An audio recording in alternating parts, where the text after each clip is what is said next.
Hello, everyone. Wait a minute. Why is PieChucker just alone in the voice chat on the Discord thingy? What? Hello? Hello, I can hear you. I'm here. They can hear me. I can see myself coming up in the audio. You're coming up in the audio.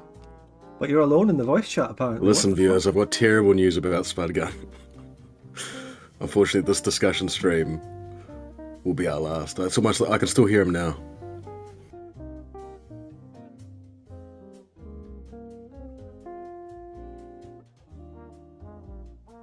How are we all? Good afternoon, Lawrence. Spud isn't real. Pie, he isn't real. Well, I can't hear him anymore. I was allowing you to. I was rolling with the joke to see how long. You're rolling? I think I should just talk. What? Right, I'm going to rejoin the VC. Hold on.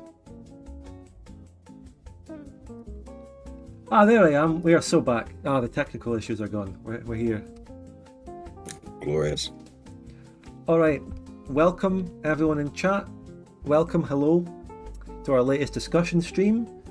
And most of all, hello, PieChucker. Hello, hello. Have It's been a little while. Very, very excited. Much has happened. Well, not that much. Tremendous sums of things have happened. Yeah, so welcome back to our semi-regular discussion streams live here on YouTube. I do my gaming streams on Twitch and discussion chatting streams here. That's the format. Twitch link is in the description. Our last stream was the Comfy Christmas stream, where we went over a sort of overview of 2023, but before that, more on topic was our last discussion stream covering the games, the things like Gilded Destiny, Espiocracy, Age of History 3. We're going to follow up on a lot of that because there's been a lot of news about a couple of those, Gilded Destiny and Age of History 3. Specifically the latter ones actually just dumped a load of videos that we can have a look at. And there's also big news in Gilded Destiny in terms of, well, the sponsorship that happened and stuff like that and what that might mean. We're going to talk about that. But they've also had a dev diary about colonisation, which they have released in the meantime as well. So we will have a look at that, give our thoughts as we normally do with them. So we're also going to, there's another few smaller topics I want to get on the stream as well.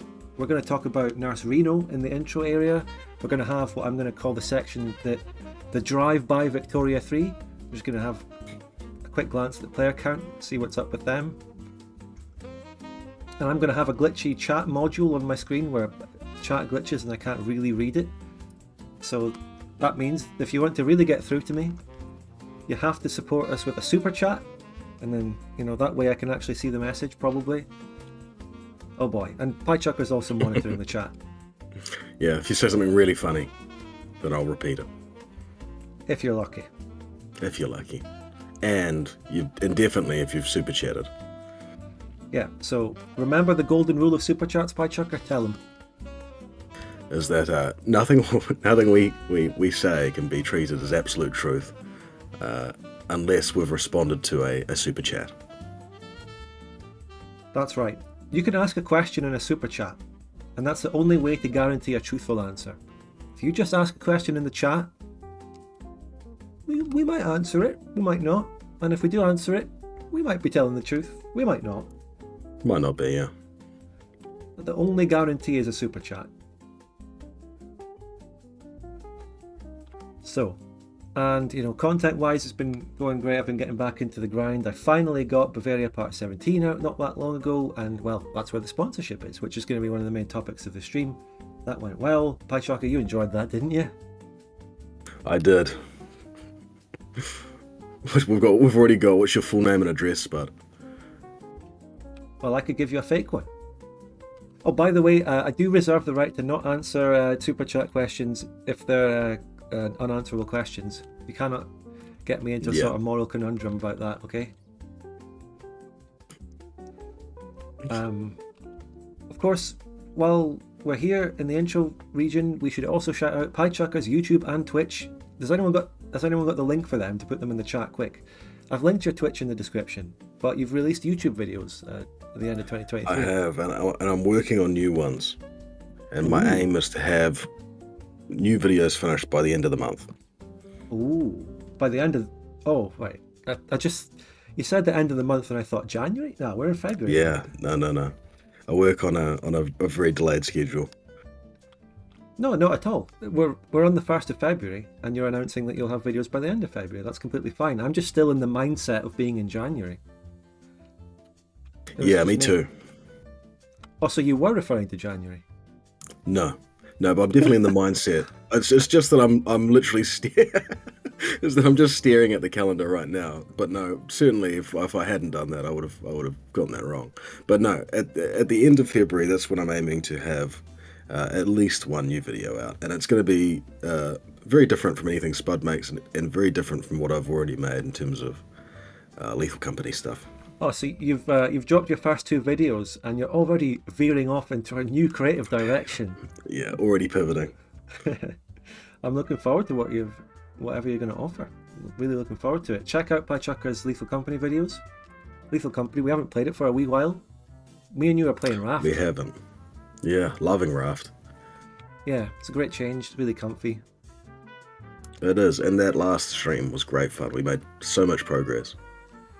Yeah, I do want to get round to going back into having a session of Lethal Company though. The game is still there, even though it's now 2024.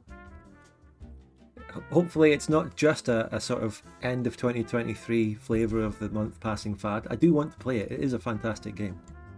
It is a fantastic game. I think for me, the thing that hasn't really pulled me back yet is that the newest update, I think, is just a lot of sort of just helpful changes, nothing really new. And so I think what would pull me back in is if there's an update with some new stuff to explore and check out. Yeah, good point. I think maybe the next time we should play it will be the next update. That's a good idea. Yeah, I think so. So we've got a perfect example in the chat here, right? Cabot asks, any thoughts on Grey Eminence, another Paradox alternative game? And since that's not a super chat, my answer is Grey Eminence is fantastic. I'm really looking forward to it. And I can't wait to get my hands on playing that pretty soon. Thanks. And you know what I like about it is the logistics. Like, it's a very well organised, very well funded project. They put a lot of thought into it. They're very pragmatic, not letting things get out of hand. I've seen their financial records. They're solid. Yeah, they are rock solid. And honestly, I think pre-order it, and I'm very excited. Yeah, pre-order it now. For it coming out very, very soon. I was about to say wishlist it on Steam. It's still on Steam, I do believe, and I do have it wishlisted, technically. That's the truth. That's God's honest truth. It's still there, and I have it wishlisted. But there's your super chat answer. Nudge, nudge, wink, wink. I mean, non-super chat answer. All right. So, right. I mean, on the screen here, you got the welcome stuff. I will now turn that off. So, intro text, the stream starting is off. I've got an image here. Just actually another thing to do in the intro. We will get on to talking more specifically about this and what is going on here with this Gilded Destiny thing. But what we have here, this is the medal that they have sent me. That's mine, and that's on my PFP image. Like, that's my medal. I took that photo for the stream. Guess who else got one? Yes. Guess chatters. Just before the stream, PieChucker went and scrambled to find something identifiably New Zealandish that he had to take a photo with his medal. Yeah, what's that? This is elaborate to even describe this. So the captain of the New Zealand cricket team is called Kane Williamson, and he has a nickname called Steady the Ship, because quite often our cricket team is really, really shit and collapses, and then our one good player, who's our captain, Kane, comes out, and he steadies the ship. He fixes what's gone wrong. And so these hats came out from one of the fan groups for the Black Caps, which is the name of our cricket team. And you'll often see many, many New Zealand cricket fans wearing these hats in a sign of respect to our one good cricket player, Kane Williamson. Kane, you say? Yes, good old Kane. Right. Okay. I didn't realise that had a story behind it. That's pretty nice. Thank you for sharing. And that is... Did you think I might have been a sailor or something? It's bad. I didn't dawn on me. I didn't actually think about what that might be. I just thought, well, it's just a hat with a New Zealand leaf on it. Yeah. And No, but, this is bit going of to a be cricket story. This is a typical tangent here, but let's say New Zealand votes to change their flag. Are they really going to go down the Canada route of just shoving that fucking leaf on it? Well, the silver fern is very significant as a symbol. I remember when the flag Yeah, referendum so's the happened. maple, okay? Well, come on, the Canadian flag is really good. They've got a great flag. Yeah. Yeah? You don't like the Canadian flag? That's very controversial. It's not like I don't like it. I just think it's just, I've heard that saying, you know, a fucking leaf, and it's gotten to me, right? I think it's just a fucking leaf. And it's really, it's just a leaf, come on. To be fair, Quebec's flag is awesome and probably better than the Canadian that's flag. True. Yeah. But no, when the flag referendum happened, I'd never wanted to change the flag, but a lot of people did. But they didn't actually like the way that they ran the contest to have submissions was terrible, and so all of the choices that were on offer were just appalling, and that's why we got made fun of so terribly. And we deserved it. It was so embarrassing, that flag referendum. You know, a great way to do a flag referendum would be to have, right, one option is maintain the current flag, and then every other new flag has its own option, and you're only allowed to vote for one, and the one with the most votes wins. You get what I mean? First past the post. Yeah, it would have to be an exceptional redesign, wouldn't it, to pass? So in order to change the flag, one flag option has to not only beat the no flag option, or the no flag change, but it has to also beat every other flag. So even if the total amount of votes for a different flag is more than the no flag can win if it just beats it. Anyway, these are the medals. These medal things I've got, by the way. I got one, Pychucker got one. This is not a sponsorship, it's not part of the sponsorship. Gilded Destiny just kindly sent me this, and sent Pychucker, and sent a lot of other people a medal as well. People who have helped them in their early days in some way. You know, I've seen a few people on their Discord show their medals. It's just a really nice gesture. Yeah, they run competitions by the looks. They did a giveaway for one, yeah. Yeah, so I think they're doing a lot of that sort of stuff in their Discord, and I think probably at least a few people in the chat will certainly be part of the Discord. But I recommend it. They take a lot of advice. They're very active. Indeed, and I just have to stress again, they were going to send me a medal whether or not I agreed to the sponsorship. So, just for the record. And that's backed up by the fact they sent me a medal. Yeah. Unless you've got a big sponsorship planned on your next creative, different new video upcoming. Or maybe I'm like your Hollywood agent and they need to bribe me. Listen, mate, Spud Gun, he's got a lot on his desk. Maybe I could pass your email on, but those medals are looking really nice. One of the other people that got them is in the chat. There you go. Very nice. Also, if someone does give a super chat, that I've made a specific alert for this stream about the medals. So, right, let's turn them off now, and shall we call it a timestamp? Stamped. And what's going to be... Oh, actually, this is kind of a separate topic, but I still kind of roughly grouped it to the intro. So, we've got news, everyone, from Nurse Reno. This was last night, my time zone. It says today at 21:12, but this was last night, aka the 31st of January night for me. That would be, I don't know if that's February 1st or January for them in America.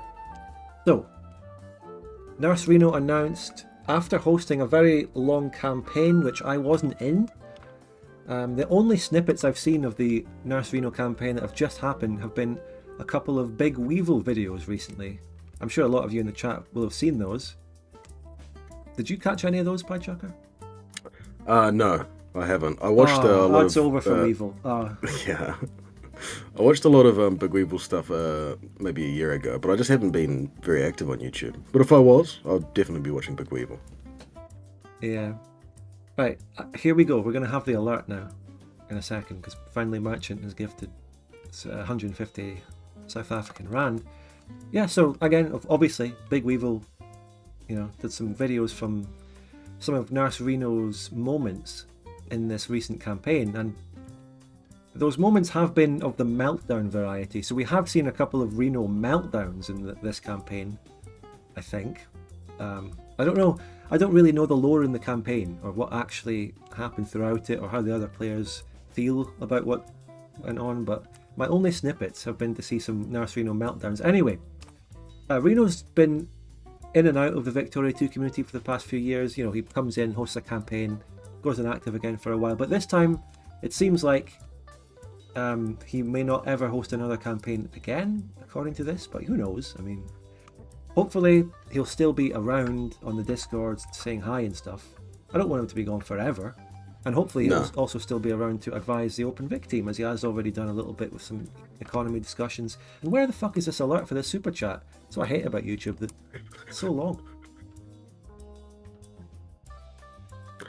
Yeah, so yeah, I don't have any context for this. So you're saying that it potentially could have been a bad campaign? Yeah, tipping him over the edge here, or?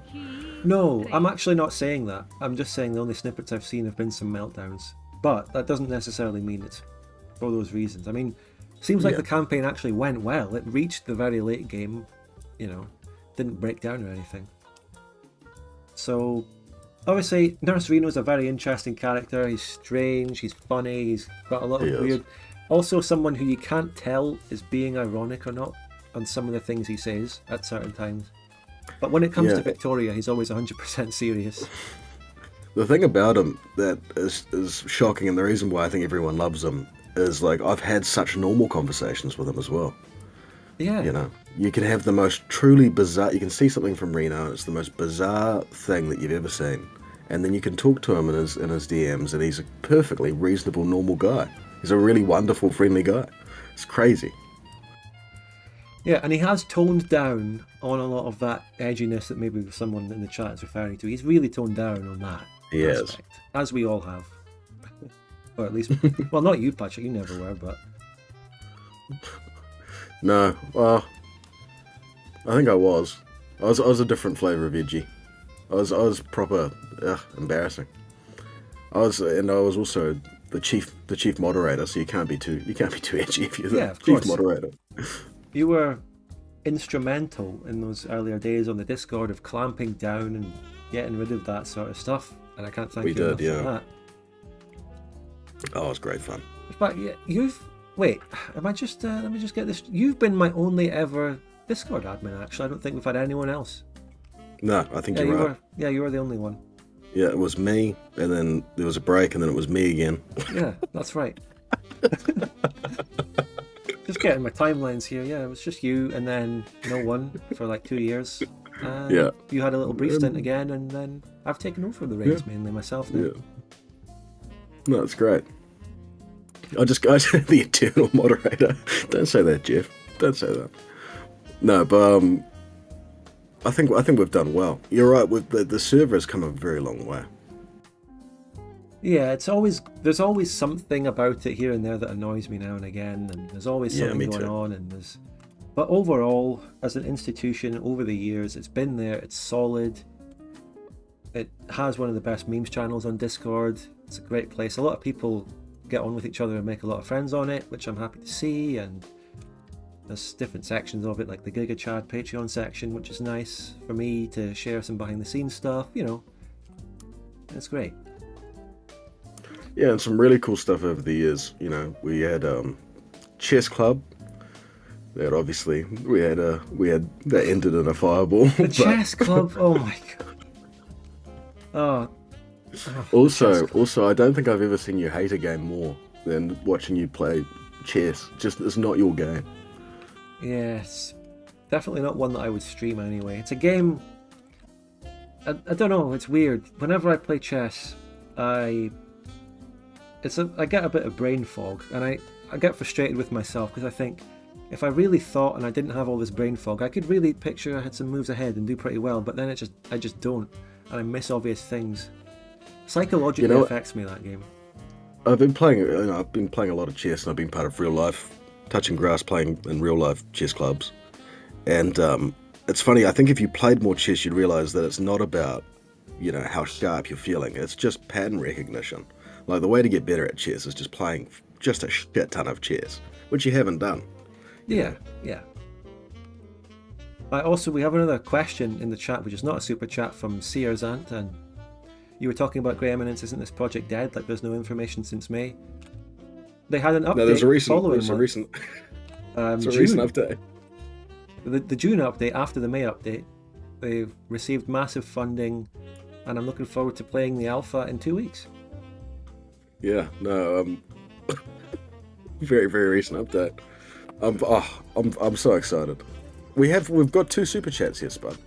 I've only seen one. 150 South African Rand from Friendly Merchant. It says hi. Yeah, right. And then we've got Aperture quadruple 9 with the $20. Started watching your videos recently. Just wanted to send some appreciation your way for the incredible content. Use this to get a pizza or something. I don't know. Thank you so much, Aperture, for the kind message and the super chat. And yeah, I will have a pizza maybe later this upcoming week. Next week, I'll have a pizza at some point with that. Thank you so much. And Friendly Merchant from the South African Rand. How much is 150 Rand though? Again, I get so confused with that currency. Like 20p? Anyway, this is supposed to be an intro section talking about Reno and the Vic 2 community.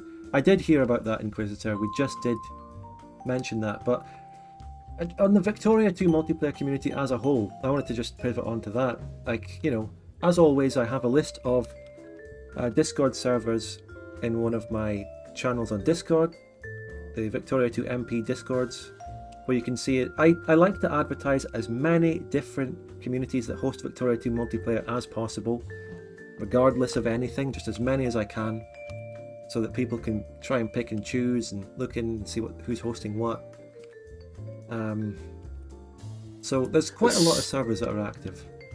It's £6.30. That's really good for South African Rand. Thank you so much. Yeah, I thought the Rand wasn't worth that much. So, you gave 150 of them. Yeah. So, yeah, there are a lot of really good active games going on in the Victoria 2 MP community. There are always doomers out there who say Vic 2 MP is dying, but it seems to be doing okay. There's a lot of campaigns. There's several being hosted on Vic Union right now. There are several being hosted on Reno's server, Oos Club. Now that server is a very weird vibe on that server. It is. I don't take responsibility, even though I do list it. There's a disclaimer at the top saying I don't take any responsibility for things said in any of these servers. Go with your own discretion. And yeah, there's a lot of campaigns happening there, and there's various other servers out there. So there's a lot of Victoria 2 MP going on.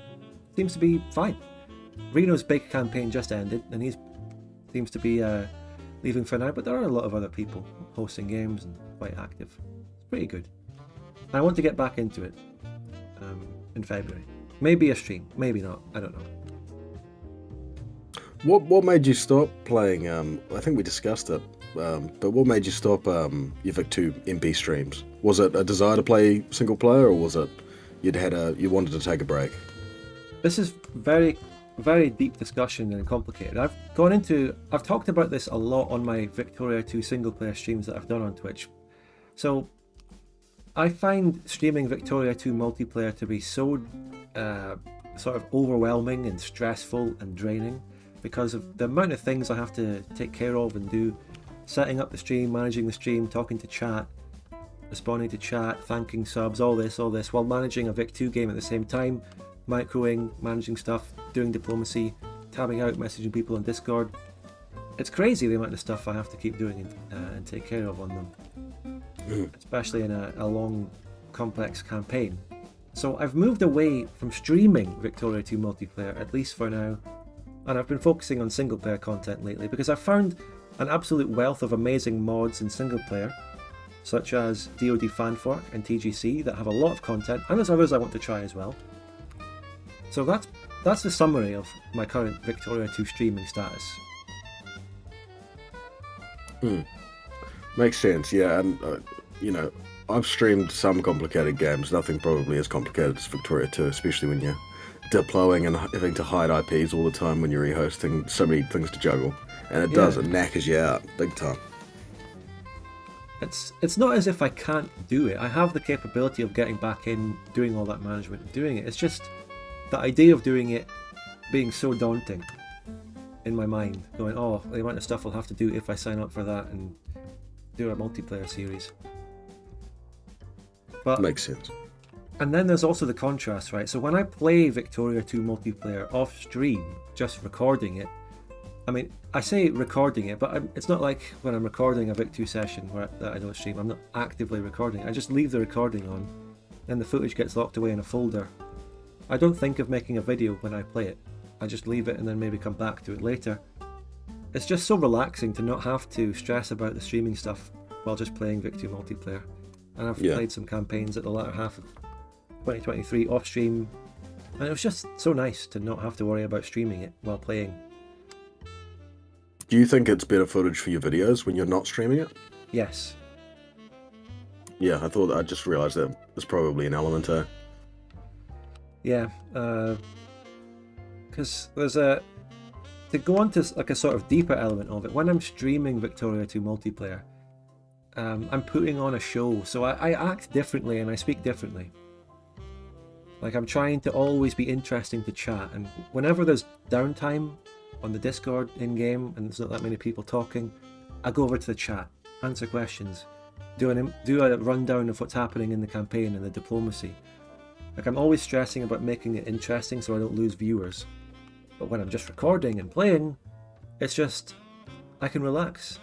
If no one talks for 10 minutes, that's fine. We can just have 10 minutes of microing industry, without worrying about losing viewers. It's just nice.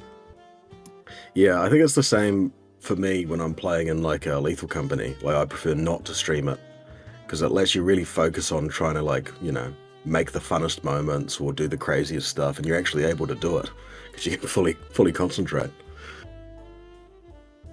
And just on this topic, Arpature in the chat is asking, you ever thought of doing a 24-hour stream sometime? Did you get the point of anything I've just said about the stressfulness of things? Oh my god. But since you're asking in a non-super chat, well, actually, you did just give a super chat, so I will answer you. No, I won't do that. There you go. What's the longest stream you've ever done? Was it one of our discussion streams? Longest stream I've done, no, I think I've done longer, like back in 2021 or 2020 or 21. It's like a New Year stream, I think, maybe, or there's been streams, I can't recall off the top of my head. There might have been a New Year. Oh, I tell you what it might have been. It's probably one of the Hearts of Iron streams. Oh yeah, those as well. Fucking hell, yeah. Those were so long. Yeah, and that's what I hate. That was about punishing. Hearts of Iron for multiplayer Yeah, it was absolutely punishing. Yeah, the setup is like 4 hours, which is the length of a normal Vic 2 session. So by the time the actual war comes, I'm drained and exhausted enough as it is. That's... Yeah, I remember the second game. Oh, it was where that game just broke me because we'd done all the setup and I was playing as France, and I had to leave for a second, like, I don't know, mailman or something like that. I can't even remember what it was, but I had to get up, and by the time I'd gotten back, they'd broken through and nearly capitulated me. Yeah, that's like I'd be. That's the thing about Hearts of Iron 4 multiplayer, and there's probably people in the chat that play it, but you spend so long setting up for what could just be a 2-minute war, at least for some countries. It could just be all over instantly. Yeah, I remember in that stream for that second game, I had maybe 2 or 3 chatters left, and I just said, listen, I don't want to be here. You guys you should just get out of here. This is the worst thing ever. I mean, for me, on my end, I think they kind of were decently successful streams. We got through them. They were fun. I was talking to chat. It was never a complete breakdown for me. I had a full collapse. Morale broken. Yeah, oh god. So, anyway, to round off on that section, I suppose, on Twitch, pretty regularly, I'm streaming Victoria 2 single player, and it's very different from my multiplayer streams, so I can understand maybe if people don't tune in for them as much, but I can also recommend them. They're very good. There are a lot more about me interacting with the chat since it's Vic 2 single player, But at the same time, there's great content, because the mods that I'm playing, DoD Fanfork, there's great storylines, there's even some decent wars for single player that go on in them. And they're a lot of fun, and you should definitely try checking them out. I would recommend it. So that's me on Twitch, the link is down below, follow me. And if you want to dip your toes, go onto the Spud Gun archives and maybe watch a VOD. Alright. Can we get the timestamp stamp? Yep, got it. So, that's the intro. Let's do what I've dubbed the Victoria 3 drive-by. Let's look at the player count. What's been going on with Victoria 3 lately? Let's do it. This is the player count, and basically it's gone back down to 6k. Sort of. Down, down, down. It's been gradually going down since the November free weekend. I don't know what's going on with the data here with this massive chasm in November for some reason. I don't remember that being there at the time. I think someone's interfered with the timeline here and gone back and removed players. Like the Terminator's gone back in time and eliminated like 10,000 Victoria 3 players. What's going on here? Yeah, there's a big drop off there. I wonder what happened. That doesn't look like that looks like some kind of problem or a glitch on this end, but that does look strange. The rest of the data, like since November, they had since basically my 1.5 video, which came out in December or something, it was on about 10k. It's just slowly descended back down to 6k levels that it's on now. Those 6k levels are the equivalent of what it was at. Actually, I'm looking, it doesn't seem to have ever been that low. I mean, it's gotten to pretty much there around June 2023, sort of the lows. I don't know. It might actually be at its... I mean, this is a weekend. I always take the data with a pinch of salt. It's the week. It's Monday. I don't know. What do we think? How does this compare to Imperial Rome? I think that's the most... like that gives the context of what 6,000 really means. Well, I don't think it's really that good to compare to what Imperator Rome is now, and I've already done the launch drop-off comparisons in the videos. I just wanted a quick update. That's fair. 6,000, yeah, it seems low. Obviously, it's the lowest ever, but I don't know how that reflects on how Paradox would view how the game's doing financially. Yeah, everything is still on that sort of... It's still all make or break with the expansion Sphere of Influence, which I think is coming in March. I think it's coming in March. I'm not 100% sure. If they do delay that, then... Well, maybe that's a good thing. They should delay it if they need to, for once. But, yeah, that's still make or break for it. And I've done all the... Basically, my last video on Victoria 3, the one called... what did I call it? What was it called again? Something about 1.5. The name escapes me. I'm a very mixed bag. A very mixed bag. That's it. Yeah. That is the big, definitive, most recent update on Victoria 3 around the patch 1.5. The player count comparisons, and I think that's a very solid video, and possibly my most balanced, quote unquote, video about Victoria 3 to date. I think. Yeah, it was very, very well researched. Everything you said, you backed up. Yeah, that's very important. So you couldn't have had, there was nothing emotional about it. Yeah, and it was like, I think I did put in positive things like the little DLC. I pointed out how they've been better for the consumer since launch. There are positives. They have changed some practices, right? It's not all, I hate absolutely everything they're doing. But around launch was definitely the stuff that left a bad taste in people's mouth. But it's all make or break on that expansion, and that risk of it being abandoned, I don't know. It's so hard to say. It feels like all the decisions they've been making, it's like a sunk cost. Like, how can they be making any money out of doing a free weekend and all that, and doing a sponsorship for a free weekend? But like I say, yeah. I think that's enough. I don't want to dwell on this at all, though. I don't want to dwell on Victoria 3. So, that was our little. Well, is there anything else to say about that? Does anyone have any questions about it in the chat? I've got a story. I've got a Victoria 3 story. Tell us a story, Pychuck. Okay, so there was one time I was going to buy Victoria 3, and it was on launch, and we were doing a discussion stream beforehand, and then we led into playing Victoria 3. And I was like, I knew it was somebody else's campaign that you had joined, and there was a couple of slots left, but I was like, I'm not going to buy Victoria 3. But my mate in real life, who doesn't, clearly look at Spudgun Official, for Christmas bought me Victoria 3.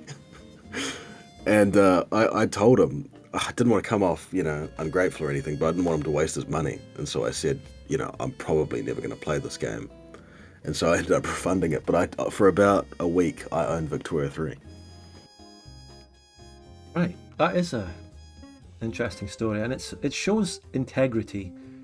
It shows that you're willing to, if you get a gift that you don't like, you're willing to give it back or refund and give your mate back instead of just keeping it.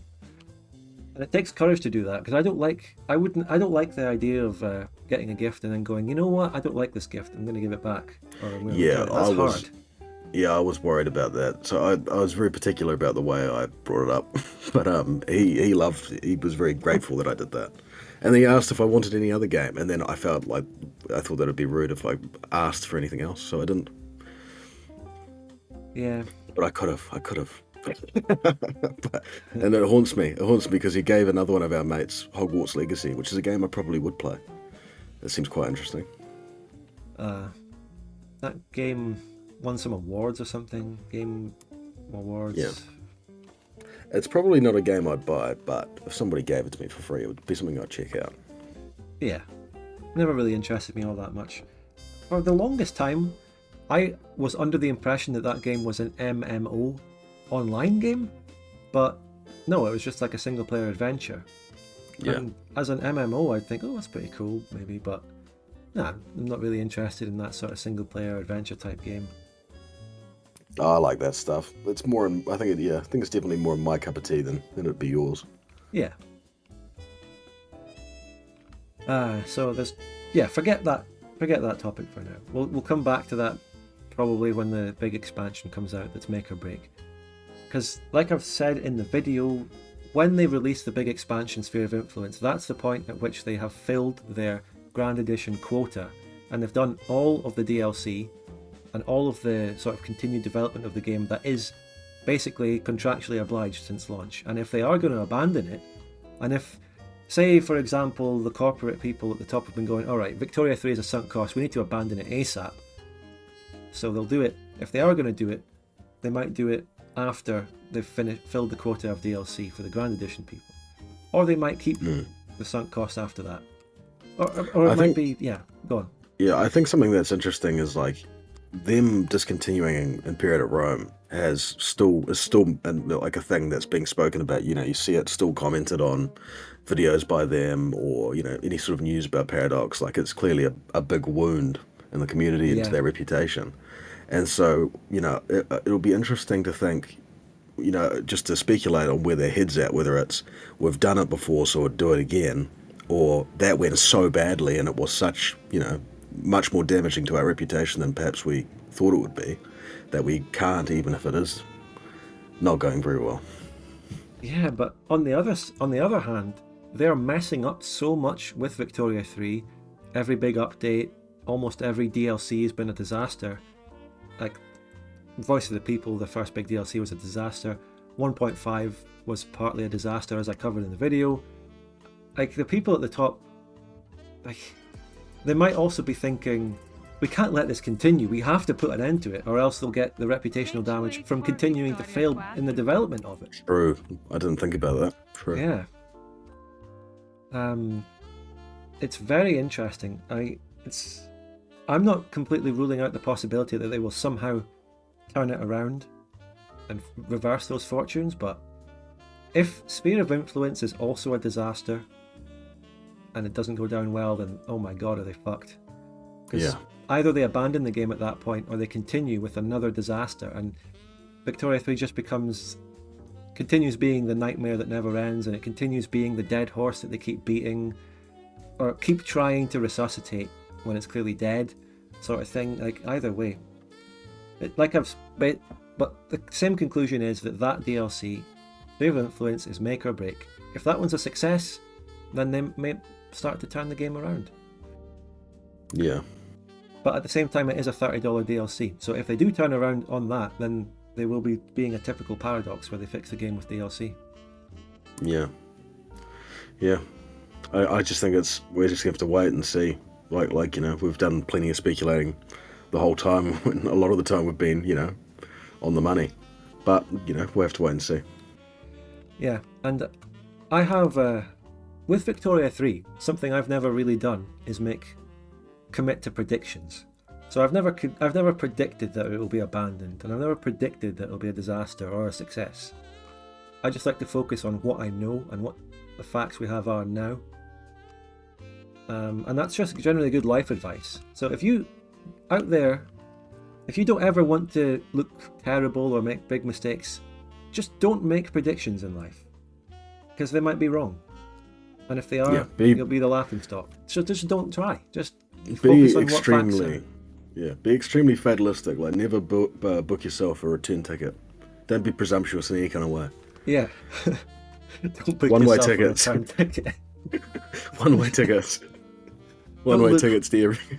Don't look when you cross the street, you know? If it's my time, it's my time, you know? Exactly.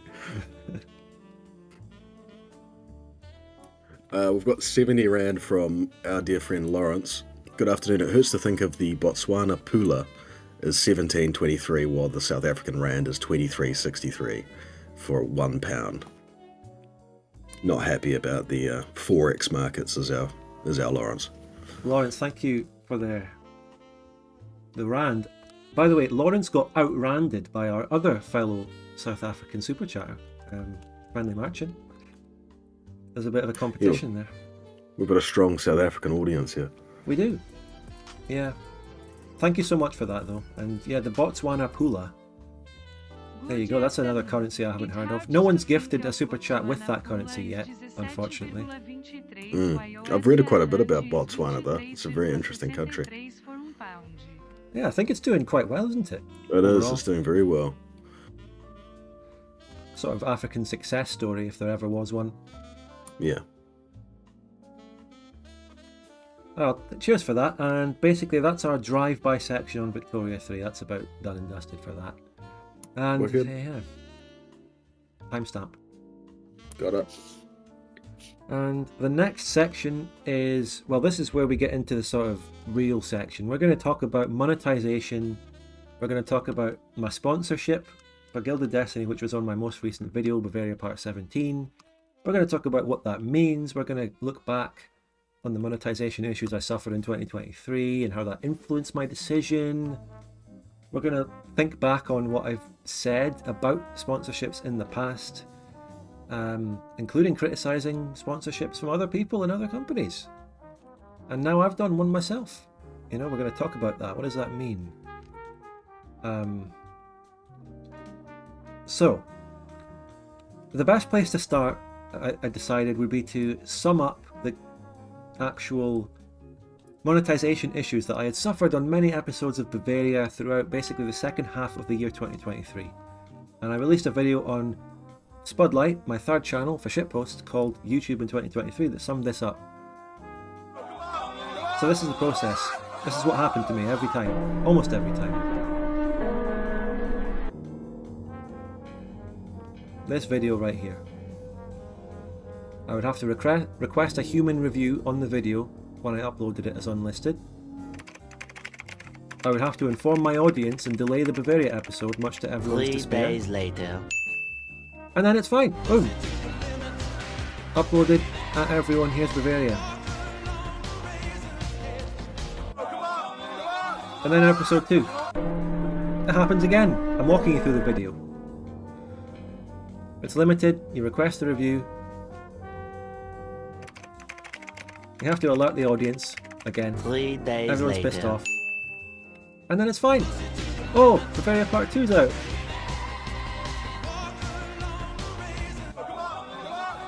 And then it happens again.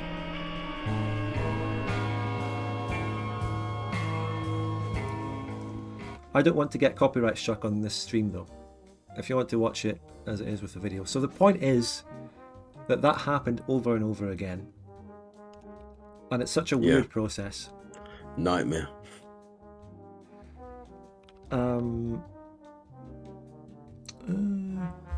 I've written stuff about this, so I've described them as, it was these monetization issues I've got, you can get the idea of what happened. They never were devastating. I never actually had any Bavaria episodes that were fully demonetized or went out with limited monetization. It was just a very weird, severe inconvenience that forced me to delay my videos, forced me to go through a sort of humiliating process with my videos. Because as you can see, after the human review happened, they always did get monetized. But I still had to go through the process every time. And none of the parts that are out now are currently unmonetized.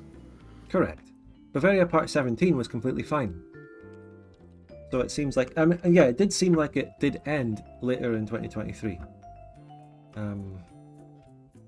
So what my theory on what was happening was that whenever I uploaded a video unlisted, because I always upload my videos unlisted before I publish them, to everyone. So the algorithms behind YouTube pick up keywords about war or something, maybe, or they pick up some stuff, and then they say, oh, we've picked up some things here automatically. This is limited monetized. And I think I've missed this super chat. Okay, thank you for the 690 huff. So algorithms pick stuff up about the videos, and I've gone over this in a previous stream as well. I should get on with this. I've talked about it a lot. And then after a human review, they've gone, oh, actually, this is about a game. They're not really fighting a war in the video, and then they grabbed it. And there was another annoying aspect was whenever I did actually talk about it in the, like, say I was releasing a Bavaria episode and I complained about it in the intro, that video would probably be fine. That happened a few times. So I talked about it for nothing, and then I just released the video normally, and it makes me feel like I wasted my time complaining about it. Yeah. And YouTube themselves offered no support or help or specific guidance. They just have like bots on Twitter. They have no actual support that is a human. Nothing. Yeah, it's pretty shocking. Same with Twitch. These websites have, these are the biggest companies in the world, and they have like completely ineffective support for creators and customers as well. It's shocking. Same with Steam as well. Steam for the longest time. I mean, when did Steam start offering refunds? It was like 2014 or something like that. It's like it's the biggest, has a monopoly on digital, at the time at least, digital distribution of PC games, and didn't even offer refunds of any kind. Yeah. I don't know how we get them to be better about this. I mean, and the other thing about YouTube is that they make it so that their internal support is so non-existent that the only way that people have ever gotten any progress is by making a big public spat about it and going off on Twitter and complaining. And the bigger your channel is, the more clout you have and the more ability you have to get the things you want from them. Because if you're quite small like me, they don't care. But like big YouTubers calling out on it, they do something. For example, the Armchair Historian, who has been one of the most vocal voices about YouTube's terrible policy towards historical channels, to the extent that he's even moved and set up his own very nice platform, armchairhistory.com or whatever.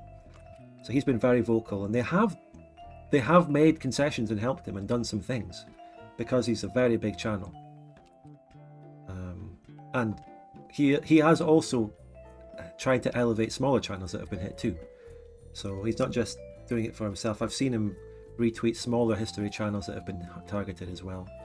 So he's been good on that, of course. It's interesting because you see, people talk about long-form content being the meta, and they say it's been the meta for a while. But it's such a risk. Like, I remember there's a channel, I think it's called History Matters, who makes history sort of animation videos. And he was talking about how he just can't risk making a 20-30 minute video, that's animated and, takes months, because the risk of it to his income being, this one piece of work a month being demonetized versus a shorter video. And so a lot of the longer form history content that I used to watch personally, it's just gone. Yeah, that's true. And it's so unfortunate. Yeah, history has been targeted, and I don't know, maybe I've just been caught in the crossfire because my content is set in history, although it's one layer removed because it's in a game, and it's alt history most of the time. So these monetization issues, which I've talked about ad infinitum at this point, that were affecting me throughout the latter half of 2023, are a big factor that I was, throughout 2023, it was playing on my mind. Maybe the time has come that I should get a sponsor at some point. So, despite me having generally anti-sponsorship rhetoric, especially about Victoria 3, I was gradually just coming around to the idea of it personally throughout that whole year. I think I even talked about the idea of getting a sponsorship in 2022 as well, so it's been on my mind for a long time. And then, 2024 comes along, January, my first Bavaria video in this year, it happens. I've taken the decision. I did a sponsorship. And how would you talk about the experience? Like, what's your reaction? Did you enjoy it? Was the process easy? What was it like? Wow. The process has been absolutely fine. I mean, I enjoyed it. It was just another aspect of the creative things about making a video. Where will I put the advert? What will I say? It was just, since it's just an advert that I put in a video, it's just another aspect of making a video, which I enjoy. And Gilded Destiny people have been an absolute pleasure to work with and talk to and do all this stuff with. So this sponsorship, I guess another way to look at it is, as I was considering the idea of getting a sponsorship throughout the last year, or even longer, I've maintained that I would only do one that really speaks to me and fits the channel and is something I'm genuinely interested in, rather than give us some examples of slop sponsorships by Chucker. Raid Shadow Legends, any VPN service, Manscaped, food delivery services. There's tons. There's so many mobile games, so many different mobile games. Yeah, exactly. So those are all sorts of things that I would call slop sponsorships. And even as someone who has had a sponsorship now, I still do seriously have misgivings about many of them and other ones.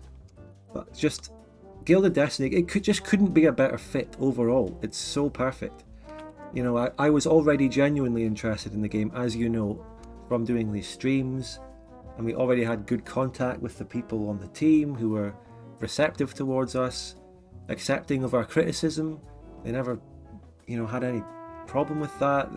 I don't know, it's like it all aligned perfectly. And yeah, although I think, yeah. Well, not to cut you off, but I was just going to say, it's just a really stark experience change as well, talking to the guys at Gilded Destiny, compared to, when we're talking about, and we've talked so much about Paradox. The experience has just been very refreshing, much friendlier and active and receptive, and they, care about what you have to say and your feedback, and that, they've implemented a lot of the changes that I've seen the community suggest in the Discord. Yeah, and thank you, Takuman, for the $1.99. I wouldn't mind random ads on the very end. Yeah, I mean, I don't want to do any, like I say, any sponsorships that are random or have nothing to do with the channel, but let's say hypothetically one day I was absolutely forced to financially, that it was an absolute necessity that I had to take any sponsorship going. And if I did a Raid Shadow Legends or something, which I don't want to do, and I don't have any plans to do, I'd try my best to just avoid it as much as possible. Put it at the end of the video. Just whatever their terms are, just, put in the minimum possible. I think in terms of sponsorship on YouTube videos, I think my number one thing that I like to see as a viewer is when there's a chapter that says sponsorship. So if you're not interested in the sponsorship, you know exactly where to click to just resume the video.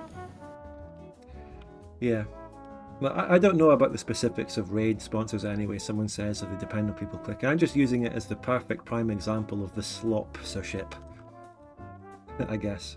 And I saw a great video recently about Raid Shadow Legends. A guy hated getting the sponsorship offer over again for his Twitch channel from Raid, and so he had a look at the contract, and the contract didn't mention that he needed to play at a certain level of quality or anything, and so he got like his oldest laptop he could find and did like a 6-hour stream, terrible microphone, terrible webcam, and it made for a very funny video. Yeah, oh, that's pretty good. So the way I approached it, putting it in the video, was to put it in the intro section because the thing about my Bavaria videos is, in those intro sections, the way I saw it, I already talk about things that aren't necessarily to do with the video in those intros anyway. I give an update. In some of those Bavaria episodes, I've spent a whole section complaining and explaining the monetization issues I'd had. So I think it's a damn sight better to have a nice positive advert than a big complaint about monetization in a Bavaria episode.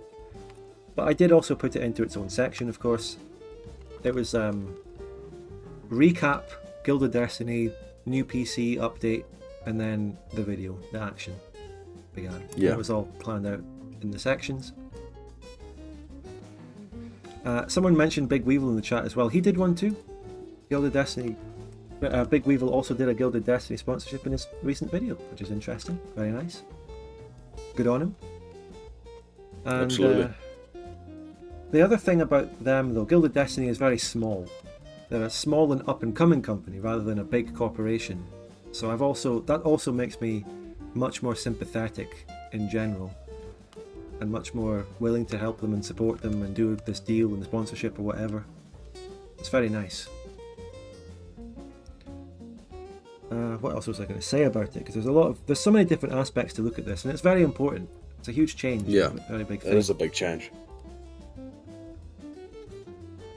Yeah, well, Pashak is saying, I wouldn't mind even slop sponsorship as long as it's contained. Yeah, I mean, people always have also told me that they wouldn't mind even a sponsorship of slop, of something like Raid, as long as I contained it at the end or gave it a proper section.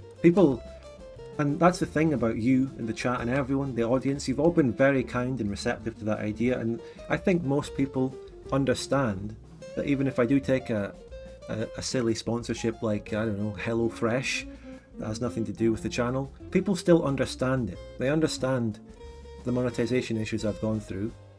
They understand that this is my job, and they're completely fine with it. But still, and that was, I guess, a good way to talk about that would be to show this. My community post right here. So before Bavaria Part 17 came out, or like a couple of weeks before it, I put out a community post with a meme in it saying when I hoped to release Bavaria Part 17, and I put a little cheeky, I did a bit of a test. I asked people in the pinned comment, what did you think, and what do you all think of me taking a sponsorship?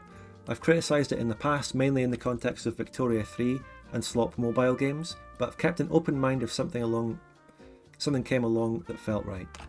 And it had 51 comments underneath it, a huge amount. This has been like a very interesting cross section. So many people comment. I didn't know that many people would answer, and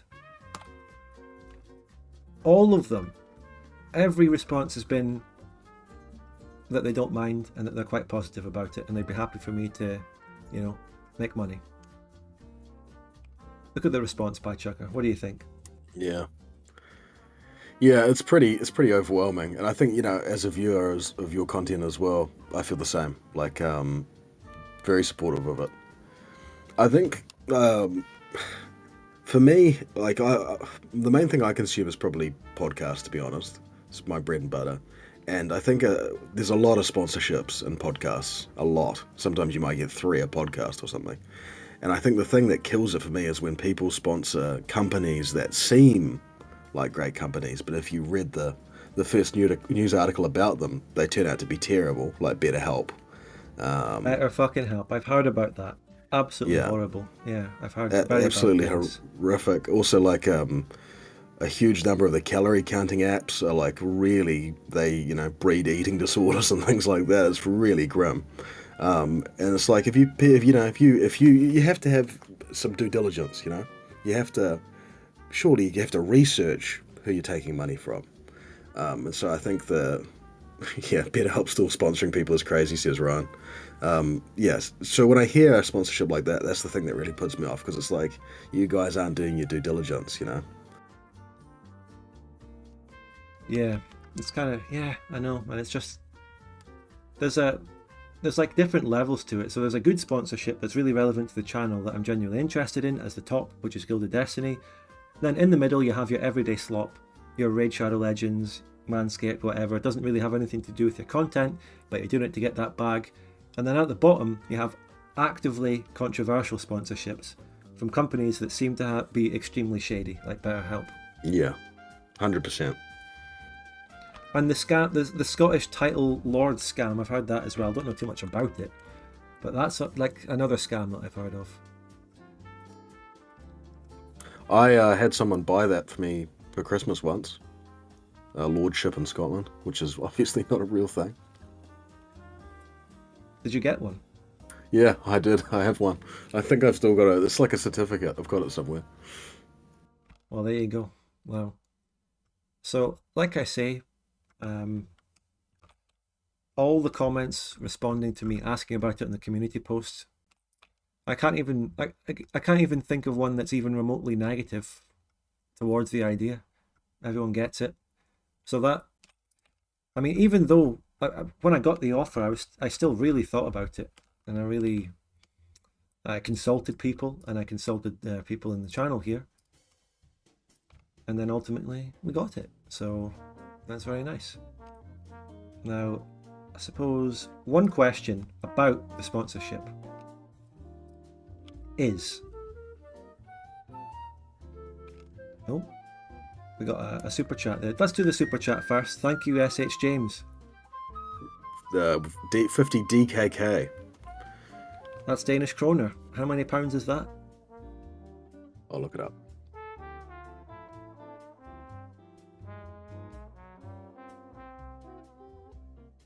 It is £5.73p. Very nice. Thank you so much. And thanks for the Also, kind the words. currency before was Hungarian forint or something like that, I think. Yeah, I knew that one was Hungarian already. How much was it though? What was that super chat? I looked it up before. Let me look it up again.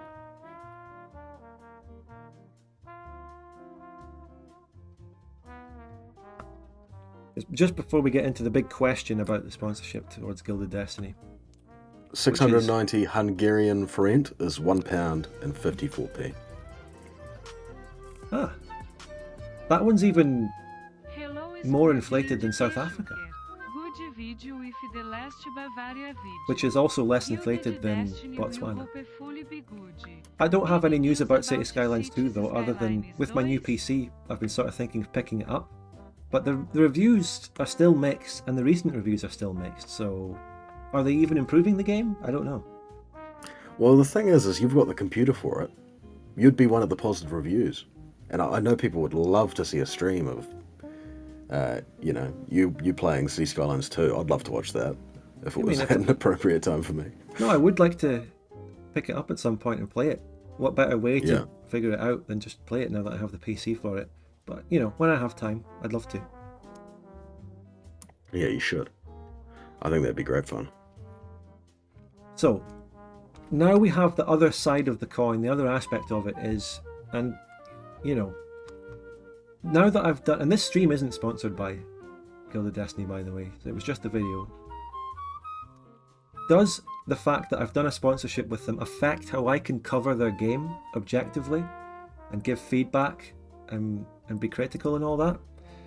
And I've got a couple of answers to that. There's a couple of different answers depending on how you look at it. So the way I've written it here is there's a hard answer and a soft answer. The hard answer to whether being sponsored by Gilded Destiny will affect my ability to cover them and give you accurate, unbiased, sort of objective information and opinions on their game, even though we're not at that stage with their game yet. The hard answer is no, because their sponsorship had nothing to do with, reviewing their game. They're very receptive to feedback. They're very kind. We've criticised some aspects of their game on here before, and they're completely happy with it, and they still sponsor me. So there's nothing in the sponsorship that would prevent me from criticising their game, right? Right. But there's another aspect to it, which is the deeper answer, or the way I've put it here, the soft answer, which is, yes, it does change everything. Now, I can't avoid the fact that having been sponsored by them completely changes the dynamic, and it completely changes my disposition towards them to being more positive. There's no doubt about it.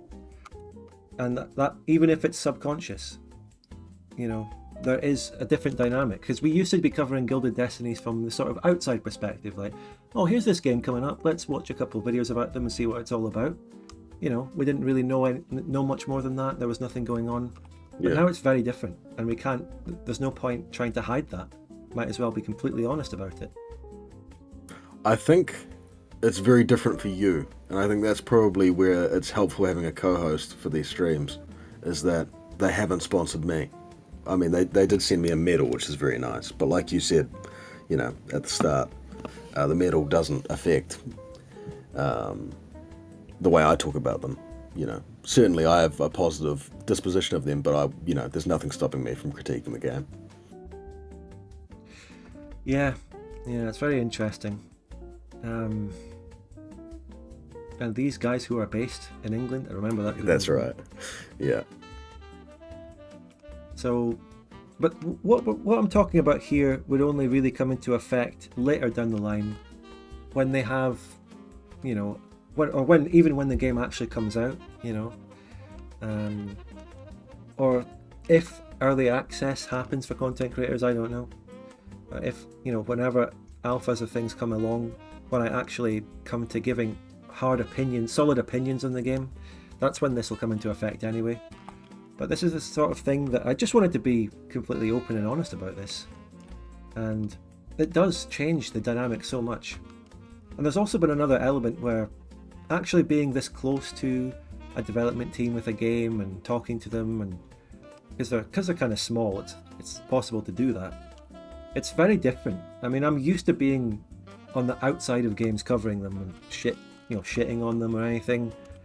And now that we're kind of close and there's now a sponsorship, I have that element of imposter syndrome. You know what I mean, Pie Chucker? I do know what you mean, and it's something that I've talked about, and it might not seem related at the time, but I think you'll understand what I mean.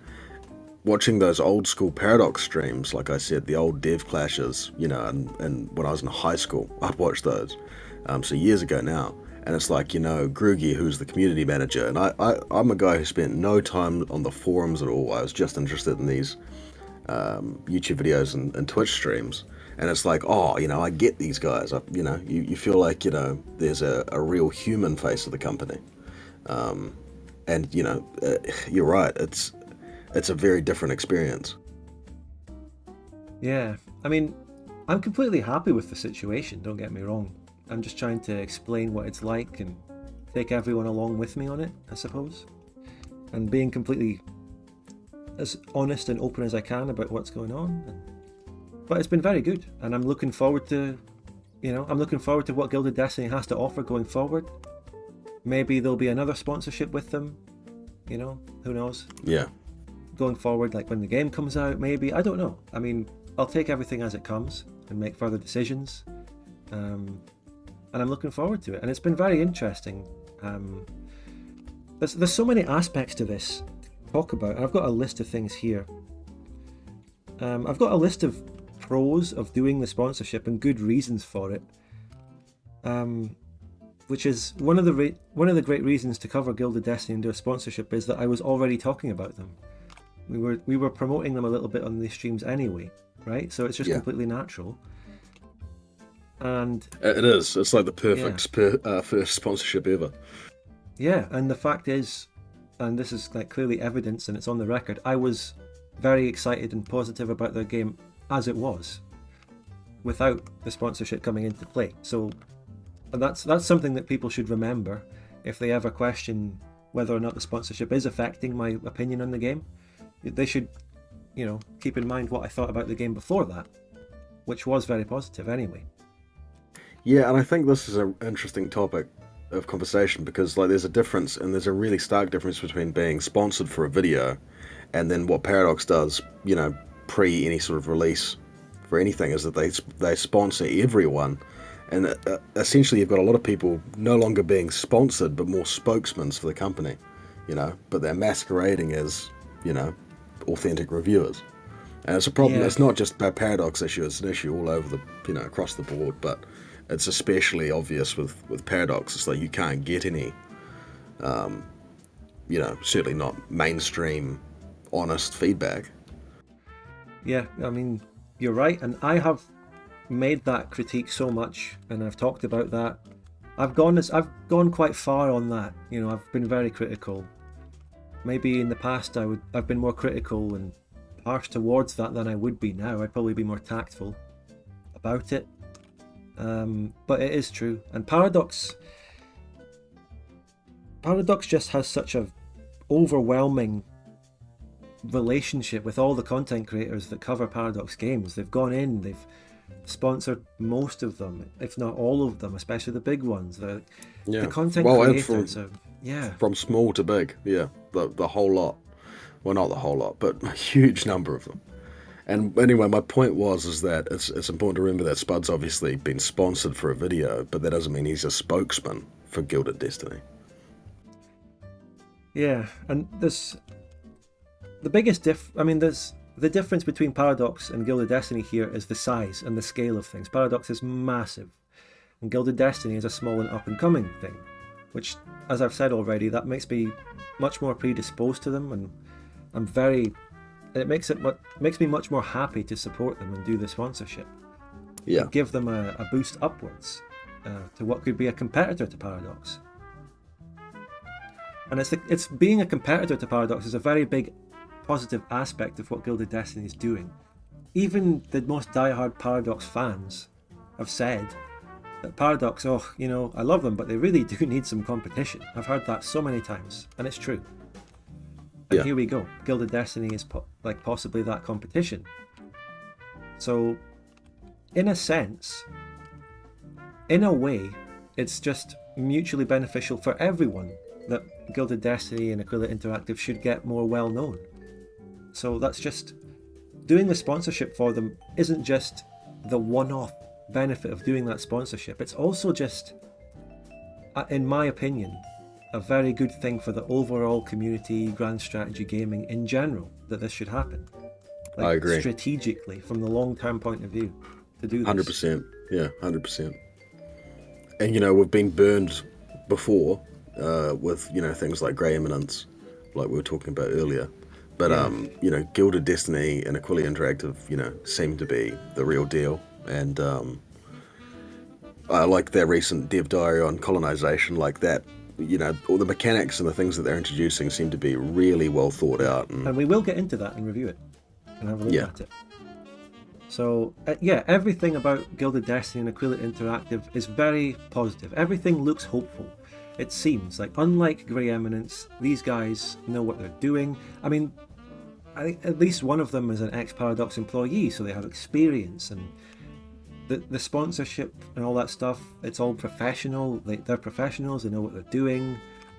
So it's all looking good and positive. Like, nothing about them at this stage shows that they'll end up like Grey Eminence. Nothing at all. It's just all good. I mean, I guess you can never completely rule it out, especially since this is their first game and it's still upcoming. There's no red flags at all. If anything did happen to them, it would be completely blindsiding. Yes. Yeah. Completely agree. Yeah. So it's all very good. Unless they're too good to be true. Somehow. But I have the schizo theory about them and why they're so professional and good is, here's my schizo theory, right? You want to hear me out on this? I'm listening. I'm tuning in. My one proud Bavarian tier schizo theory. Not a one proud Bavarian tier as in a theory that he would come up with, but like my theory on him. Yeah. My schizo theories on him tier, right? So hear me out. Come over into the corner and let me whisper this one so that Aquila Interactive can't hear this, right? Okay. Come over here, right? Come here. All right. So imagine, right? Aquila Interactive are a Paradox shell company which has been set up as controlled opposition. That's insane. Listen, you pre-warned that it was an insane theory, and that is insane. Shell company. Could be. Who knows? In Hong Kong? Though? Like, listen, if it was in Oslo, then I'd say you've got something there, but it's in Hong Kong. Although Paradox is owned by Tencent. 10% Tencent, yeah. Yeah, 10% Tencent. I think it's more now, isn't it? Paradox controlling both sides of the conflict like Darth Sidious. Exactly. Pashek says, I'd say what feels dangerous is you're easily the biggest profile covering this and are obviously chumming with the studio.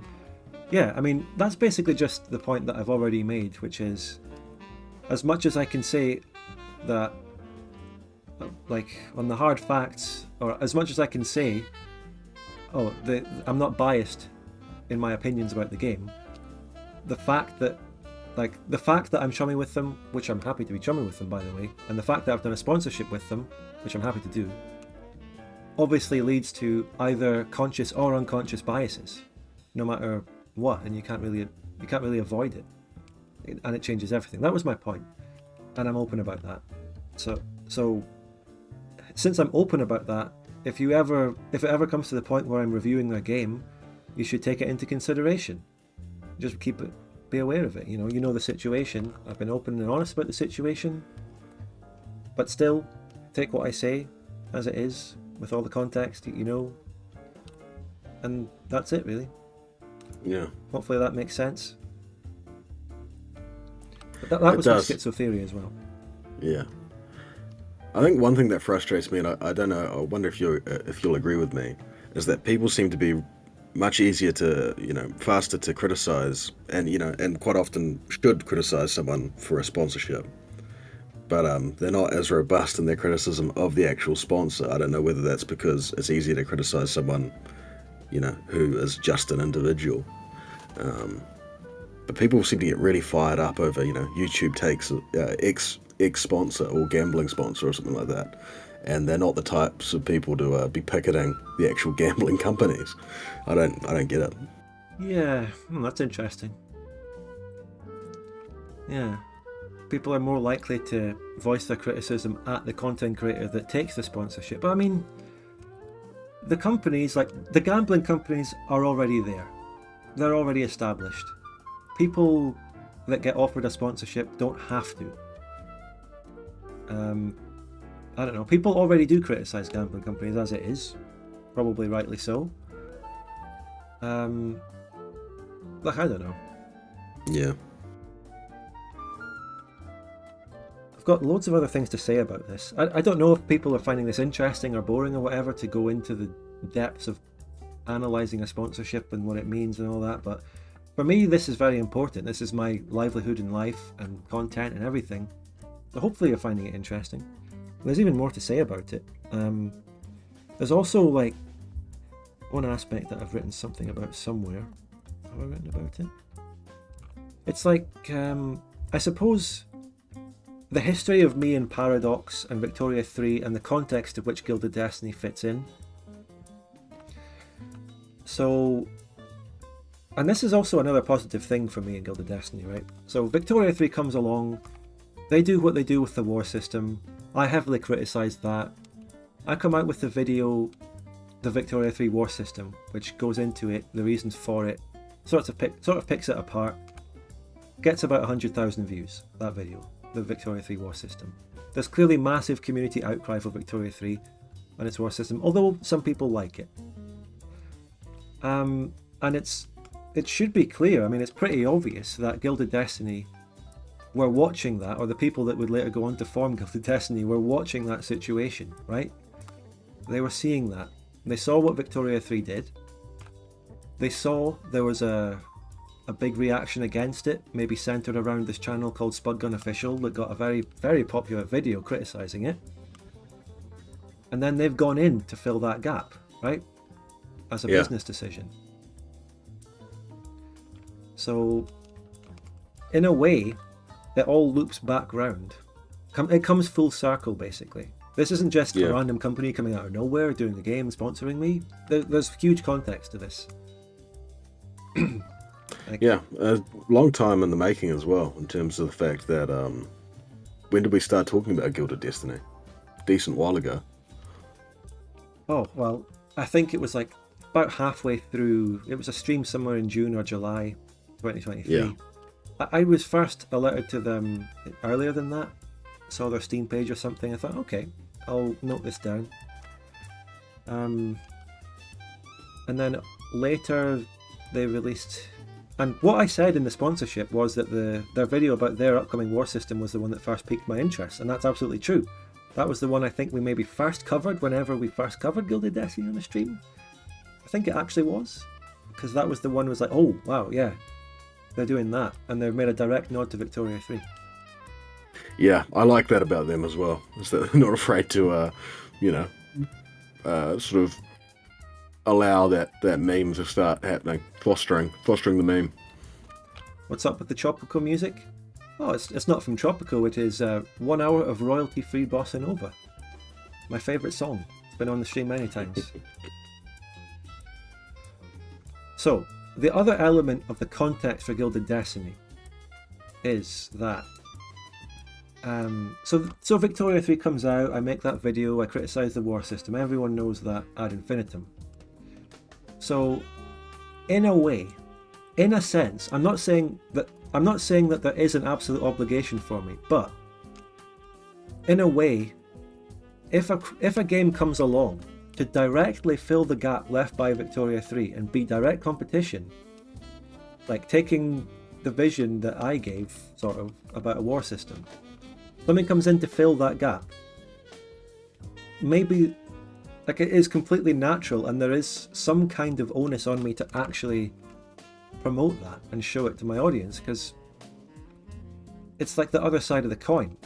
The negative side of the coin is Victoria 3 and me shitting on it and its war system, but the positive side of the coin is a game coming along to do what I wanted Victoria 3 to do, and I should definitely, cover that and try and give it exposure and promotion.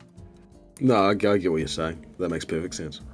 It's in my interest. It's the right, it's the right direction for a game, and I don't know. It's just the fact that I can get a sponsorship out of it is kind of phenomenal, really. Going back to where it came from and Victoria 3.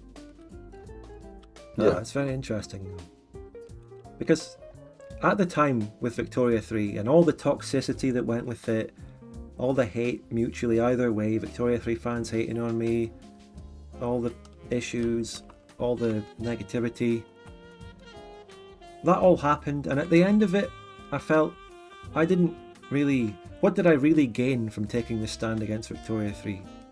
Other than it being the right thing to do because it's what I genuinely believed. All the content creators that took sponsorships for Victoria 3 made way more money out of Victoria 3 than I did. All that. So at the end of it I was just feeling, well, I did all that Victoria 3 nonsense and what did I gain? A few more subscribers here and there. Some people maybe think that I've got more integrity. But it feels like Gilded Destiny coming along is more of a real payoff to all that coming along.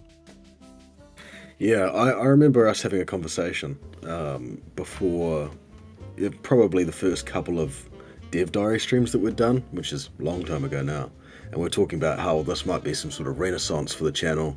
Victoria 3 is coming out, we're going to do so many playthroughs and make cool videos about it, and they never really materialized, and instead it was having to critique and point to the fact that it's just not up to snuff. Yeah, I mean, whenever Victoria 3 was announced, I wanted it to be a good game that I would like, but it just wasn't. And why would I lie about that? Everything about Victoria 3 was just me being honest and giving my real opinions on it. Some people I've seen in the Paradox communities and whatnot, people actually saying that I only did what I did with Victoria 3 and criticised it for clout and sponsorship. No, not sponsor, but for attention and, you know, being controversial just for the sake of it to get attention. I lost out on being like that. If I somehow ended up getting a Victoria 3 sponsorship and lying to be positive about it, I would have made so much more money out of the whole thing, and probably made more viewers and fucking subscribers as well, because Victoria 3 videos generally did well, gameplay videos and whatnot, more viewers than Victoria 2. I lost out on fucking taking the position I did on Victoria 3 and sticking with Victoria 2. I lost out on it at the time anyway, but then greater things come along. Not to mention Open Vic 2, what it was called before. Yeah, at the time. But then, when all that was happening, there were people watching from the sidelines, watching what was happening. And those people went on to form Aquila Interactive, and they've gone in to try and fill the gap that Victoria Paradox, left. Paradox sent some agents to Hong Kong. And yeah, since I've got the Zenmo sent in the artwork of me doing the schizo theory. Paradox were watching the situation, and then they went to create their false dialectical opposition in Hong Kong.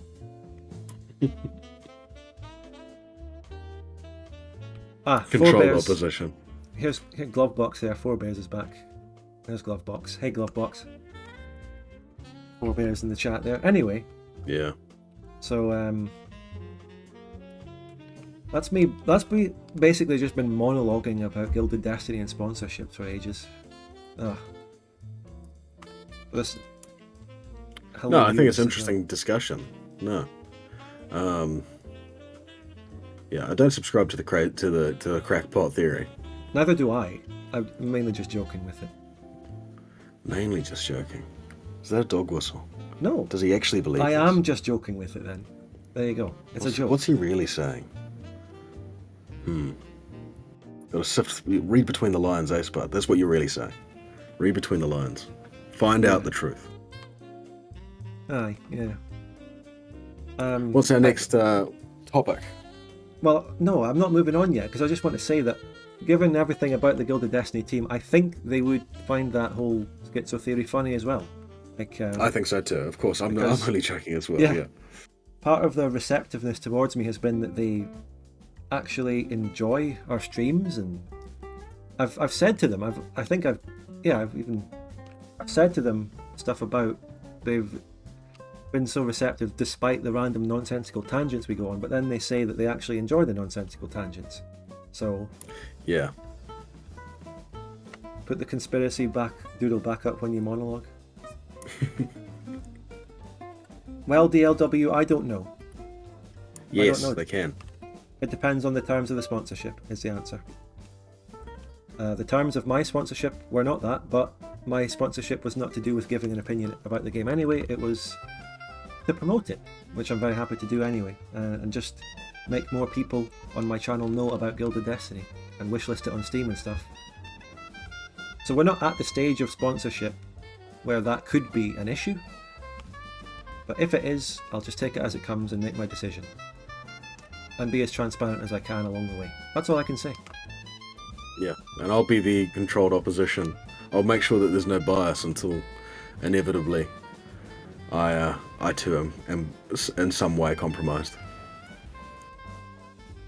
There was another thing I wanted to say about this, but I've forgotten what it was.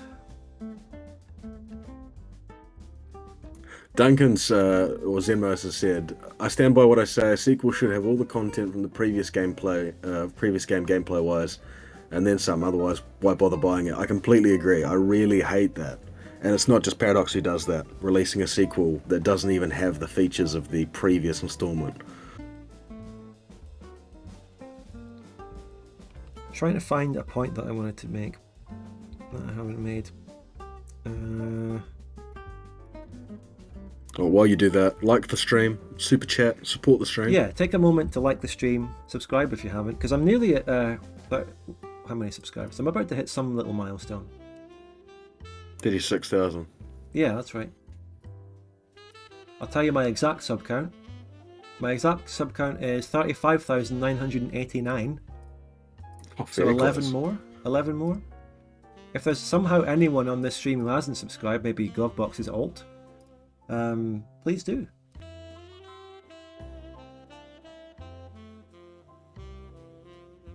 I swear to God, there was something else I wanted to say in this long monologue.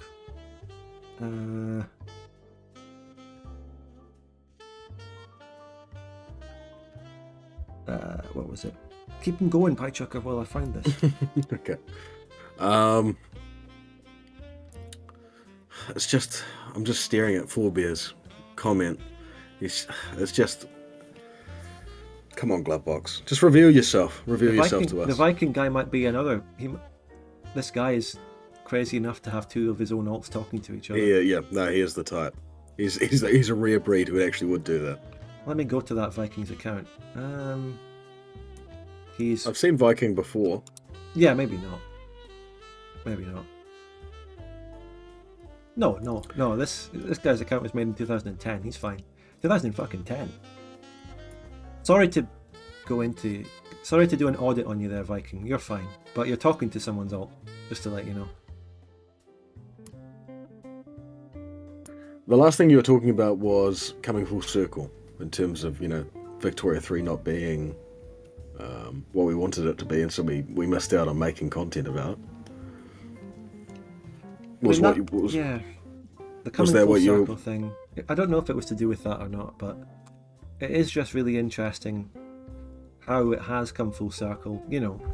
Sticking to my guns, and eventually something does come along to, like I said, fill the gap that Victoria 3 left.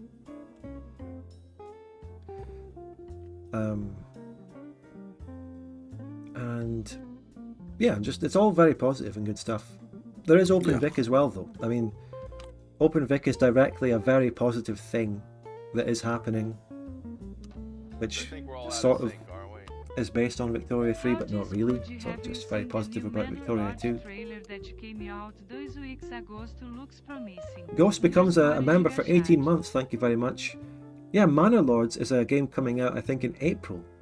A strategy game that I'll probably play, yeah.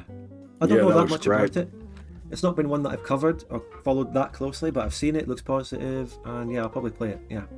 I think it's a city builder that you can use your pops to fight real-time battles or something. It's a really interesting concept. Oh, cool. Wait a minute. I'm about to call a timestamp here, and we can move on to a little topic. A mini topic that I had planned. Oh, Doomlord said he played the demo, and it's so good. Yeah, there was a demo. It's something I've had. Yeah. I've actually had my eye on that game for a while. I think the thing that I'm most excited for coming out soon is the Suzerain DLC, which I think is coming out in 6 weeks. Well, I don't know what that is, but are you excited for Prison Architect 2? I'm not sure if I am. I'm standing back and I'm standing by at the moment. So Prison Architect 2 is the upcoming sequel, funnily enough, to Prison Architect 1, which is being developed by this company, Double 11, published by Paradox, and it was just announced a couple of weeks ago.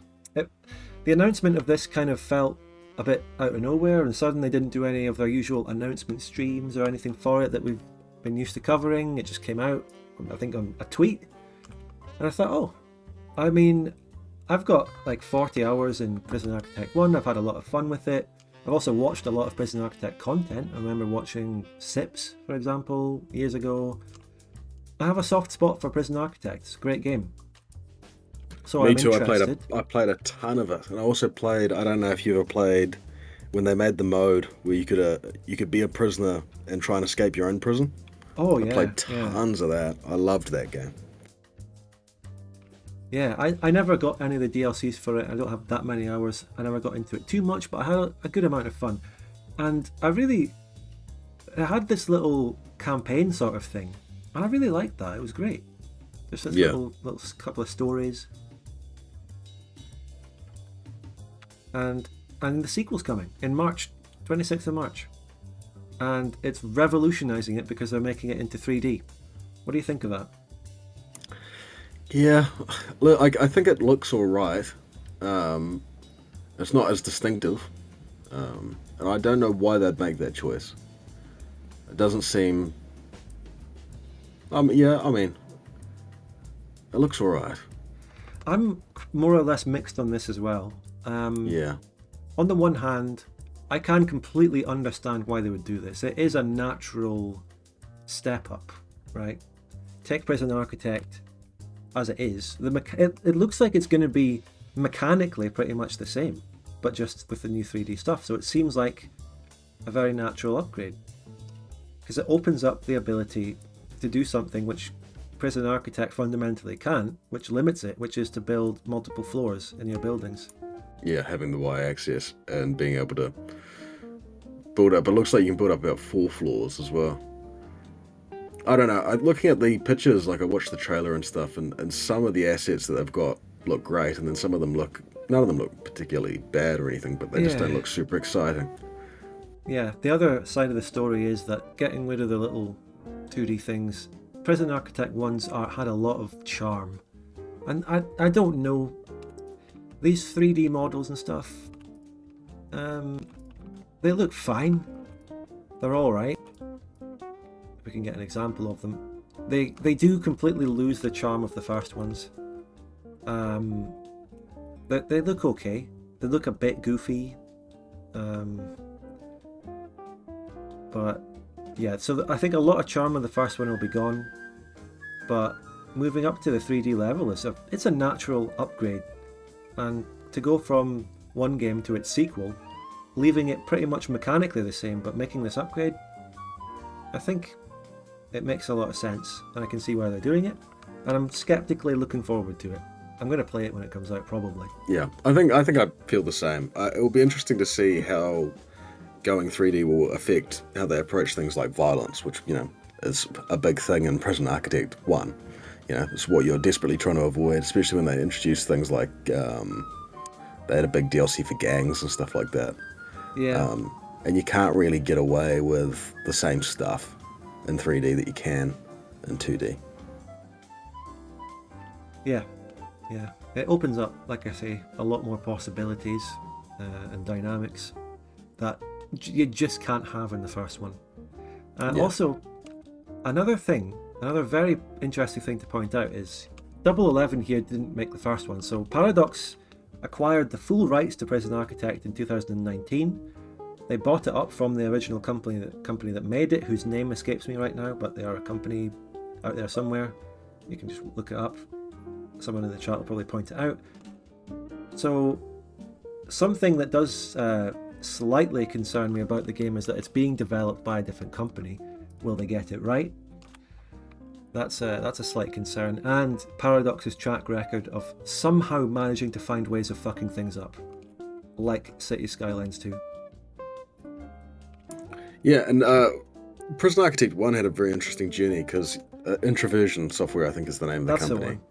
And it was just sort of 2 blokes mainly, and they had a YouTube channel, and they'd talk about when they were developing Prison Architect 1, they talked about it a lot, and then they announced they'd finished the game, and then, a year, I think it was, I might have the timeline wrong, but roughly a year or 2 later, they were bought by Paradox, and then they started, developing it again, building out all these DLCs. Yeah. The thing about Prison Architect 1, though, that actually bodes well for Gilded Destiny is it's an early access, crowd-funded success story. That's where it came from. Yeah. So it's a good sign, speaking of, Gilded Destiny and all that. That these, sometimes you do actually get early access success stories that become massive. And this is one of them.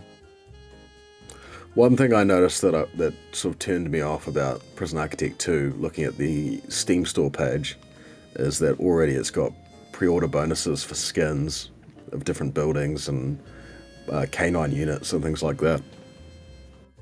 Yeah. Oh yeah, I see it. They've got a chart here. This fucking chart. There's only like 3 items in it. There's 2 versions and 3 items. There's nothing. What? Yeah, and then it's got in big letters, pre-order bonuses may be available for purchase later.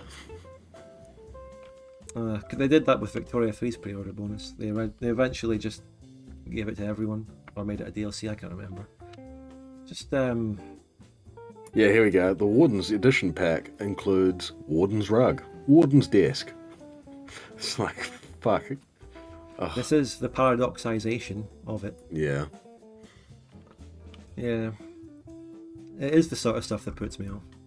Because when it comes to this, and I like I say, I do want to play it, I will just buy the base game, probably. I'm not interested in this extra stuff, but you just know it's going to be DLC-ified, massive DLC fest. And that's the Paradox way. It is what it is. Yeah. We got a super chat. Yep, from Daveeb. $10 US. Yeah, $10 US. Hey Spud, been watching you for years now, since the HFM Russia series. Thanks for consistently uploading unique and high quality content. Have you played Terra Invicta, and what did you think? Well, thank you so much for that. The HFM Russia series is ancient history. That's, frankly, as far as I'm concerned, that series is about as long ago as the 19th century itself, to be honest, given how old that content is. Thank you so much for the $10. That video was made at the time of Russia in the 19th century. That's how old. It was Boots a on the live ground, action, yeah. live action First, primary source. Yeah. Okay, well, Terra Invicta is a game that I've heard of. I actually bought it, and I was thinking of maybe playing it sometime, but I never got round to it. I don't know, what more can I say? It looks kind of cool. Looks nice. Here's the alert. That's the Gilded Destiny medal there in the alert, by the way. That is my medal. Since the HFM Russia series. Thanks for consistently uploading unique. Zenbo's saying it's very hard to get into. Have you played Yeah, it's Terra a bit complicated. What did you think? I was going to ask your opinion on this. Oh. It's quite unrelated, actually, I realise now, but it's fine. If Victoria 2 came to you today, would you have the time to learn Victoria 2? Like, would it be a game that you would actually play? It's fundamentally unanswerable question, Pie Chucker. A little bit.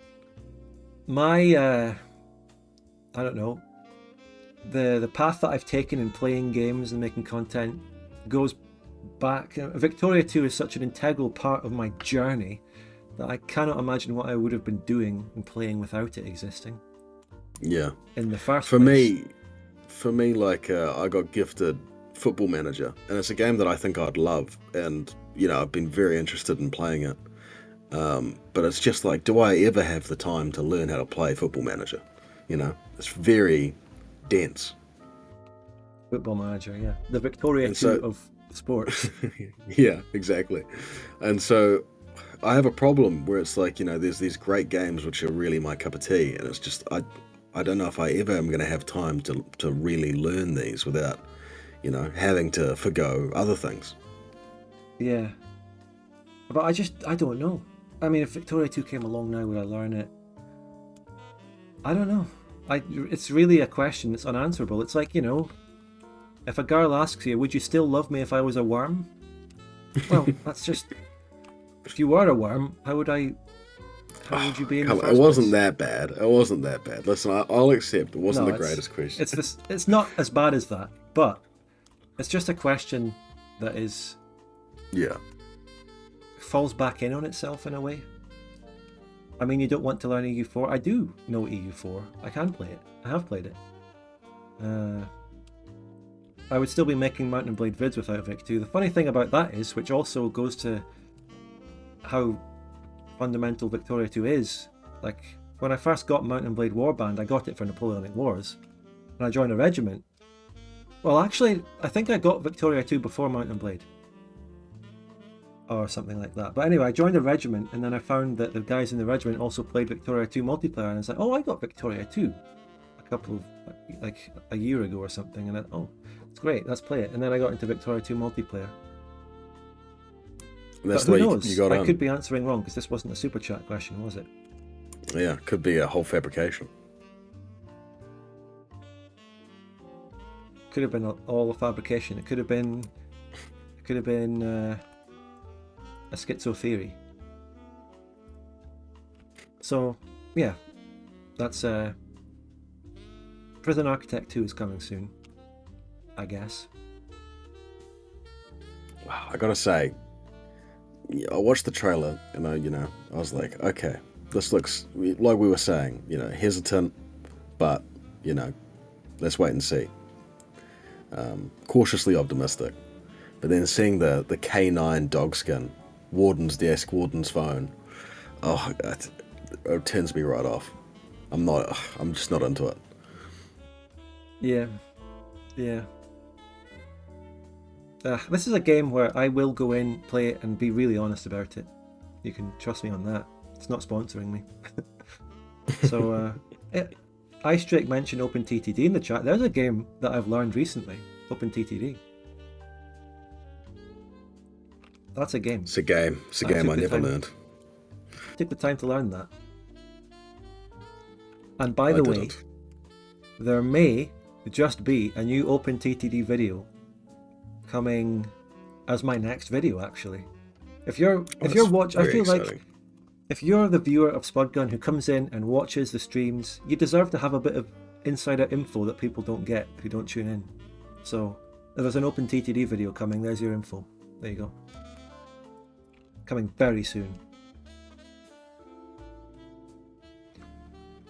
So I was trying to think of secret information I could reveal about the videos that I'm making, but I don't want to reveal too much. I'll think on it, and I might be able to come back with a clue.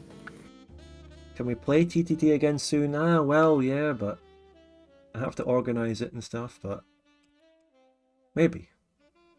And if we do play it again... No, Zenmos, no. What are you saying, Spud, if we do play it? Now that he mentions that, it sounded like you could be implying that was what you're doing. Yeah, I know, I wasn't, I'm not.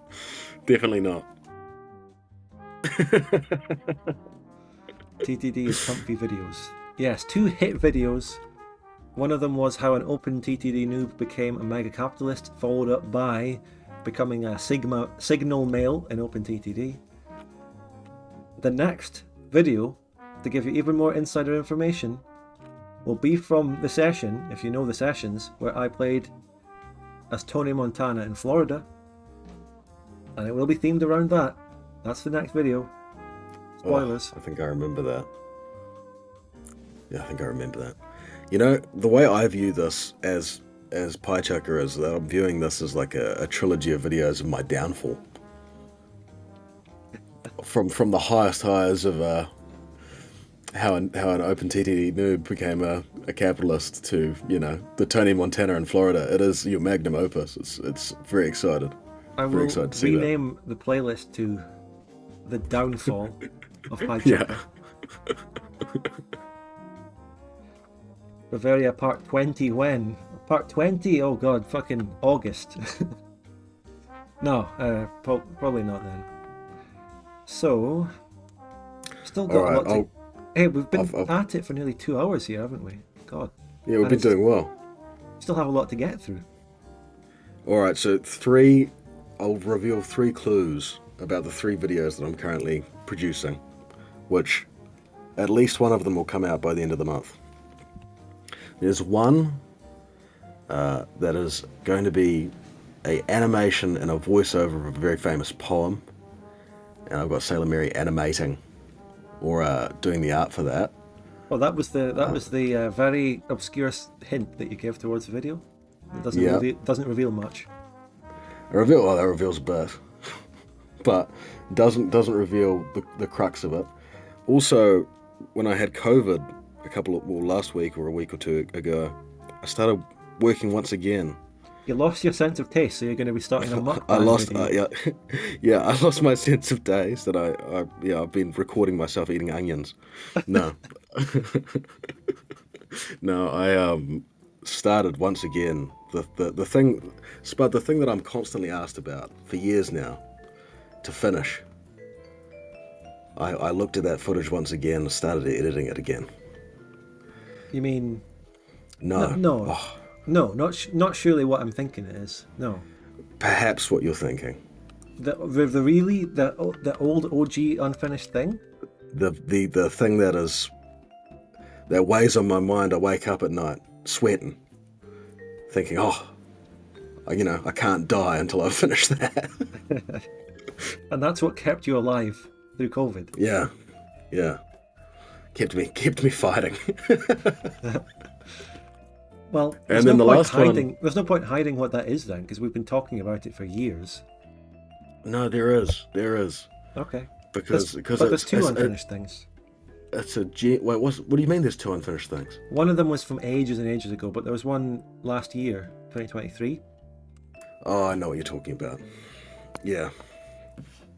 It's just so much footage. That's the problem with that one. What we're talking about is the... Wait, what? There's also...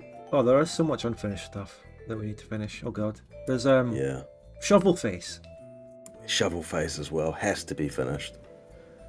It's so good. The thing is, as you're right, it's so irrelevant, but I think the story, the core of it, is still so good.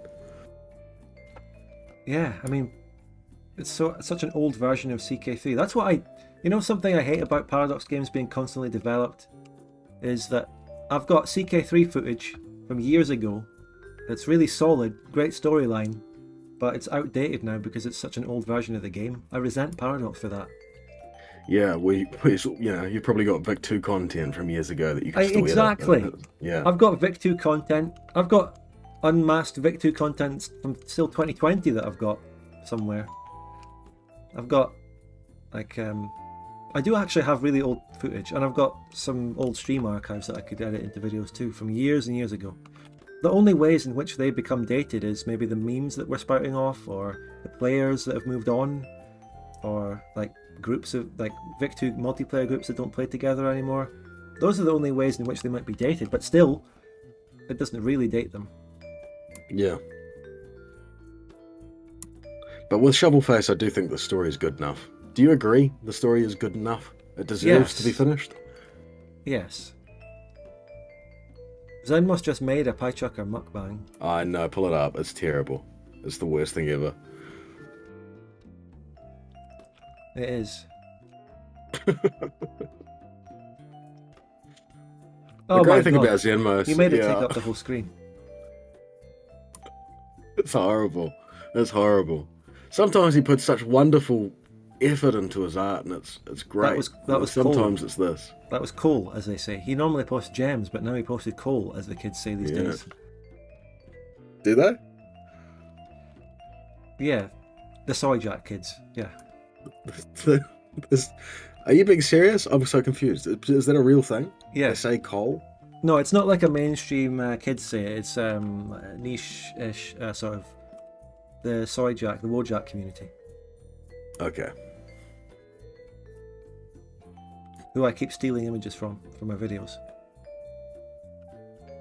Not that they can really be stolen, because these are open images that are just out there, but yeah. So the memes and the mic quality, yeah. If you ever open up a Spudgun video and it's got my old microphone in it, you know it's some old golden footage. Yeah. When was the last time I edited a video out of footage that had my old mic in it? No one asked me that, but that's a great question, Spudgun, that I just asked myself. And I can't remember what it might be. You don't even need me. I'm not really here. Anyway, it's just you. Yeah. It's just been me the whole time. Like I say though, we've been at it for about 2 hours and we still haven't actually gotten on to the Gilded Destiny dev diary. So, shall we? Let's do it. Alright. I have read this dev diary in text format, but I haven't watched the video, so let's react. This is talking about Gilded Destiny post-sponsorship. This is where everything's different. Can I be unbiased? Right, let's see if I can be an unbiased critical review of this, okay? Okay.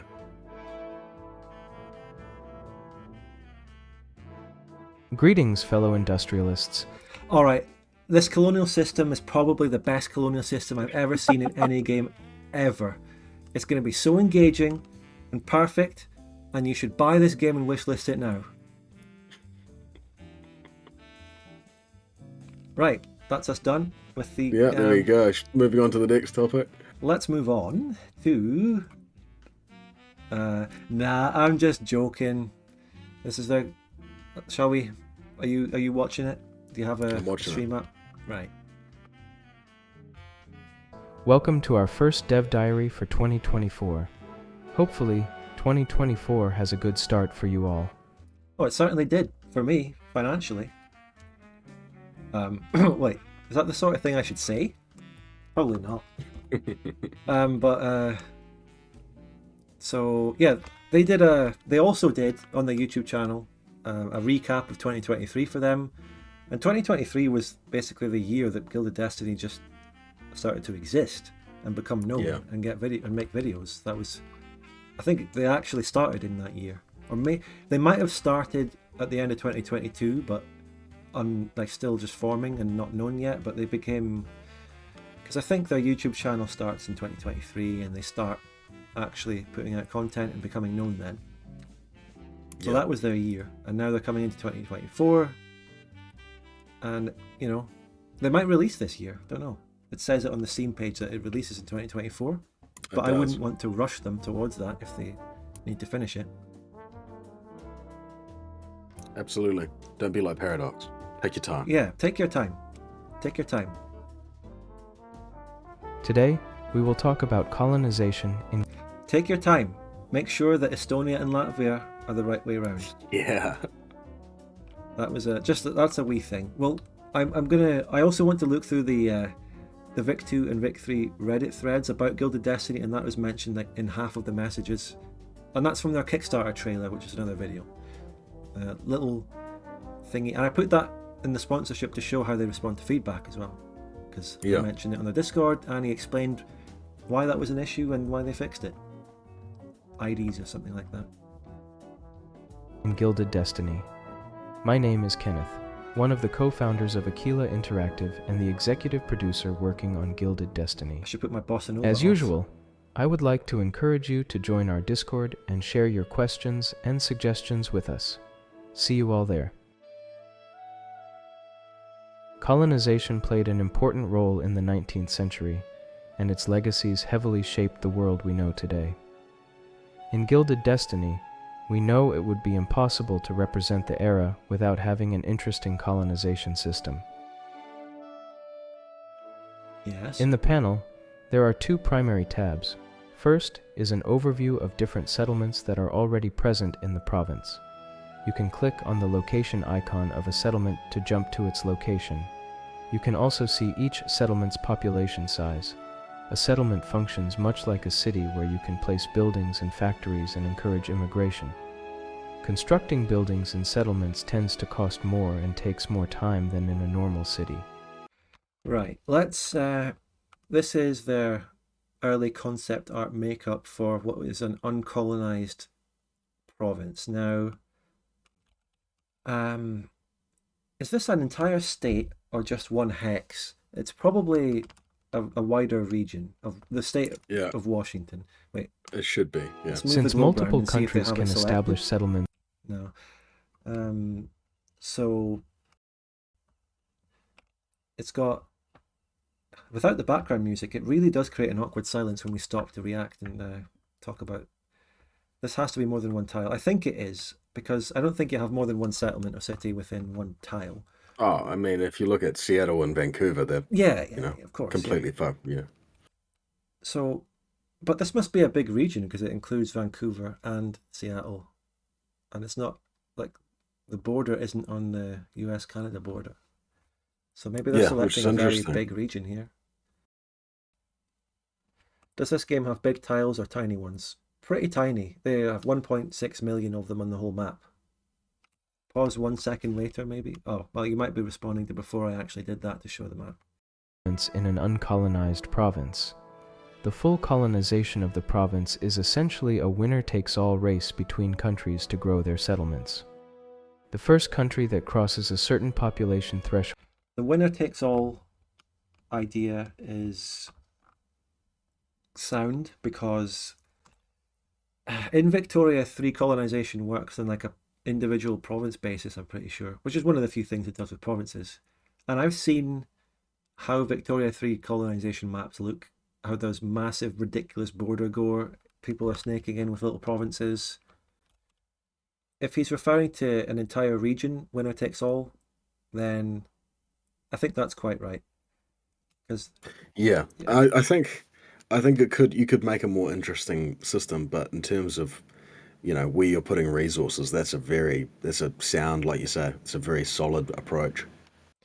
yeah, and he's about to go on. I mean, I have read the dev diary, so I know that he'll go on to explain how there is going to be an interesting system of competition between countries who are colonizing the same region. So as long as that's good and that's an engaging mechanic, it doesn't matter if it's not on a province level or a hex level. Region level is fine. The Victoria 2, and of course we are comparing to Victoria 2 and 3 here. The Victoria 2 mechanic is just based on your colonial points and time. So there really is an avenue for Gilded Destiny to come in and create a different system with something interesting that beats Victoria 2 and 3. Similar vibe though, in terms of the Victoria 2 system, you are building a settlement, and in this Yeah, system, you're building a settlement. But like you say, instead of colonial points, it's going to be population. yeah, that seems to be right. And yeah, the Victoria 2 system says it's a settlement and it gives there's little images of what it is, but at the end of the day, you are just clicking a box, 1, 2, 3, and then colonized. You're not really engaging with it that much. You're just clicking, and you have colonial power that goes into it. Anyway, let's continue. What were people saying in the chat? Ryan saying Vancouver was in Washington originally, I believe, then they ceded the territory and renamed Vancouver today Vancouver. Is that true? Probably. Because I thought Vancouver Island was the reason why Vancouver City exists, as in terms of its name. It was actually the British that originally put people into what we now call all of Washington as well, and then they later came to a treaty that divided it along a straight line that gave that to the USA. Threshold Yeah, within the British province Columbia and Washington. Yeah. colonizes the province, becomes the owner, and the colonized province becomes like any other province in that country's empire. This also means that all settlements, including those established by other countries, become cities owned by the colonizing country, although the cultures of the populations won't change. Building a settlement takes time, money, and resources. So that is part of the interesting thing here. So if two people try to colonize a province here in this game, and they start setting up a settlement, even if one power wins out over the other one and gets the whole place, there will still be a settlement within it with people from the opposing country. They'll still be there. Yeah, And I really like that. yeah. I'd like to see what they do around cultures and how they melt in terms of. That's one thing I've never been super satisfied with for Victoria 2. And some mods do a lot more with immigration and cultures, but it's not something that's done a lot in the base game. I'm satisfied with what it is in Victoria 2, but it could be improved on, and different games can do more interesting things, yes. Yeah. So let's just say hypothetically, right?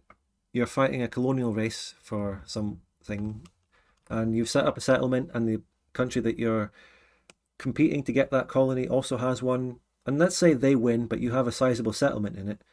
So you still have a motive to come back, fight a war, and reclaim that to get your settlement and your accepted props within it. Very even if they true. lost the colonial race. Which Like adds France and New Zealand.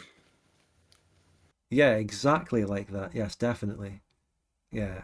And I think in the fan fork, by the way, there's events for France to reclaim reclaim New Zealand.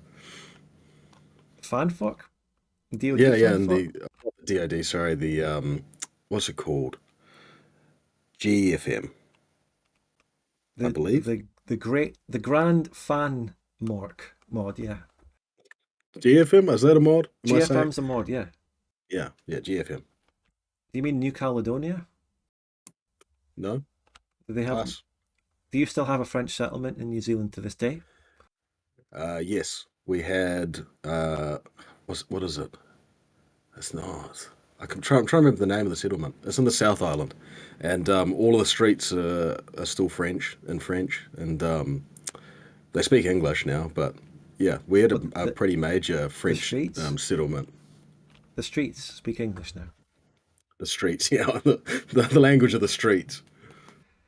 Is this what you two meant by where the streets have no name? Yeah, I think so. Paris Derry.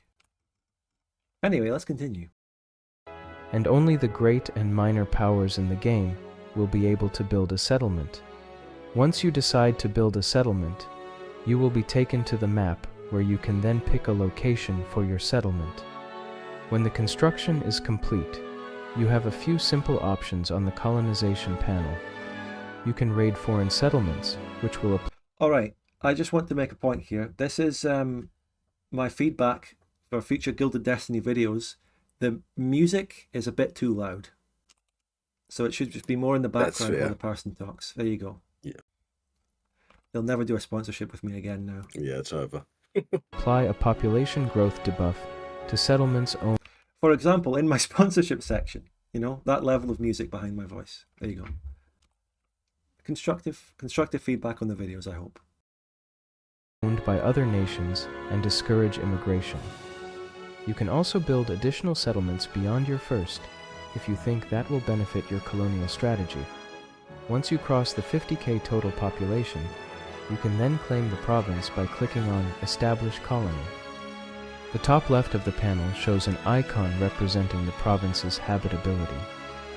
This represents some of the adverse conditions faced by early settlers, and works by applying a quality to all the province's residents that creates additional needs. For example, provinces that are extremely cold will add the bitter cold quality to populations that settle there, which adds a significant quantity of coal to the essential needs of the pop. On the other hand, certain provinces in Africa will add the malaria quality to populations that settle there, which adds quinine as an essential need. Without meeting these essential needs, a huge penalty to immigration rate and population growth will apply. All this means that the colonization of more inhospitable places may be very difficult or very unprofitable before certain technologies have been invented, or before certain trade goods have become more widely accessible. However, we wanted to make sure that we avoided hard-locking colonization wherever possible, since one of our main design principles is to give the player as much freedom as possible, including the freedom to make bad choices. Now, what do we think of that? That's an interesting position. It Freedom is. to make bad choices. It is. Yeah, I'm not too sure how I feel about it. It's one thing that Hearts of Iron does nice, where you can have it be a historical game if you wish. Because sometimes, when you let it be a total sandbox, you're going to get stuff that is just outside the realms of anything reasonable. Yeah, I quite like the freedom to make bad choices thing, but to be fair, the way they do it, I think based on like malaria modifiers, is actually what's in Victoria 3. Although, for the record, I never made it as far in a Victoria 3 campaign that I ever played to reach any kind of colonization. So I don't know the exact mechanics in Victoria 3, but I do believe you can actually colonize anywhere in Vic 3 that you have the range to, but they do have modifiers that have to be gotten rid of later with technology. So, in a sense, I think a lot about Gilded Destiny is some things are very heavily inspired by Vic 2, but they also aren't afraid to take inspiration from some elements of Victoria 3. And that's interesting, isn't it? It is. And as well, do some things which are completely original. So, yeah. But I think I do like that. I mean, the ability to, it doesn't hard lock you against doing colonization, because that's pretty realistic. I mean, you can try making an expedition to the Congo in 1840, but it's not going to go very well. Yeah, just don't let Britain not colonize British Columbia and have America snake up into the Arctic like what happens in Vic 2 sometimes. Yeah, I wonder how that'll turn out, right? I wonder how railroaded it'll be in that sense. I don't, at this stage of development, I'm not sure if they would have that nailed down. But yeah, something about Victoria 2 is, to what extent, if you just sort of observe a game, to what extent will the outcomes that the AI do be like real history? And some things should be pretty much determined, like the border with the US and Britain. Yeah. Like that ridiculous snaking which happens in Heart of Darkness. I do believe that didn't happen before Heart of Darkness, the ridiculous colonization that the USA sometimes does up into fucking Alberta. Yeah, that's awful. I think it only happened after that DLC, and they didn't fix it, obviously. Like, that sort of thing probably shouldn't happen. But there also should be opportunities for things to happen differently. And that's a fine line, and it's very difficult to navigate that line, probably. Mm. The town that I was thinking of was Akaroa, by the way. French town in the South Island. Yeah, it was called Louis Philippe, or Port Louis Philippe or something. And then it got renamed to the Māori name. Oh. So they got rid of the French name and... Yeah, the British probably did it straight away. But you know, that's part of I don't know if it's part of HFM, but it's part of GFM. And I thought that was really interesting playing France in a single player campaign. They should do that to Quebec. Yeah. Yeah, you can. There's calls for that as well. Calls for Quebec. I mean, Canadian government should just abolish Quebec and rename everything to the Native Americans. Yeah. Actually, to be fair, the name Quebec is from Native Americans, right? But it is Francisized name sort of thing. Whereas Louis Philippe was just a straight up, let's name this after that bloke. Let's name it after the king, yeah. Anyway. On the second tab, you will find the population details of the province. You'll find pie charts. Much like a normal province, you will be able to see professions, cultures, and religions. Here, you will find information on all colonizing powers, combined with information on the native population, to give you an overall picture of the province. During the colonizing phase, you have no direct interaction with the indigenous populations beyond them, showing up on your colonization panel. They live in the province, but do not work in your settlements. Interaction with them will begin once you claim the province, and they will become your subjects. While the province remains unclaimed, any country with at least one settlement can build resource extraction buildings within the province and will own their output until the province is claimed. These resource extraction buildings will remain staffed exclusively by your own population until the province is claimed. For now, we envision the colonization system to be fairly simple for our first iteration of the game. In the future, perhaps, we want to add another tab where you can interact with the indigenous population by sending missionaries or improving relations through gifts, etc. However, if your relations...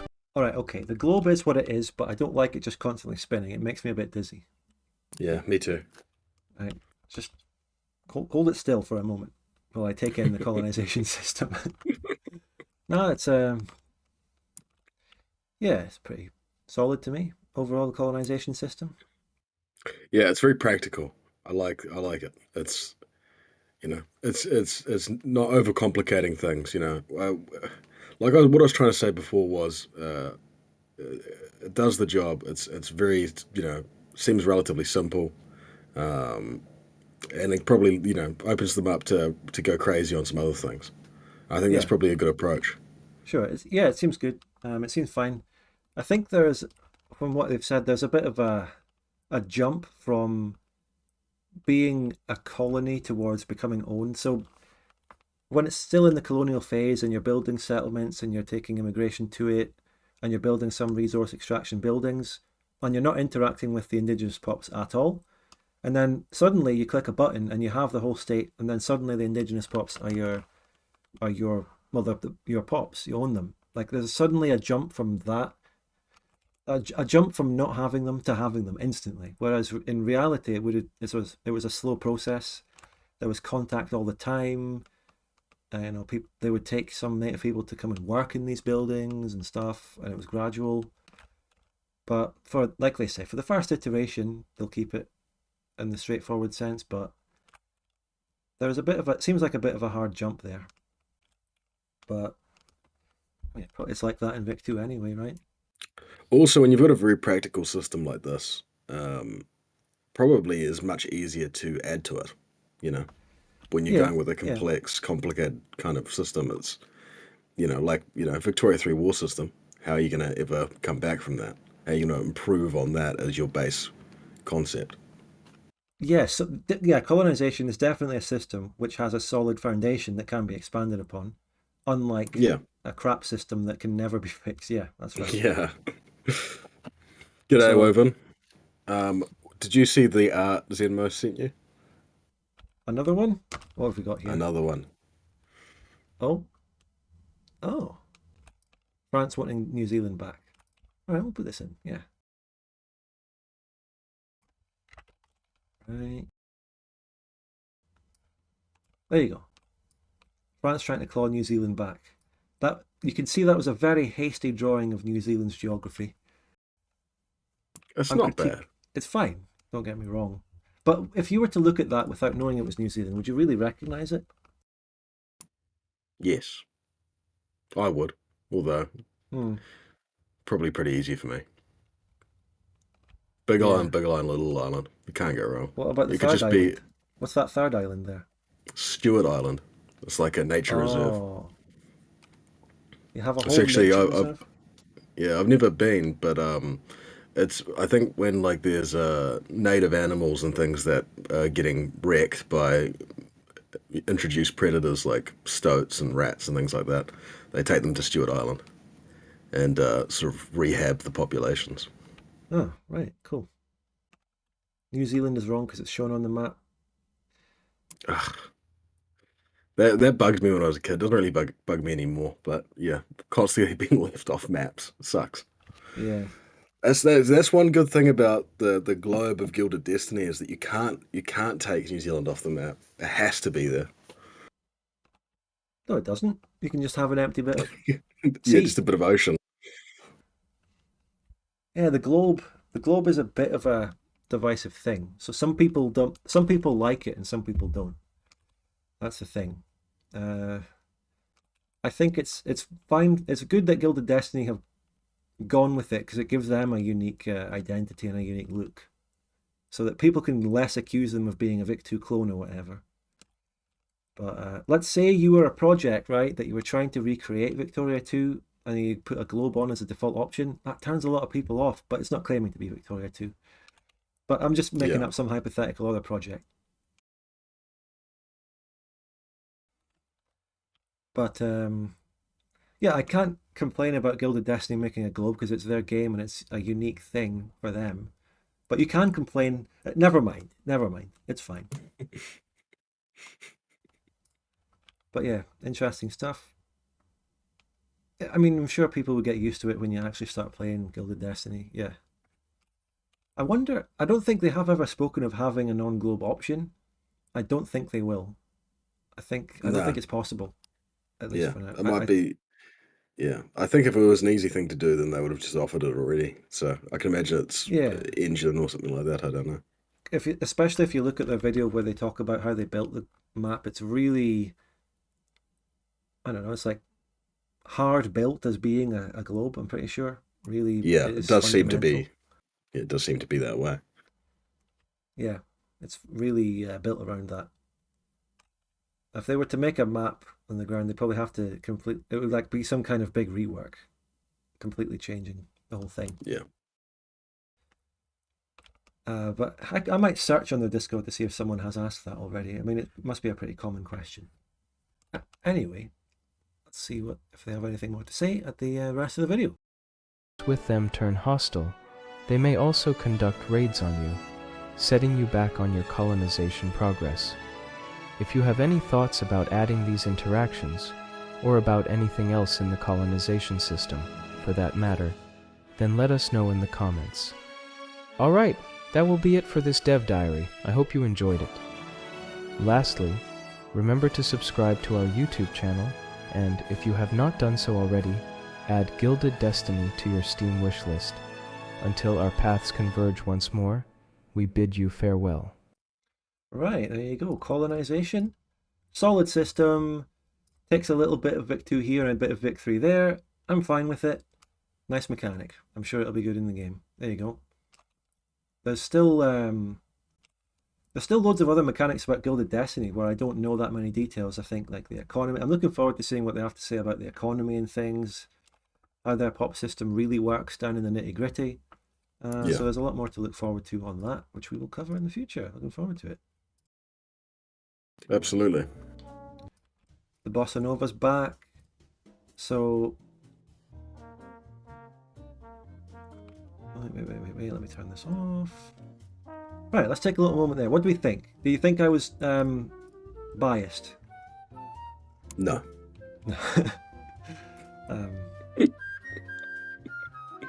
Do you think I was biased saying that? Yeah.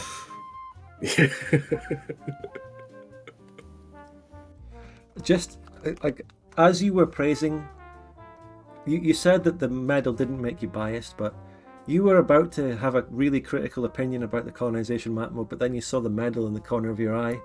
Yeah, I'm wearing it right now. I can't do it. I put it on. I put it on to do a discussion stream. I pinned the medal on.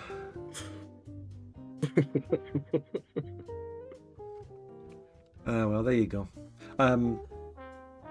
So yeah, in terms of Gilded Destiny in general, a good point about it. The globe and the hex map that they've done, it's some people, as we're about to see, because I'm actually going to have a quick look through the Victoria 2 and 3 Reddit threads that were created about Gilded Destiny, like respectively. It got a Reddit thread on each of those, Victoria 2 and 3, so we can see how the two different communities sort of react to it. It's a very interesting contrast. But we'll see in those that some people are put off by the hex and the globe, and some people like it. And it's interesting. Yeah. Like, some people see that and how jarring and different it looks compared to what they're used to from gun strategy games, and it instantly puts them off. And that's a sort of risk for Gilded Destiny. Now, personally, it goes to show how dominant Paradox is in the genre as well. The fact that these are just standards for the genre. There's so little competition that something, as it's not a massive change really to the UI. It's a change, but it's not, it's not changing the gameplay in any kind of way. But there's resistance to that from a lot of people. I've seen quite a few people, like you say, not particularly interested in the globe. Yeah.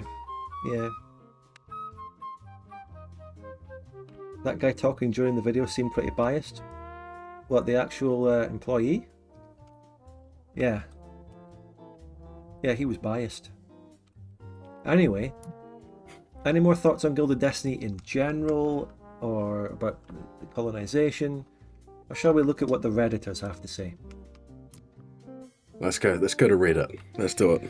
Here we fucking go. This is where the fun begins. So we'll start with the Vic 2 Reddit, and yeah, the top comment here is exactly what I've mentioned, which is the Estonia and Latvia. And we're going to find that dominates these comments somehow. And it's interesting. If you forebears, I mean, for fuck's sake, forebears, we just talked about that. Keep up. Like 10 minutes ago. We just exactly talked about that. Oh my god. Where have you been, Glovebox? You're not paying attention. Come on, mate. So I'm just thinking, right? They made that mistake. It's in their Kickstarter trailer, which we haven't watched here, so you can see that. Latvia and Estonia were marked as the wrong way around on the map. That is a tiny little thing. It's an easy mistake that will be so easily fixed when the game even hits pre-alpha. It's like a tiny thing. But the way that either it's just a Reddit thing or it's just a people thing in general. People will always pick up on something like that and make it into a bigger deal than it actually is. And that's what these two Reddit threads have done. Like, they really have, I have to say. Like, I think it's a layer deeper. I think it's not people will pick up on it. I think it's like a couple of people will pick up on it, and then a bunch of people will pick up on the fact that people have picked up on it, and they want to be part of the dog pile. Yeah, I mean, I'm trying to relate it back to whenever I've been critical of a game, like for example Victoria 3, and my criticisms of Victoria 3 were, you know, not that they got one little thing on the map mixed up, but on the other hand, that could be because that's all we have about it so far. Because when we were just looking through early Vic 3 dev diaries, we were nitpicking the little information they did give us, right? And that might be the case here. They might just be looking for something because it's not playable yet. There's no. You have to look at history, though. I think that's important. Like, it's a unique opportunity with a new company in any industry, is that you don't have a reputation yet. Whereas Paradox, you know, they've earned their reputation well and truly. You know, so when you know, like if it was Paradox's new DLC, you know, and they, you know, showed Latvia and Estonia mixed up, yeah, it would probably be pretty harsh on that. But that definitely doesn't mean we're biased towards Gilded Destiny. Yeah. So, I mean, it really is a minor thing. It's probably already fixed, and I brought it to their Discord and suggested it because when I was looking through these threads earlier, like a couple of weeks ago or whatever, I was seeing everyone talking about the Latvia and Estonia. So I searched on the Discord to see if anyone had actually raised it to them on there, and no one had yet. So I did, and then they responded and told me why the problem arose. And it was something to do with the ID numbers getting mixed up behind the scenes, and yeah. When you actually look at it, it's not a big deal, but it's all they talk about here. And there's a lot of weird comments after it.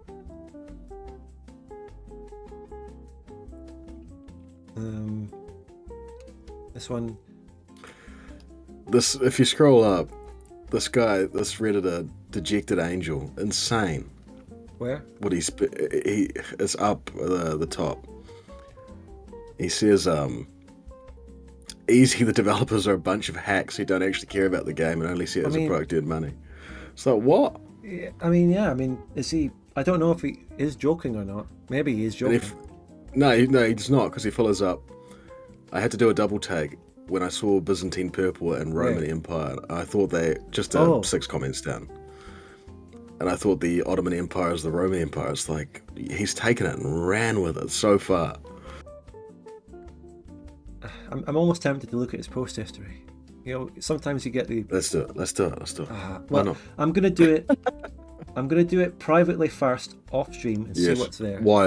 A wise decision. Yeah.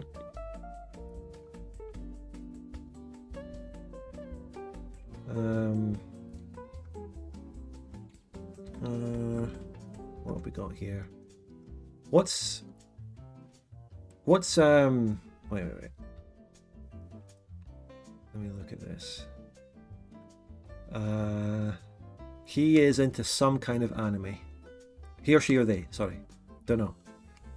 This is some anime. Really big anime stuff.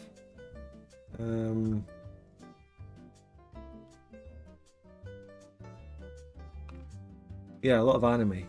Something called Touhou, Touhou, Toho. Don't know what that is. Me neither. 3 years ago, Dejected Angel posted on a subreddit called Tip of My Penis looking for a porn that he'd watched. And then other than that, a lot of anime. That's why I didn't show it on stream. Yeah. Well, I'm glad. I'm glad, you know, we have some more context on this individual. It's not real. It was 3 years ago, but yeah. We That's what you get. destroy. Glovebox said we destroy our enemies here. I don't know. That wasn't really guess. character assassination at all.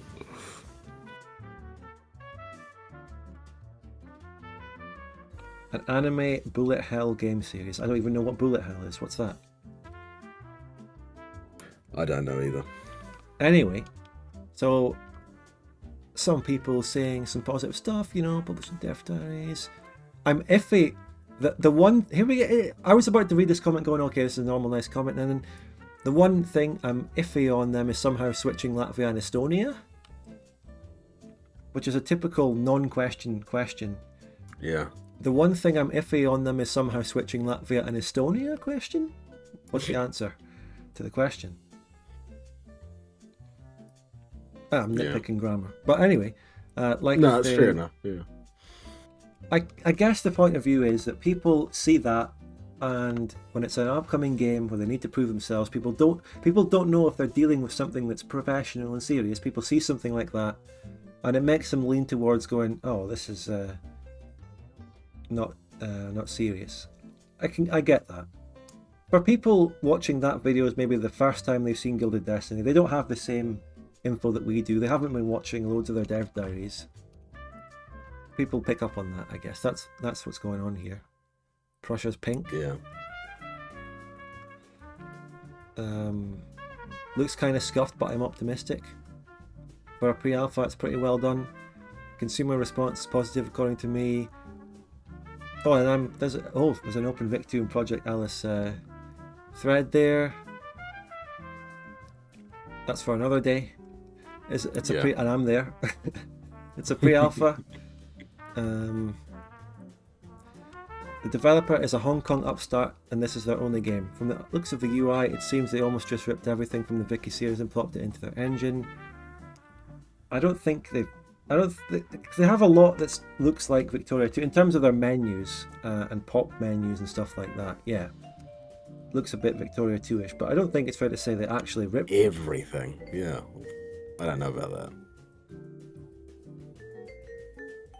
So the response here has been a bit mixed. Skeptically, slightly positive. Looks like a better sequel than Victoria 3 was, in my opinion. Well, we talked about that extensively earlier, in an earlier section. But yeah. And this is a comment that you're going to be obviously likely to see in the Victoria 2 Reddit, which doesn't like Victoria 3 that much.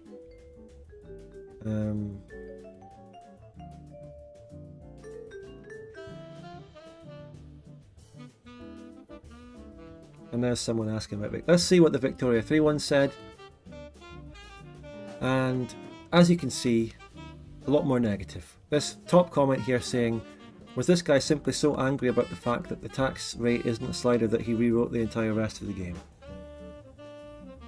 Pretty, it's really typical to see on the Victoria 3 Reddit, the top comment being a sort of snarky comment implying that Gilded Destiny is just being made to hate on Vic 3 changing tax sliders. Bizarre. Yeah, no, I haven't seen any of this yet, and that is insane. The thing is I'm not trying to be too rude or, I'm not trying to be over the top here, but who the fuck are these people? It's crazy. Make a game just to hate Victoria 3, like, how, it's almost like a religion. Do you want to know who this person is? Shall we do a post-history check? Yeah. Right, let's see. Gaming stuff, normal, fine.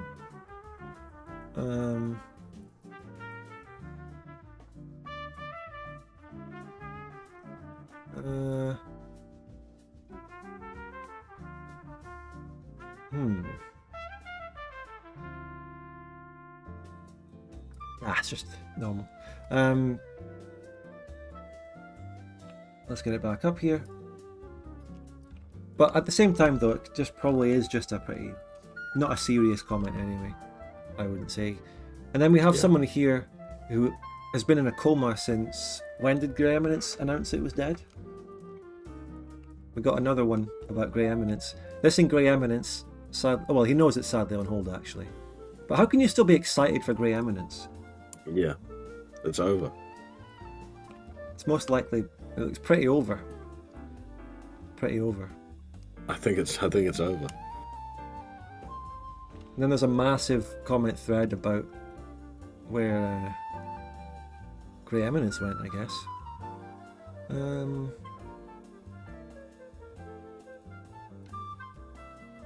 Right, there you go. I'm not very knowledgeable at this game. I don't think Grey Eminence would be able to increase... Oh, this is still about Grey Eminence. Oh, right. We haven't actually reached... How much... There's a massive fucking thread about Grey Eminence. It certainly looks interesting, I'll be keeping an eye on it, but I have to say, the part where they are scrolling through an enormous list of goods and adjusting sliders for every single one looks like it has potential to be serious micro hell. And this is coming from the Victoria 3 Reddit. Yeah. But, yeah, and then you have someone who just asked them, and it's only in planned economy, so yeah, it's fine. Why do I get the feeling their game won't model any form of cooperative ownership-based socialism? Where does it say that? Right where your mouse is. Yeah. Right. Okay. Ugh. Cooperative ownership-based socialism. What does that even mean? Admittedly, Victoria 3 handles that super clumsily, but at least they remembered it exists, lol. And I don't know. Is that some... yeah. That's not even... That's very... I It's don't just know. a It's weird just thing. like factory ownership by the workers, basically. But what game actually has factory ownership done by the workers anyway? There's like a Reddit way of speaking as well. So we should make a Wikipedia article on that. Why do I get the feeling? Like, they always start sentences like that.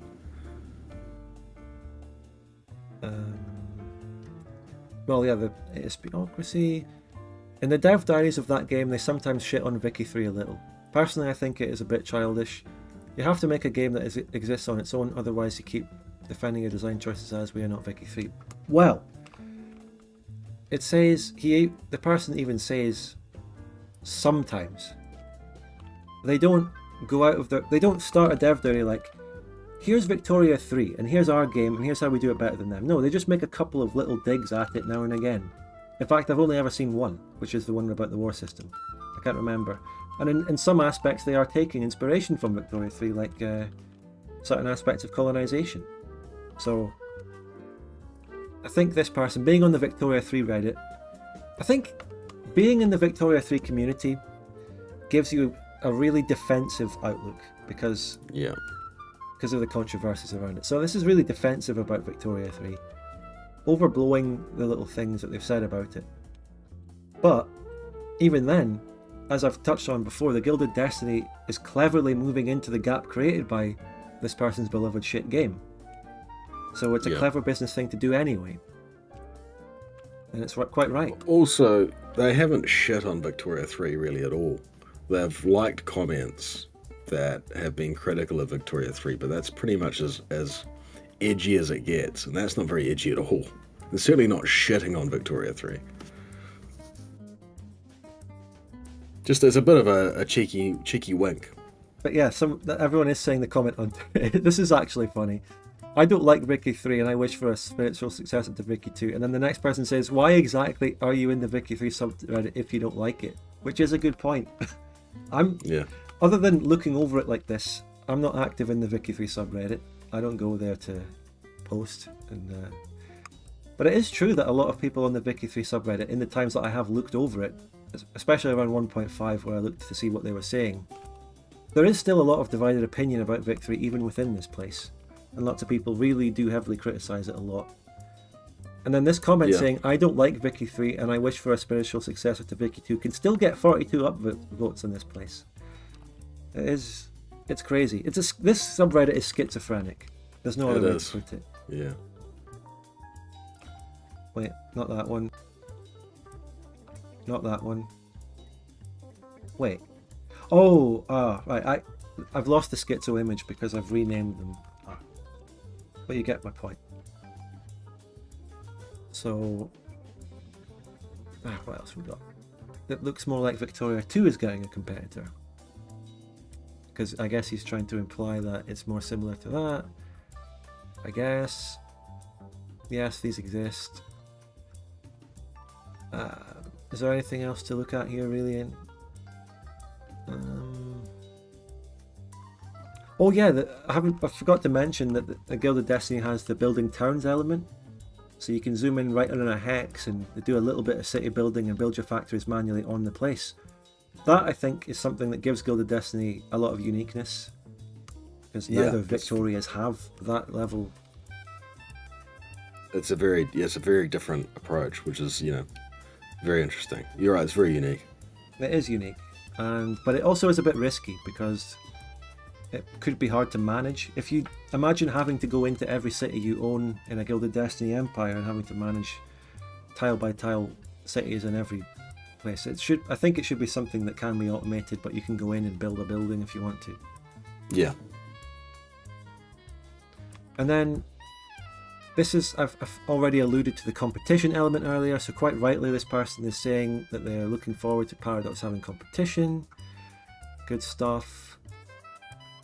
And then decaying in quality and rising in greed is capitalism working as intended. It tends towards monopoly, because every Redditor will take an opportunity to, I don't know, make a statement like that and stuff. And then someone follows up saying, better should we turn into a moneyless society and planned economy? And then gigantic ideological debate. Holy shit. Another one here. Walmart.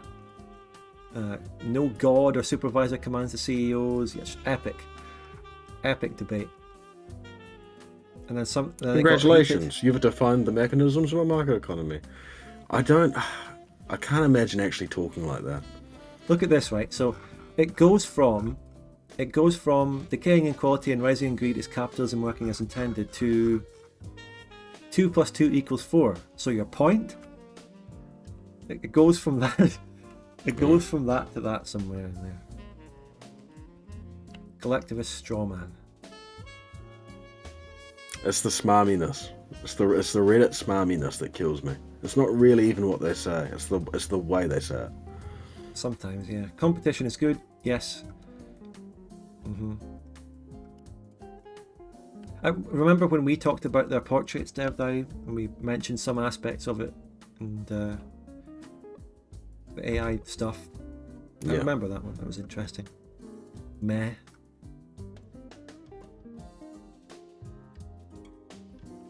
Yeah, I mean, anyway, that's enough of that, really, isn't it? So, boom. Now, how long have we been going? We have been going for 2 hours and 45 minutes. That's a lot. I think we should just leave Age of History for now, because, I mean, this stream was mainly about Gilded Destiny anyway. Yeah, I think that's wise. We can come back to Age of History 3, which is another interesting, slightly exciting upcoming project which people could check out. Right. Looking through that Reddit argument has left me exhausted anyway. Tuckerman's out fast. He says, good stream, goodbye lads. He's gone. Oh, not any more super chats before you go? Oh. Any more super chats from anyone? Remember, if you want a truthful answer to your question, support the stream with a super chat, give it a like. We are now just going to be moving on to chatting, overviewing, timestamp it, overviewing anything we've talked about at any point in the stream. Pull up the Mana Lords release date trailer. Maybe. Yeah. No, you know what? No, because we haven't made it a topic, and I just want to relax and chat now. We've exhausted ourselves talking about Gilded Destiny and sponsorships and stuff. Yeah. But look, I am looking forward to Mana Lords, and I'll play it when it comes out, so... So, a simple thing to talk about, food, says Zenmos. Have you got a favourite food spot? Oh no, I don't really... I'm not a foodie. I don't like talking about food all that much. How's OpenVic going? Well, there's that. That is just going well, because the coders are coding. If you look at I would rather talk about that than food, because OpenVic is food to me. The GitHub channels, if you just go on the OpenVic community server and look at the GitHub channels, they are just going every day. They are force pushing and committing and stuff. And I don't know exactly what they're force pushing and committing, because I'm not a technical person who knows the code, but boy are they doing that. But there should be a dev diary about the somewhere in March, April maybe, the end of Q1 of the year, dev diary. At some point they're going to transition away from the UI and data loading, which will be finished soon, and then the actual simulation and mechanics will start to be developed a little later in the year. That's where the fun begins. That's where we can probably engage a lot more with the community, show what's going on. One of the first things they plan to do is make actual moving units on the map, in terms of actual interactivity with the game. Yeah. So we'll get to see that pretty soon. How big is the There you team at the moment? Do you know? Yeah, it depends. There's the total size of the team, and then there's the people active, really active and doing stuff. The total size of the team could be like 40 people. It's about 40-ish. And then there's artists who are making art, and then there's the active coders who are coding away. It's like 4 or 5 people doing the really active coding right now, I think. Yeah. Sounds, yeah, well, 40 people, and then, yeah, it makes sense that there'd be 5 or 6 core. I mean, there's some people with certain skills that need to be only engaged when the project reaches that stage. Anyway, so.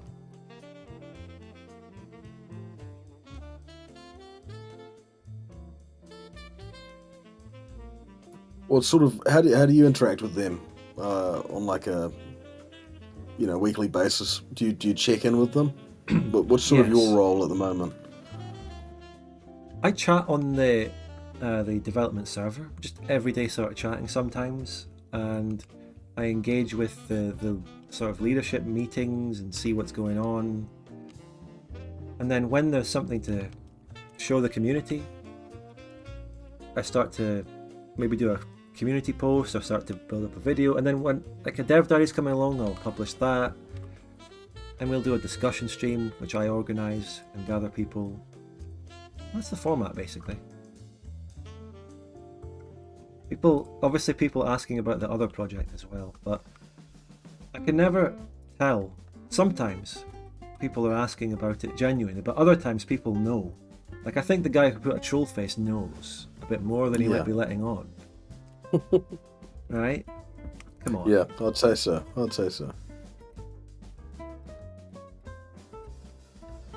And I just don't want to get into that right now for everyone's safety and security.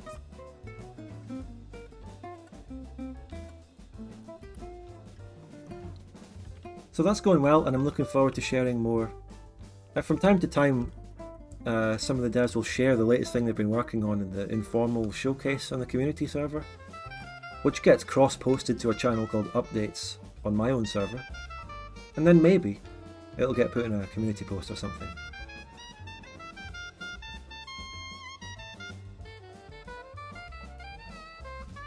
But most of the time, I tend to just let them get on with it. Because I'm not a technical person, why should I interfere with the actual coding and stuff? Just let them get on with it. Whenever they have, whenever they're ready to have something for PR, I'm there. Does anyone have a super chat question? Do you have a super chat question? Well, there's been a lot done. I haven't actually tuned into the OpenVix stuff in quite a while. Christ. Huge amounts of stuff. Really like some of the art that they've made. The models. Yeah. It's it depends how far you want me to get into it and how detailed to go. Because the new models and stuff are for the future version of the game called Out of the Box mode, which is going to be the version that isn't dependent on owning Victoria 2. So that's why they've created unique models. So before that, compatibility mode will be done, which is the mode that will take files out of your Victoria 2 folder and load them into the game. Therefore, it doesn't require new art yet. So it'll be the compatible with Victoria 2 version that's done first, with working multiplayer. Yeah. And then after that, they can start to unleash the really new stuff. It's unfortunate that as soon as we open up into the chatting section where we can engage more with the chat, they just completely fuck off. A little bit, yeah. Also, it is. I'm not as sharp as I normally am because it is 6 o'clock in the morning. Right, yeah. I'm doing prod Zenmos, doodling right now, can't. Zenmos is always busy working away. He's always doodling. He's doing something with his wee doodle. Ryan says, I always enjoy Open Vic talk, just don't feel I can add much to the discussion as well. Yeah. I relate to that because, like, I think probably the one thing that I'm not, ear to the ground on is Open Vic.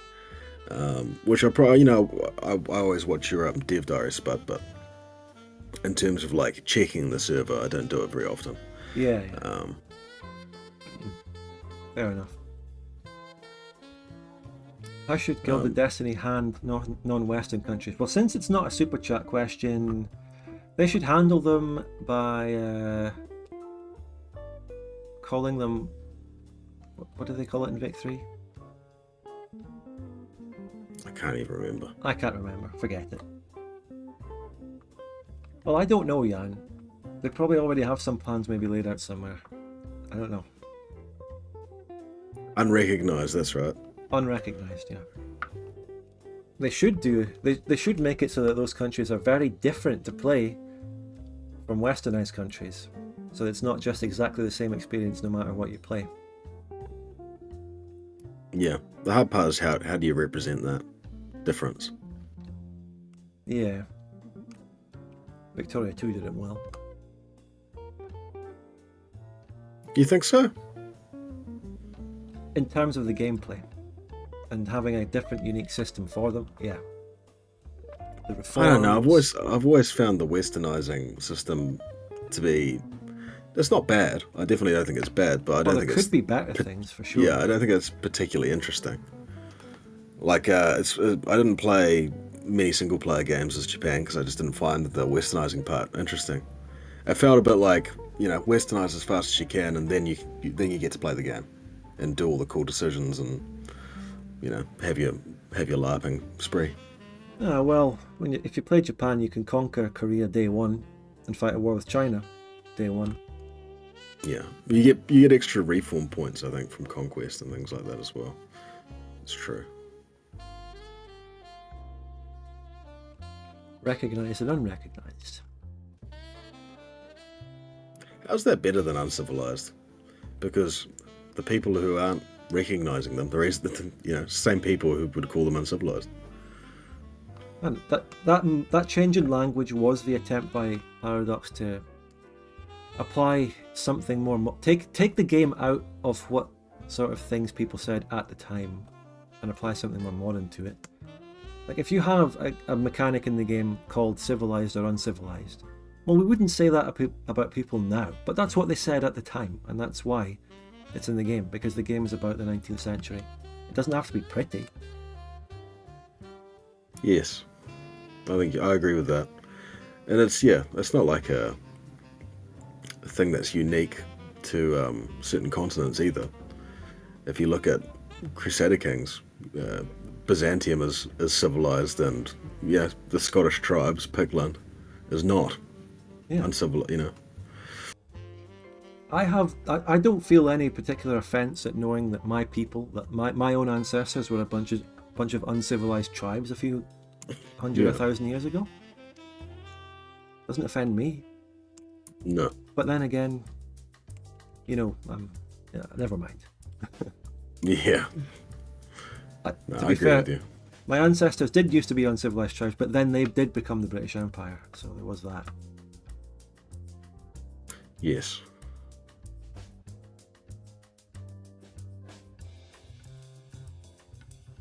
You have to show the ugly side of the Victorian era, yeah. Like Victoria herself, she wasn't that pretty, and she was quite stinky, as Isora Productions knows. The ugly side of Victoria. And she used to just have leeches all the time.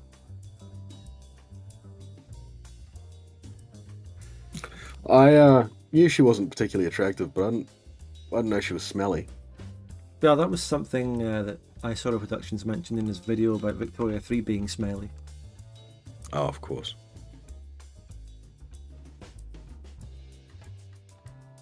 What's this supposed to represent other than just the Ottoman Empire, Mr. Zenlos? Nice one. I think he wants a single player series. What's the meaning? Trying to gaslight you into an Ottoman series. Oh.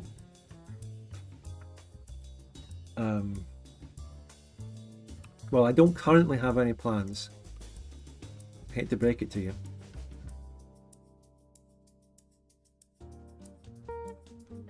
And in order to make an Ottoman series, I would have to sign up as a new campaign, play as the Ottomans, go through the whole campaign, have it done, gather all the footage, and then start editing it. That's a process that could take a very, very long time. And I can't commit to it now anyway, because I don't know if there's any new campaigns starting, what to sign up for. That's why it's very difficult for me to, when everyone asks me to make a series as a certain country, it's not a process that I can just start. I have to sign up for a multiplayer campaign as long as I actually want to play the country in question. Yeah. You don't often get to choose your country as well when you're signing up. You get to sign up as 3 possibilities, yeah. So even if I put Ottomans as my number 1 pick, there's not even a guarantee. Oh, you mean... yeah, he's saying that he means single player. Oh, well, my plan in terms of single player on Twitch, which is, yeah, sorry, I got the wrong meaning there. Apologies. In terms of that, I have said that I do want to play as Gran Colombia after Spain because it links perfectly, and I'm interested in the new content they just added to Colombia in DoD Fanfork. No, this isn't a gaslighting success. I actually want to play Colombia, but I also want to do the Spore campaign, which is my current sub goal on Twitch for 200 subs. I want to play Spore, where I'll make a character. How much Spore are you going to play? Because the thing about Spore, it's a wonderful game, but it's got its ups and downs in terms of the various eras. Well, I want to get through the game until the space phase, and then I'll go into the space phase and we'll play some of that and see how it goes. Just go into as much of the space phase as we do until we get bored. Who are the big bad guys in space phase? I don't know, I never got into it that much. But the thing I really want to do in that game is make a creature that looks like my profile pic. Oh, that's what I want to do. That's half the reason I even want to play the game. I just want to make that. You can get to civilization phase and start, like, you can have spud tanks. Oh, it'll be great. Oh yeah, I'm looking forward to making the vehicles as well. Shit, that's great. Yeah, and you can make the buildings and the cities and things. Oh yeah. So that's the plans for the single player content on Twitch. Subscribe to my Twitch if you want to see a Spore campaign on Twitch. Give a super chat now if you want to keep the comfy chatting going. Sustain the chat.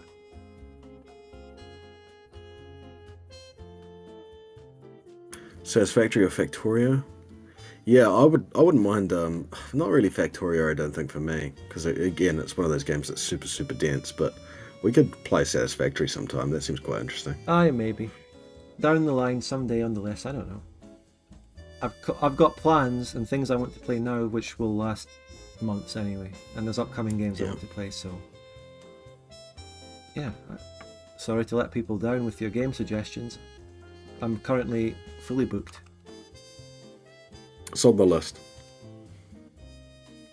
It's not actually on the list. I have our list over here, and those aren't on it.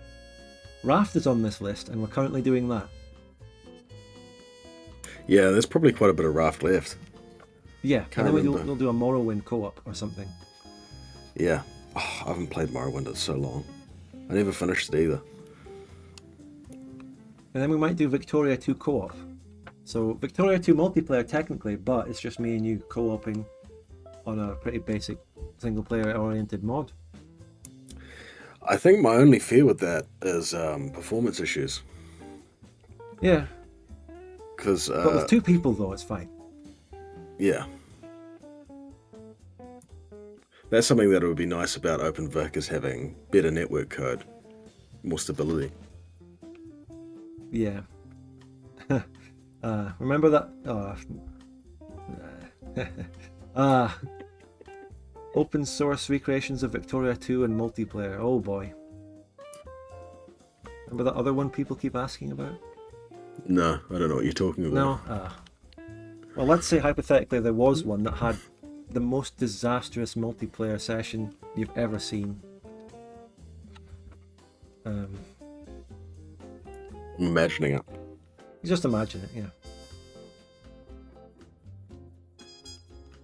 Imagine creating a multiplayer system in your open source recreation where when you join the game, it's the name of your computer that comes up, which in some cases has your real name in it, in the multiplayer lobby.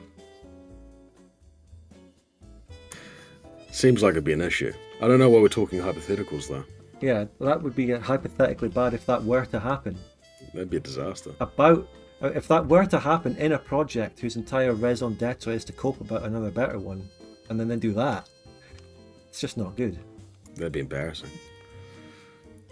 It would be important as well to remember in this hypothetical that there could be a hypothetical truce. There isn't. But I There just don't isn't? want to talk... No, not really, but I just don't want to get into it, that's the thing, on these streams anyway. I don't want to bog it down with that nonsense. So I'm just keeping it hypothetical for now. That's hilarious, Ryan. Ryan You says, know- do you know Virtual Rock outside of MP, because it feels like you've played a lot of games with him? We know him very well. This is a down non-super pub. chat question. So yeah, We're down. Yeah. You tell him. Yeah, we're down pub with Virtual Rock all the time. Virtual Rock's actually from Liverpool. I go, Yeah, halfway between me and Spud. Virtual Rock, as I call him, from Liverpool. Virtual Rock. Yeah, we kept talking about how Jurgen Klopp's stepping down. Yeah. Oh, what do you think about that amazing football news? Jurgen Klopp. Wow. We should get Virtual Rock on to talk about it, because he's, as a Scouser, he would have the his ear to the ground. But I think he's more of an Everton guy. Oh, you think he's more of a... I made that mistake once. I didn't really... this is when I was like 16. I didn't know how much British people cared about football. But it was a Scouse guy I was working with. And I was trying to get to know him. So I was like, oh, you're from Liverpool. You must be a Liverpool fan. And he got real serious. He was a real jokey guy, but he got real serious all of a sudden. He's like, have the boys put you up to this? And I was like, oh shit, what have I've really said something terribly offensive here. I don't even know what I've said wrong. And then he pulled out an Everton beanie and put it on. Oh. And yeah, he didn't like me after that. Just people care so much about football. Yeah, people let football take up such a massive part of their lives. Imagine basing your life around football. We have one football team in pretty much our whole country. And The national team. We have the national team, but we've also got the Wellington Phoenix, which plays in the Australian League and does very poorly. Very poorly indeed. I think the Australians are constantly trying to get rid of us, and we're fighting tooth and nail to be allowed to play. Let's wait for the super chat alert to come in before we answer that. But so yeah, that's Virtual Rock. Know him so well outside of MP. We go way back. No, look, let's not torture them. No. I like Virtual Rock, and we've had many great times in the game together, but never known him outside of the multiplayer Vic 2 I've played with him. I think you're probably asking that just because we've built up some kind of rivalry and played a lot together. You've talked a lot about the economy and the war systems in Vic 3. But Definitely what Napoleon's do you Legacy think as well. of war now? Attempted betrayal. He got wrecked in the end. Thank you, Rashuram, for the 50 Swedish kroner. How many is that in pounds? You've talked a lot about the economy and war systems in Vic 3, but what do you think of the journal? Well, the journal's less important than those other things, but I don't know. I don't know. £3.78p. There you go. Cheers. And I say cheers because that's. Oh, I don't know if you. Yeah, it's hard to get a pint for that little nowadays. Weatherspoons definitely. Maybe even less actually. But cheers. I don't really have any strong feelings on the journal either way, to be honest. The main problem with it was that, at least on launch, the game didn't have any content to fill the journals. So they were there, and there was fuck all in them. Maybe like some countries had one big major journal entry. So if modders can take them and add a lot of content to them, then good, I guess. We'll see. Yeah.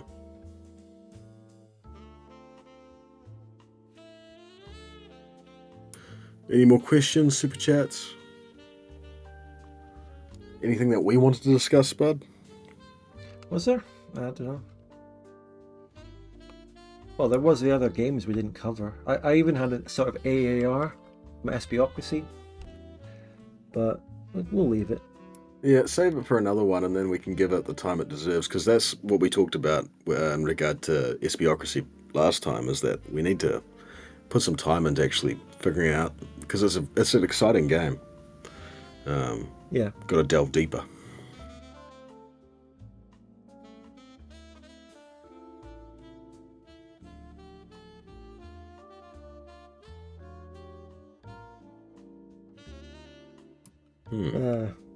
We even managed to have a lot of ranting about Victoria 3 back on this stream. Yeah. I wouldn't say a lot. We talked about it a bit. It's important to lay the context for what came after it, though, with Gilded Destiny and stuff. Yeah.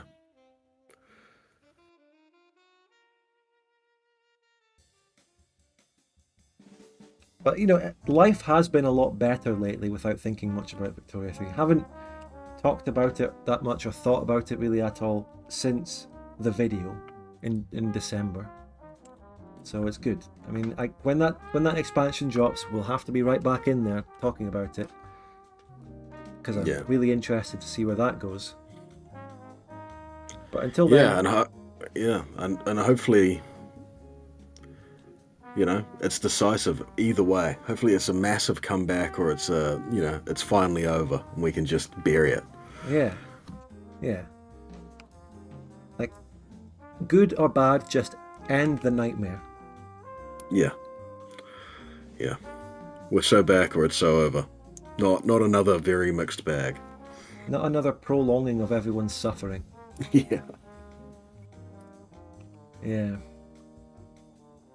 So inevitably, in a couple of months' time when it drops, we'll be coming back to this clip, and it will have literally mixed reviews probably.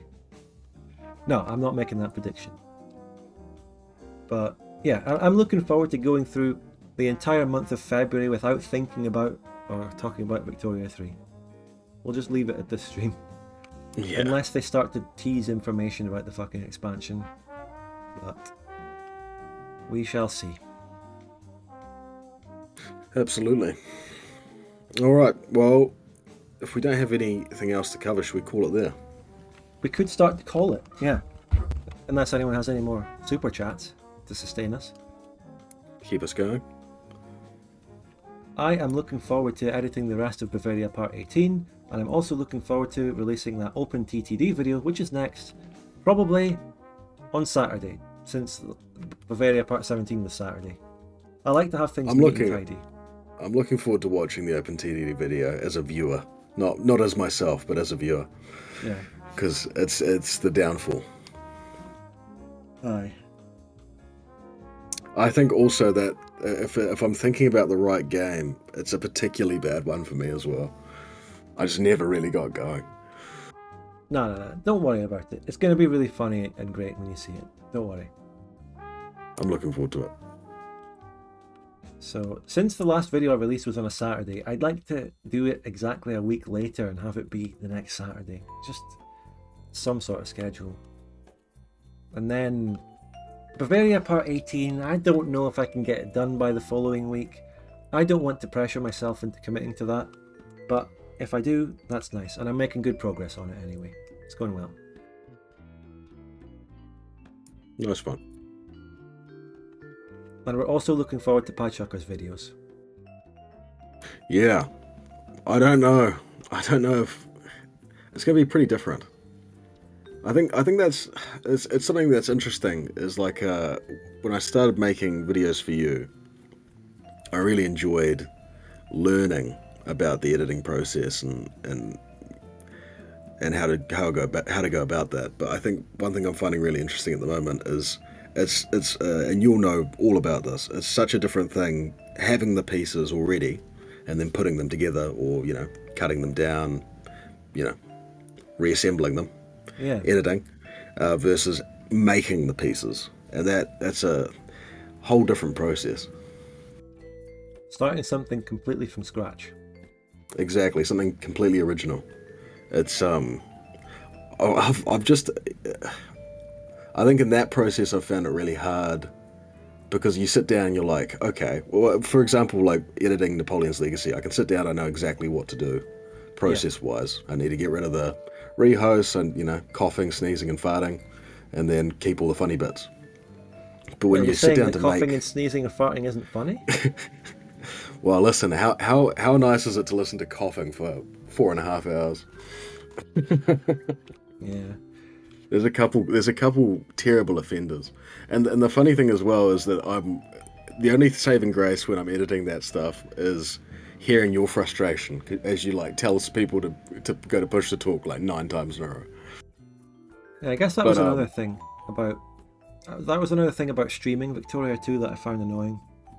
Because I was much more conscious of the annoyances of microphones and coughing and stuff, because I'm aware that I have an audience. Whereas if I'm just playing it without streaming, I can just be calm and go, I don't care. I can edit that out later if this becomes a video, which I'm not thinking of at the time. Just let it happen. Yeah.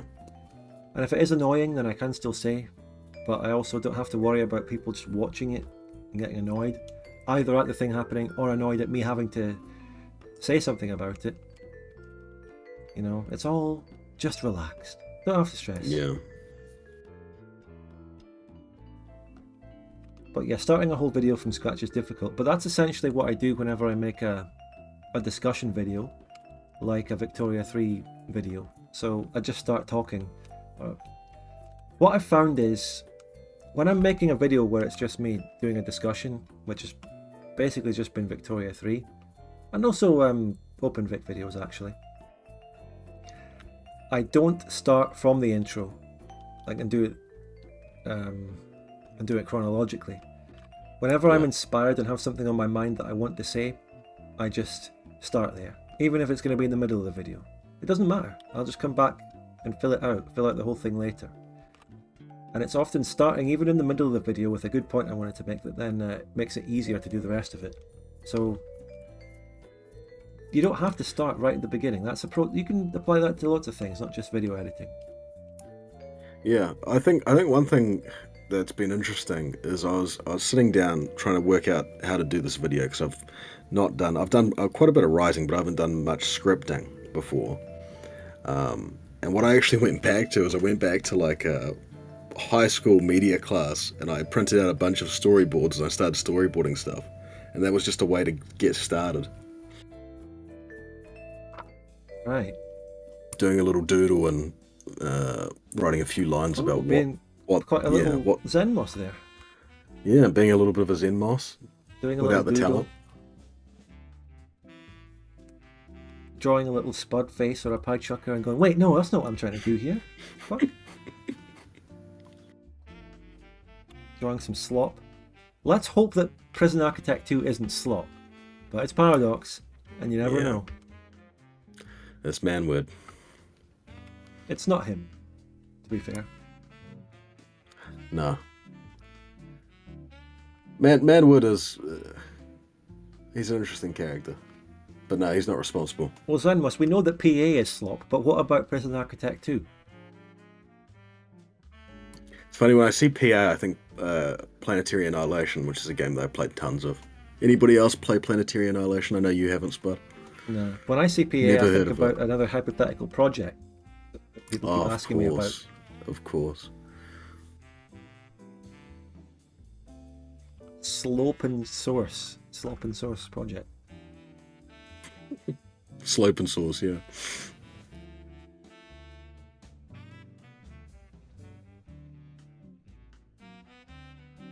Zenmos asks, can you define the difference between DLC hell and slop? Well, one's about quality and the other one's about your wallet. Yeah. Exactly. They're completely different things. Slop is a feeling. It's not. Slop isn't actually an objectively defined thing. If something is just low quality, produced just to make money, it's slop. The mobile advert sponsorships are slop. A lot of Paradox content is slop. And things can actually be DLC hell and slop at the same time. Low quality, constant DLC, a la EU4. Yeah. Yeah, it's two different sides of the same coin. Different pains. Yeah, I'm concerned that Prison Architect 2 will be very bare bones on launch to pave way for the DLC. Could be the case. Yeah. They are charging 35 quid for the base game without anything, which is not a full price mega AAA price, but hefty. Pretty hefty. It's like a mid-range price. I don't know. It's hard to quantify that nowadays because of inflation and things have gotten more expensive anyway, so £35 is the new £25 basically, and that's it. Just trying to think about the last DLC I bought for European Universalis, because I was really into it for a while. For a long time. I haven't bought like 4 or 5 now. Yeah, I haven't really played the game at all since 2021. I used to love it. It just got, I don't know, it just lost its charm after a while. Yeah, became a big bloated mess. Yeah, just too much going on. I think the thing that really was the straw that broke the camel's back for me was them adding hegemonies. I hated that. Because it's just such an unnecessary mechanic. You get bonuses if you own the whole world, which is like, some people are into that, and bless them, the world conquest type shit, but yeah. I Chucka got RSI from opening and closing windows in E4. Oh god. It's the game I've got by far the most hours in. I've got 1,977 hours in that game. That's a large amount. That's a lot.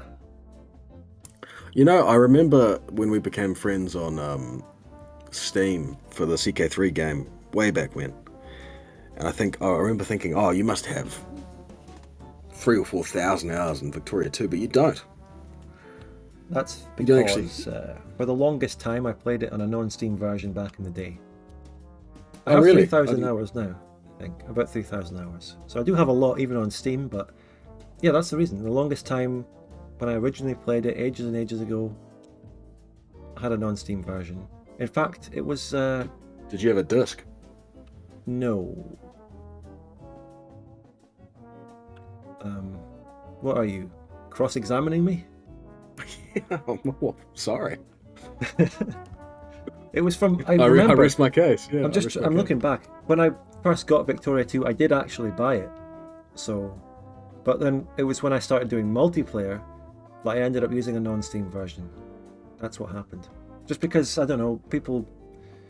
Maybe it was the DLCs. I can't really remember that well, but there was some reason that I ended up using non-Steam.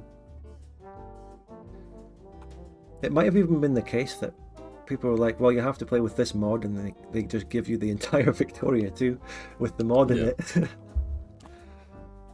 Just give you the... Because unfortunately that's what you can do with Victoria 2. You can just give someone the entire game as a file, as a folder. Yeah. Oh, this is the mod I want you to play. Here's the entire Victoria 2 with the mod in the mod folder.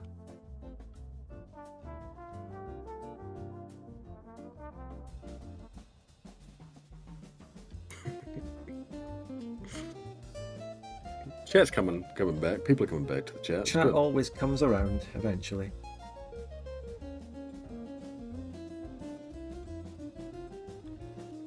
Here's Big Sneedville, the other recipient of the Gilded Destiny sponsorship. And something I forgot to mention was, I was curious as to see if any other content creators other than me and Weevil had a sponsorship for that, but not that I know. Maybe someone else has, but nothing that I've been made aware of. I don't know. Do we know if Big Weevil was a decorated member of the Oh, you mean community? like Card-carrying member? you mean like these?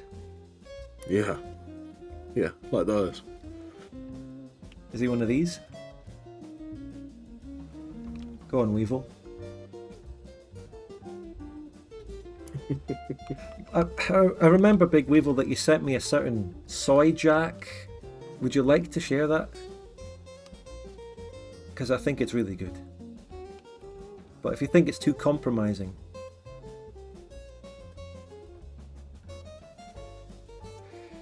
These now just It's feel the like... Gilded Destiny medal for your service in the war on Vic 3. Yeah. This is feels like we're a massively over-decorated Soviet leader with massive amounts of medals and pins. Yeah, Georgy Zhukov. Each pin being a different battle we fought, like the Capacities Devdari battle, the Navy Devdari battle, the Battle of Release Day, massive medal. The form encirclement, yeah. Yeah. Weevil says it's already in your Discord, so that sounds like we go ahead. Did you post it publicly? Let's get this Sarjak.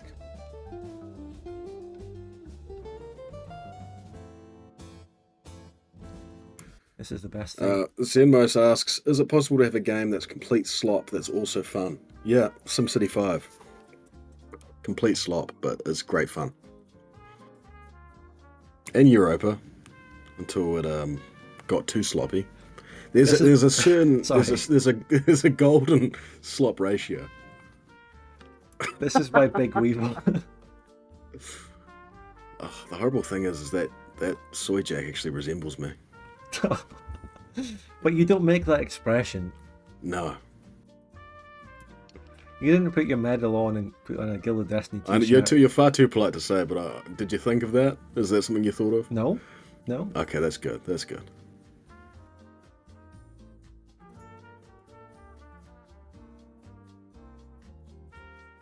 Yeah, every sponsorship they issue a new medal in the battle. So was it really just me and Weevil? Did they really just aggressively target the Victoria 2 multiplayer community for the sponsorship?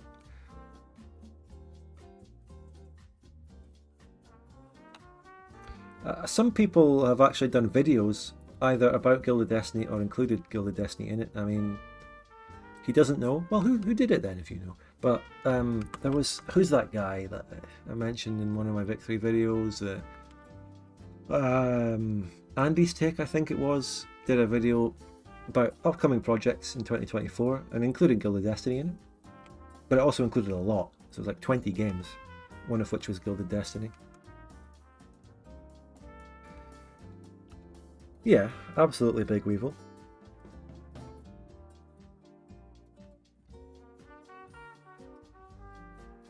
I wonder, now this is getting into really weird speculation, but I wonder if someone who's really tied to Paradox and does loads of Paradox sponsorships, how would they feel about a Gilded Destiny sponsorship? I really wonder. Would they? Would they do it? Yeah, I don't think it would affect anything. Unless they had some backrooms contract. But this is a competitor. But, yeah. Yeah, I think yeah, I don't think they'd care. Because promotion of Gilded Destiny doesn't really take away from Paradox until it gets to a certain size. Yeah, only if they become an actual competitor. And by competitor, we mean on some kind of level playing field. But in order to be a level playing field, you know, it'd have to be tremendously successful, yeah. Either Gilded Destiny would have to blow up and become a massive game, and even then, the company would have to have more than one game under their belt to become a true competitor with Paradox. I mean, not one game can't be enough. They need really to become established, and then Or the other alternative is that Paradox lower down to become Gilded Destiny's level, which is an interesting thought. Oh, deserved. Be a deserved thing. If there was justice in the world. In some respects, yes.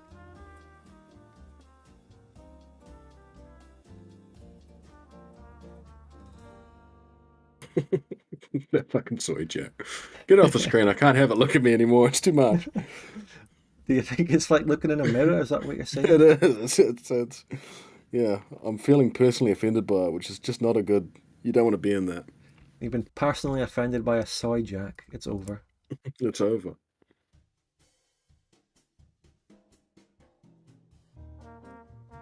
The Bossa Nova playlist has restarted. We've circled back round for the third playthrough of it.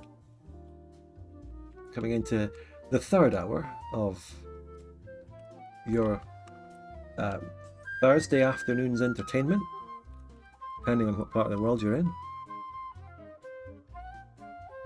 I tell you what I miss. I miss classic music, FM radio.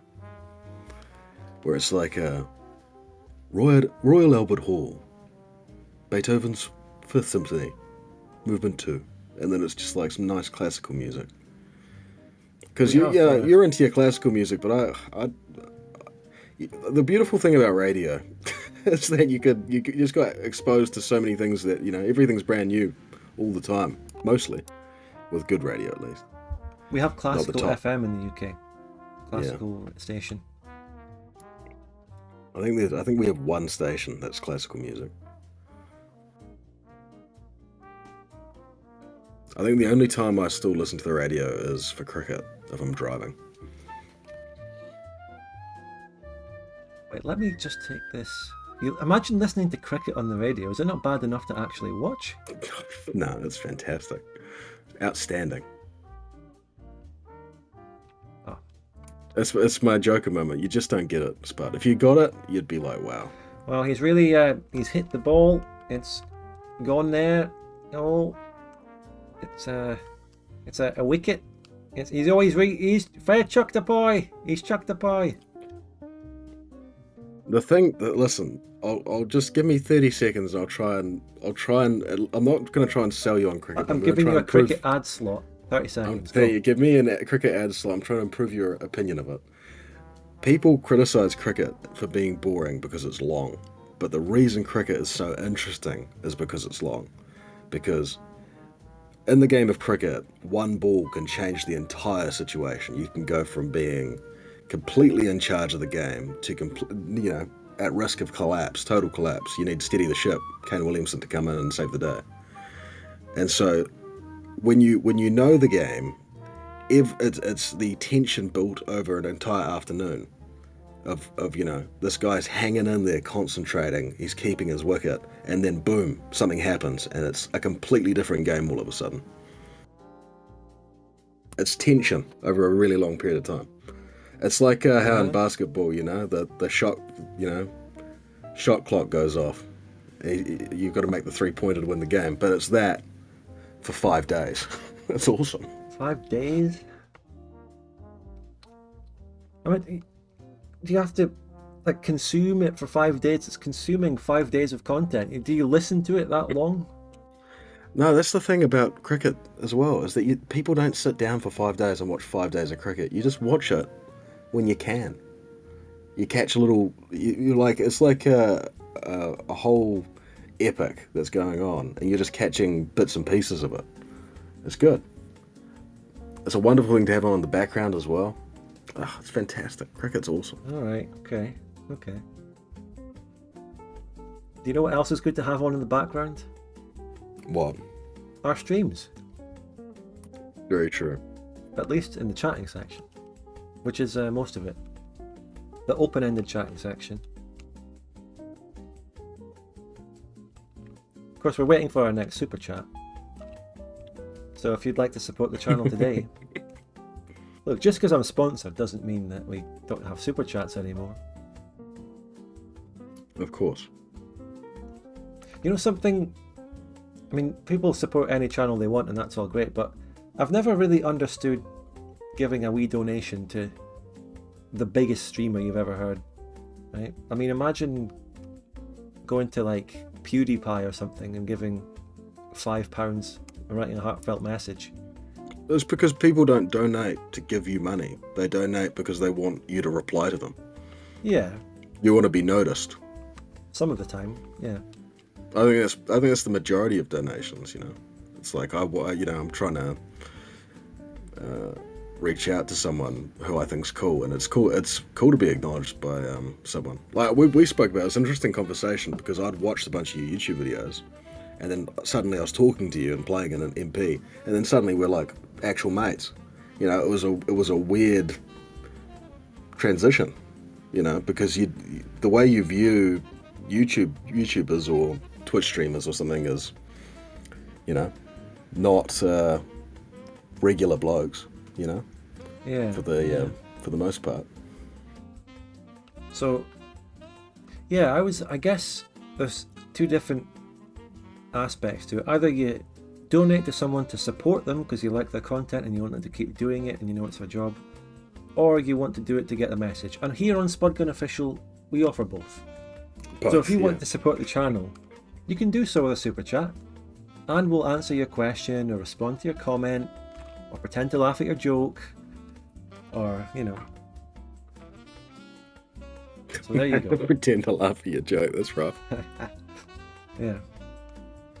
Go on, someone tell a joke in a super chat and we'll put it to the test. Everyone says they have no money in the chat. Well, yeah, Zenmos gave us another joke in DMs. Let's get this joke.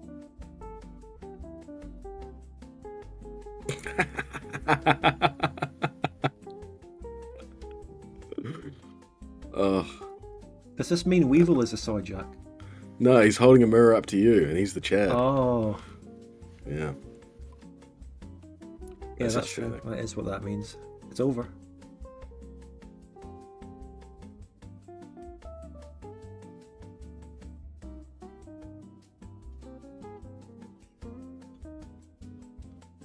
Look, whenever I do ask for support in the super chats and whatever, if you can't afford it, or if you just don't want to, it doesn't apply.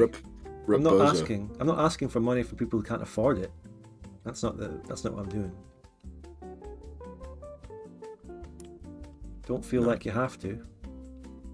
But you do have to. No, you don't. No. Don't feel like you have to. Feel like you want to. Don't feel like you have to. Feel like you need to. Wait. The people poverty bragging? Well, that's a new one. People like showing how they're proper working class. I don't make enough money down the pit to give you a super chat, but not since Thatcher closed the pits. What's the angle here? So how many more images can we just fill the screen with? Should we go back to some of the old artworks? Oh. To think that there was a time where we had discussion streams without Zenmos. Yeah, there was a time. It wasn't quite the same. And no. The reason all of these are now the same is because when I download an image from Zenmos, it gets called image in my folder. And then when I download the next one, I rename the old one. So all of these are called image. These are the previous images, but they're now the latest one again. So we've got this 5 times now.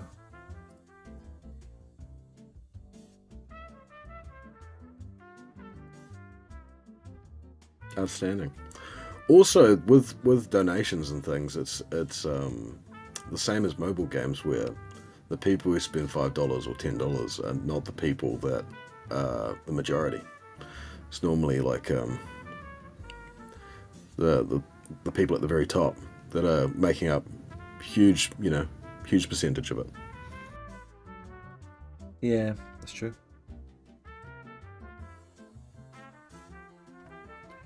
I guess I have, on my Twitch streams anyway, there are some big gifters who often come in and gift loads of subs. Haven't seen them for a while. I'm waiting for them to pull through in February and meet the Spore goal. Is this what I think you made this one before, didn't you, Zenmos? Yeah, it's But, one of it's his a one good of his best pieces.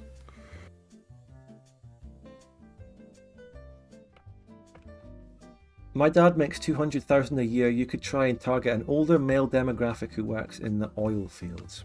How do we? I thought I did an open TTD stream quite literally about oil in the Middle East. Wouldn't that one have worked? I thought you were just roasting OpenTDD No. being an old man's game.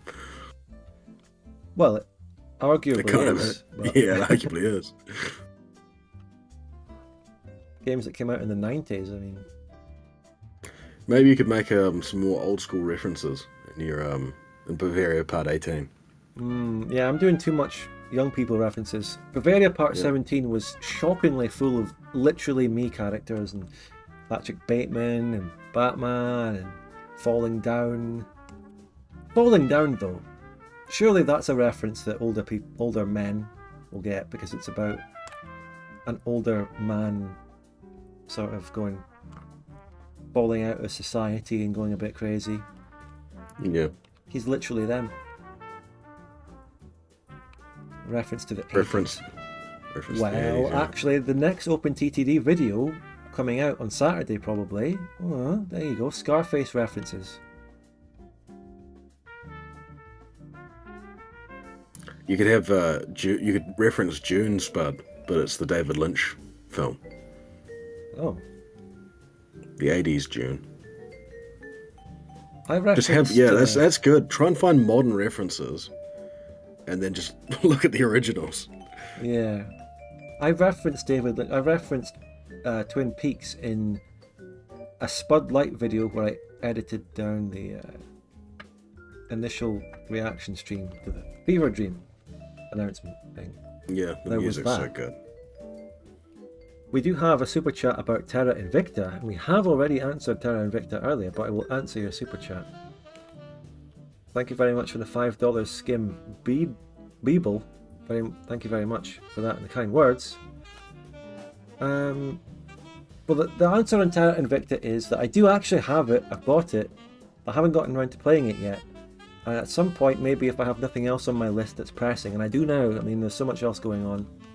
Plus, I just follow what I really want to play, like Spore. Also, the Super Chat alert is another Gilded Destiny medal meme that I made. Have you seen anything about the I was game inspired by a Terra Discord Invicta? gif where a guy goes, All of "Have you the seen my hardest rolls? and Yeah, most shut up then." complex strategy games And then- I've tried to play.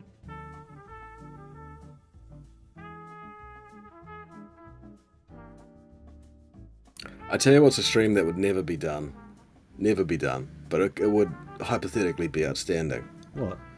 Is if you did a D&D stream with Oh like god. you, me, Reno, Big Weevil. It would be horrible. It would be such a terrible disaster of a stream, but it could be quite fun. Well, if any of the people I know, if Nurse Reno, who's gone, He's retired. who's retired, decided to host a D&D, I would go for it, right? Because it's him. Depending on who's going to host something like that, you know, because it's all It about the does. dungeon master and who hosts it and how they do it, right? Yeah, very much so. I suppose role-playing Victoria 2 is very similar to D&D. Instead of being a character, you're just a country. It's like a whole bunch of Tommy K's videos is very adjacent. D&D adjacent. Yeah.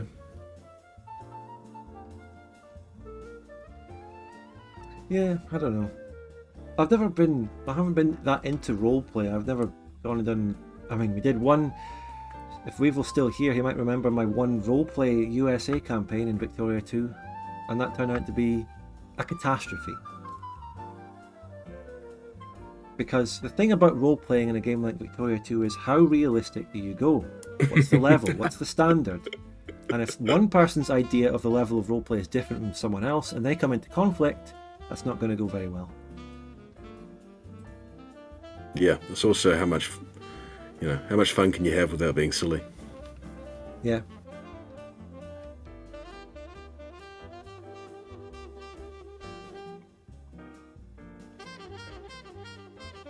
First First time I played D&D was I was working for Apple, and I met this nerdy older guy, probably the the demographic we're trying to target. Yeah. Can you go back to that old friend and get some customer research done on him? Yeah, I'll do a target Give me the audience. Yeah. keyword hits. Sample Give me viewing. Give me his search history.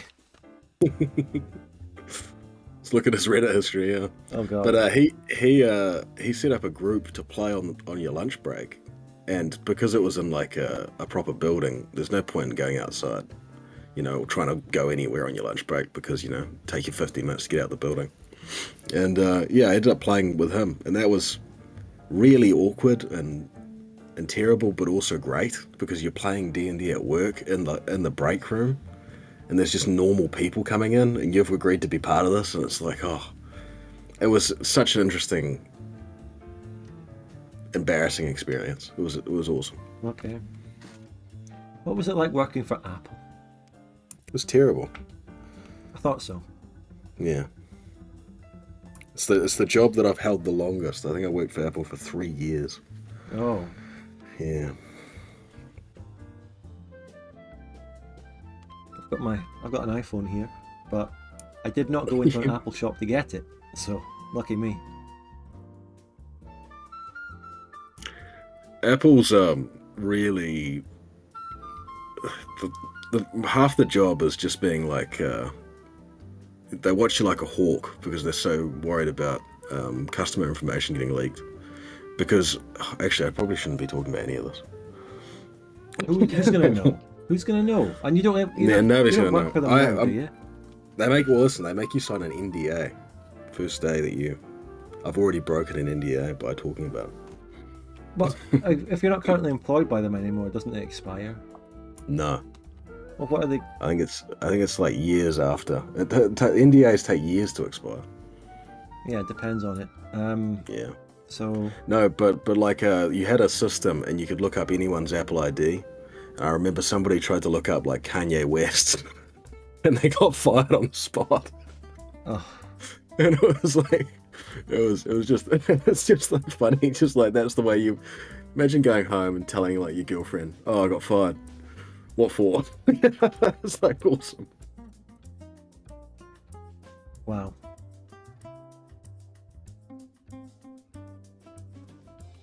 No, yeah, they have a streaming service now. Did you have any interesting jobs that you could talk about before Nah. you were a YouTuber? Not really? No. Did not work in the Apple store. Were you a genius? No, I wasn't. There's no Apple stores in New Zealand. We're too small. Oh, right. How did you work as an Apple without having... Oh, did you go to Australia? Oh, was it? No, I worked on the customer service type stuff. Oh. Welcome to Apple Care. You're speaking with Pie Chucker. How may I help you? Wow. You shouldn't have said... You should probably use your name and not Pie Chucker. What do you mean? You shouldn't say Pie... Did you say Pie Chucker in your job? Yeah, I did. Oh, that was actually some of the fun stuff because they were so worried about compliance, is what they kept calling. They call it compliance. So being really careful about privacy. So I convinced them that for my own privacy, I wanted to use aliases, and they couldn't argue with that. So I just came up with different names every time I answered the phone, and they just got progressively more ridiculous. Well, actually, some of your information about working for Apple is actually encouraging because they apparently seem to actually care about privacy. Oh, very much so. Yeah, I mean, At least to the consumer. I'm not so much selling it to selling it en masse to everyone else. yeah. If you fail Apple, you're exiled to Colonial Knob. Hello, this is Hitler. How may I help? No, I never did that. I never took it that Agent far. Hitler, FBI.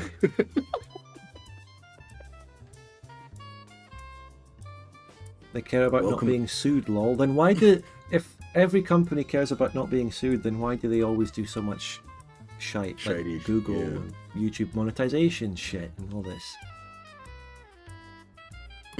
They get sued, they win because they have the lawyers anyway.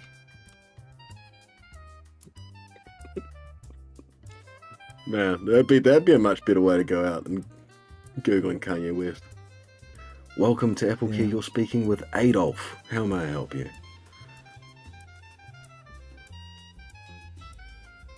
I've spoken to customer service, quote unquote, people,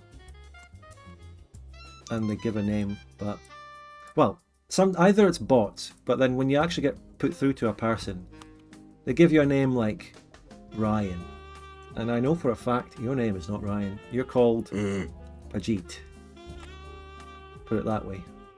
The people who work in our call centers are not Indian. They're mainly Filipino. And Filipinos have awesome names. Like I remember I had to call up for my internet the other day.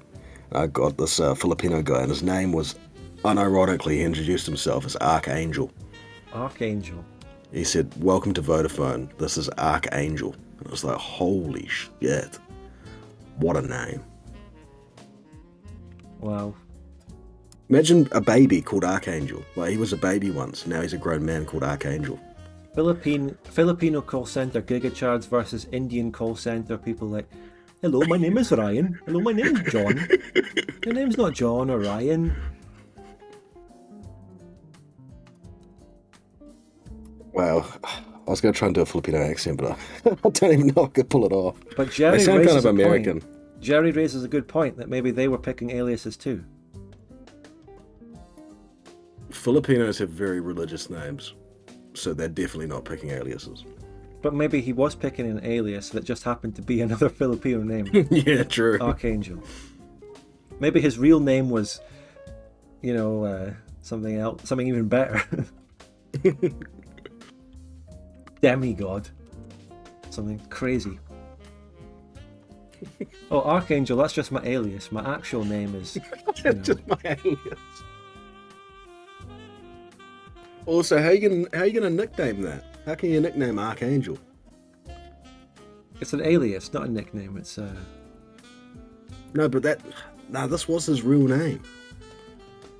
It must have been. No, you looked at... We all know that you looked up as Apple fucking details yeah. after. Straight into work, looked him up. Archie. Yep, you could call him Archie. That worked. Archie.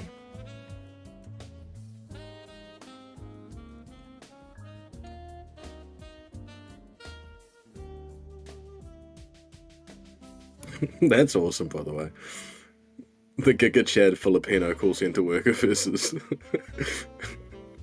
Yeah, I wish I got some Filipinos. the soy Indian Did call they? center worker. Did India and the Philippines have a sort of treaty of Tordesillas where they divided the parts of the world that they get to do fucking customer relations for?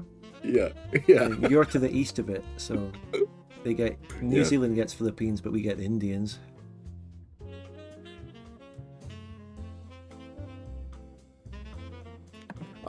My favorite people to talk to when I worked for Apple were American service members, because they're all over Asia, obviously. And so you'd get like a call from like Japan or Korea, and they'd be like, "Hey, man," you'd be like, "Oh, well, that's not what I expected."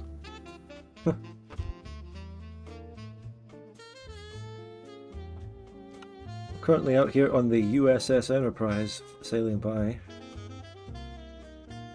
BT has a lot of Scots with their customer service, surprisingly. I've gotten a lot of Northern English people at certain points, actually. It seems like within the UK, with British customer support, you have to get a region that isn't the region you're in. So English people get Scottish customer support, I get North English. You know what I was thinking about the other day?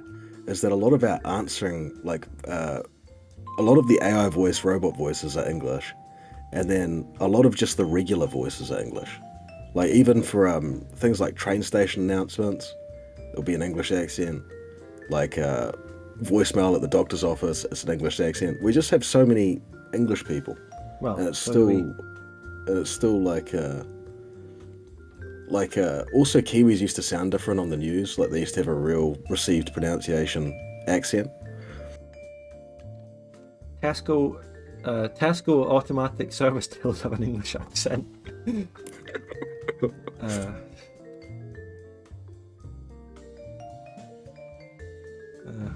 I don't want to repeat any of the lines. Professional novices, welcome to Apple Key. You're speaking with Giga Chad. No, not Chad, Giga Chad, like the meme, yeah.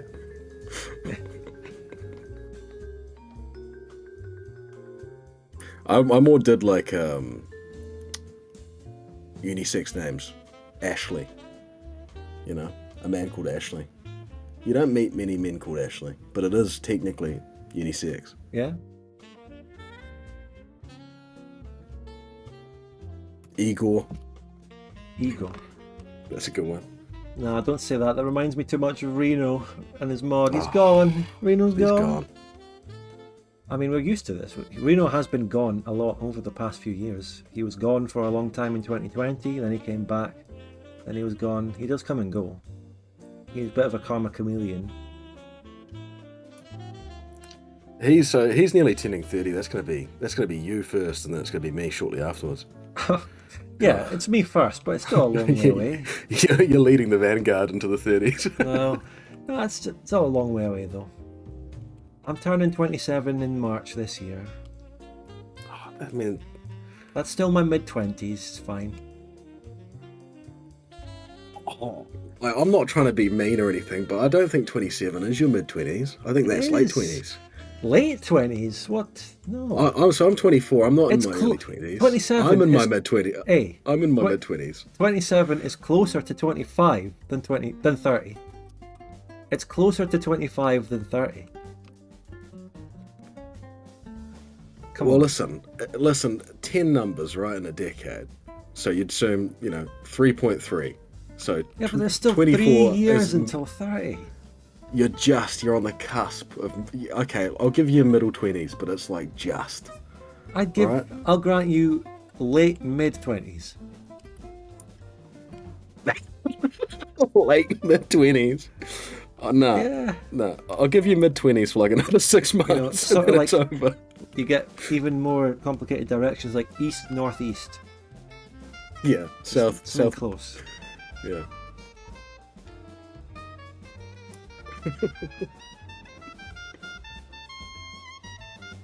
No, I'm 20. Well, you'd agree, right? 24's not early 20s then. Mid 20s. No, has to be. 24 is mid 20s. Yeah, has to be. Yeah. Wait, hold up. My final thing that I'll say is that 23 feels like early 20s. Would you agree that 23 is early 20s? 23 is not mid 20s. Well, no, 23 very much is on the verge of mid 20s. It's late. I'll grant you late early. Yeah, late early. Well, then you 20s listen. Slash. Well, then your logic. Slash early mid. Your logic is consistent. I'll give you that. But 23 doesn't. 23 feels like early 20s. But it's. Listen, I promise you, nobody in the world has ever gone, I'm 23, I'm in my mid-20s. Nobody's ever said that. And so, therefore... Why would they? Why would you go? Why would you introduce yourself? Why would you go, oh, how old are you? Oh, 23, mid-20s. Welcome to Apple Care. This is Bojacker. I'm 23, I'm in my mid-20s. Yeah, How may I help? Okay, that's fair. We get a poll. To be fair though, what I've done, like the Victoria 3 experience has probably put me in my late 20s though. So I'll give you that. Like, yeah. In certain ways, I've been aged beyond my years after the past few years. Yeah. I'm lucky if I'm fucking mid-30s. Mentally. Yeah. After what I've been through. We've got the medals to prove it. We've done our tours. We've got the medal.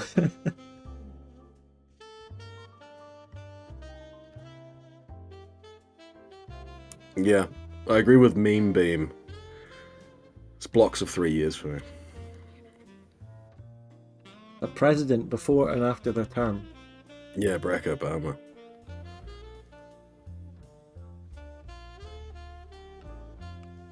The age, and the Bill aging Clinton. process. He's looking haggard these days. Oh well.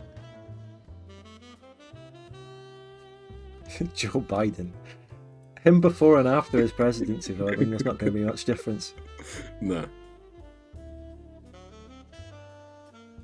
Unless he's, he'll come out looking like Mr. House in the pod.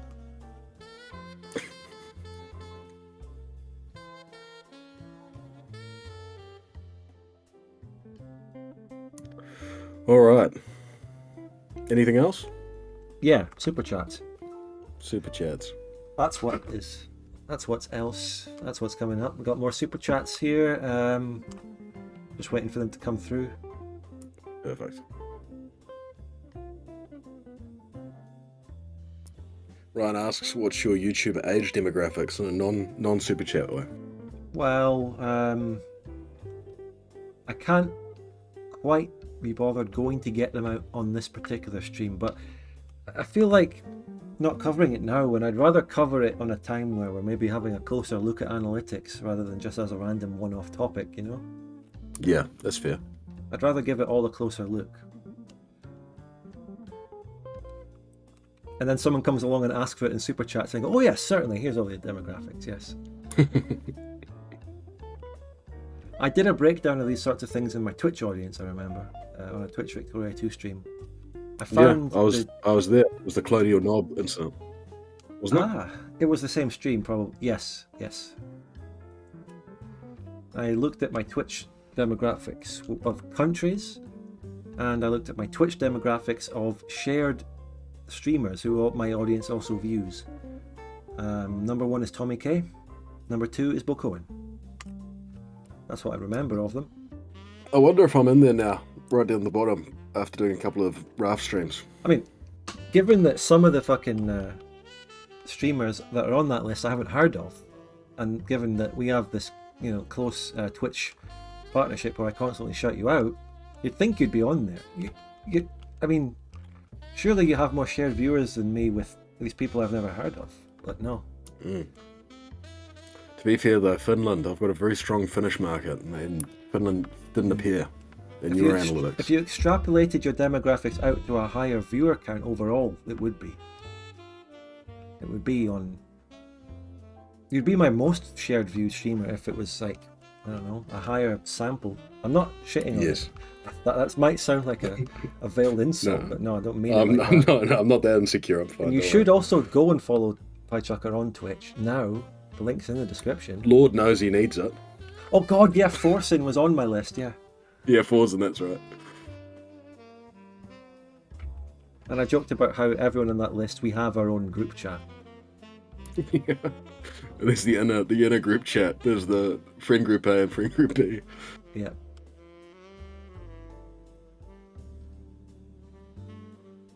No, 11% of my viewers come from Finland. From the majestic and wonderful country of Finland. Third largest by the United States and New Zealand. Wow. I mean, obviously my first was USA at 30% and then UK at something. But that's just Twitch,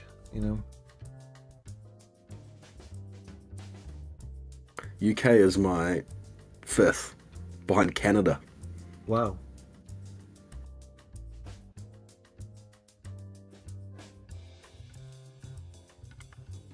Unfortunately, the graveyard shift viewers on this one aren't the same as we've had before in terms of super chats.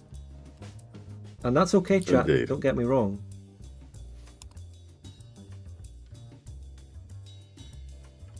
When are we streaming Raft next? Do we know yet? Tomorrow. Tomorrow? Really? Do you want to?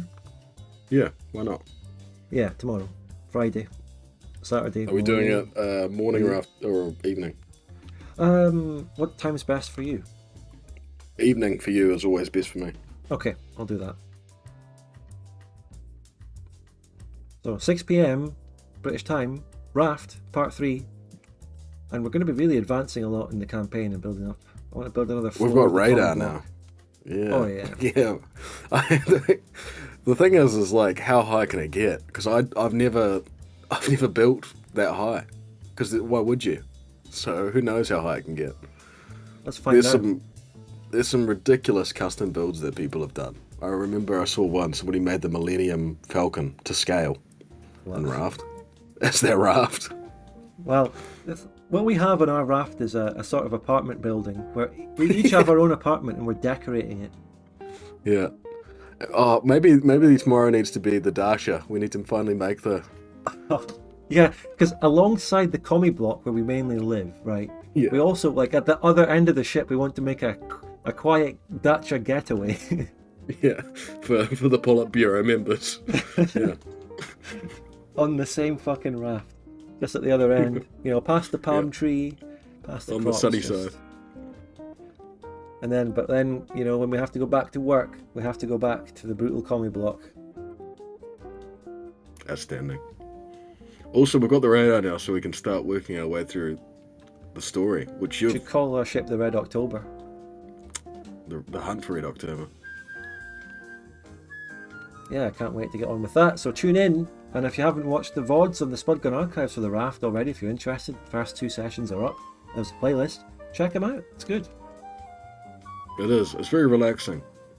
Apart from the birds that drop rocks on your head. Yeah. And the sharks sometimes. Sometimes. The sharks aren't terribly offensive. Although they got you once. Yeah. Yeah, I did not calculate the right amount of health. I went to grab a barrel or something and yeah. I'm glad we're playing... We chose to play on easy, which only changes how much you need to eat and drink. Because when I played through it the first time, that was the only thing I could really critique the game on, was you'd have to drink and eat constantly. It was brutal. And so I'm glad that there's an option not to have to worry about that. And even yet still, you still have to eat and drink a lot. Even on... Yeah.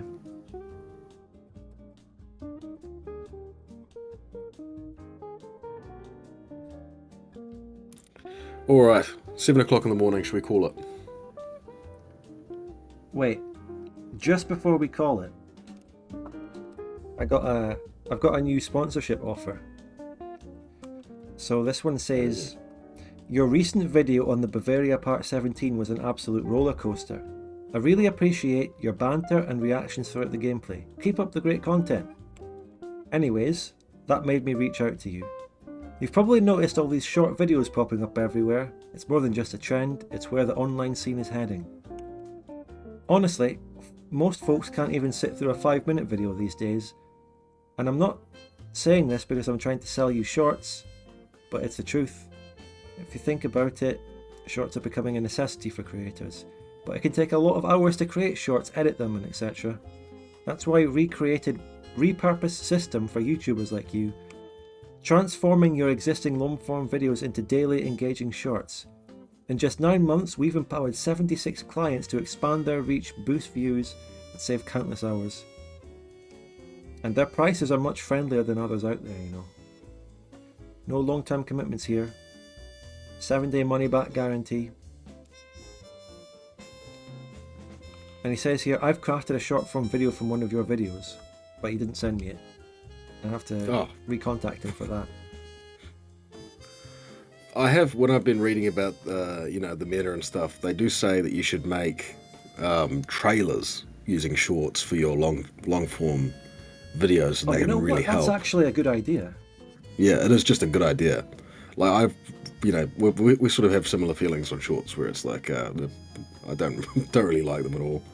But that is a good idea. They say that you should definitely do that because it really it's a sizable difference. Yeah, that offer that I just got there was the classic example of the slop offer and slop shite, which Gilded Destiny is the absolute antithesis of in terms of meaningful, appropriate, good partnerships. The slop offers that I think are the worst are the random Twitch chatters. Hey, sorry to interrupt the stream. Bots that come in. I only got one of them. I get them all the time. Yeah. I think I get maybe one every second stream, I think.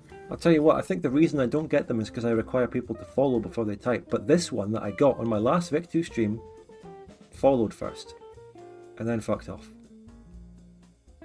Padding the stats. I don't mind an extra follower, yeah. Yeah, why not? I don't know if she unfollowed or not after, but... Yeah, that's the only time I've ever gotten that, just once, and it was on my last stream. I'm hoping it's not going to be an upcoming trend. At least it's not the YouTube sex bots. Who remembers the sex bots? Oh, of course. Of course. Constant. They were constant as well.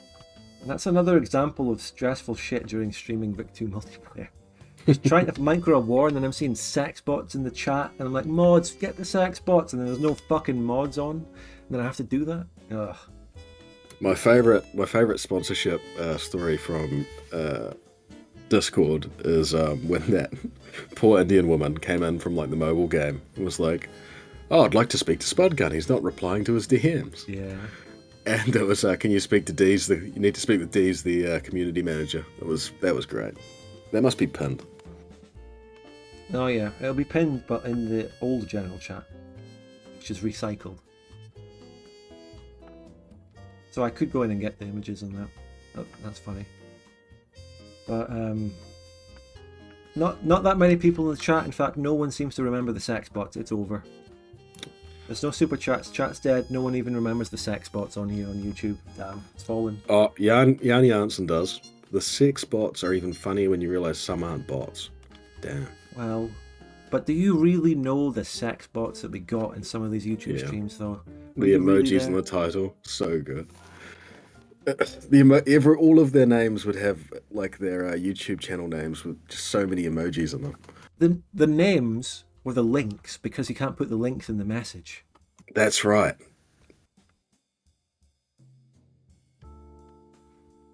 Yeah. Good days, good times. All right, another one in the bag. I'm getting the hell out of here, Spud. You can't make me Another stay. Well, would I, if there was a super chat, would you say? Of course. Right. Just that complete change of position. Because straight it away. increases your bonus. You know, your Christmas bonus might be running Well, out but- soon in terms of sustaining you, so... We're building up. You know, I've got 10 months to build up the Christmas bonus. Got to make the most of it. No, I mean, you might get your next bit of income after, you know, whenever the Christmas bonus runs out, when it can no longer pay the bills.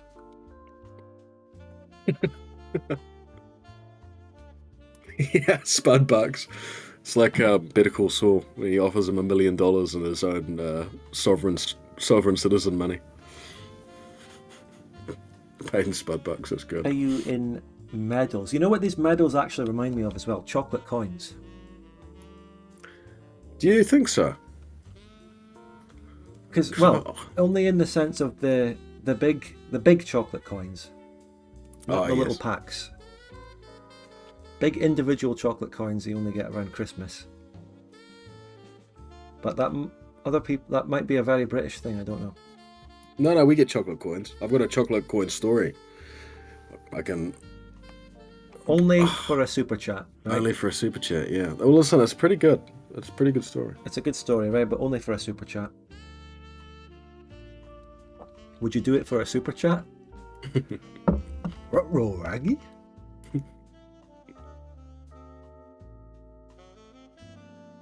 The font looks like it's from a fantasy movie from the 2000s. Chronicles of Narnia, Gilded Destiny?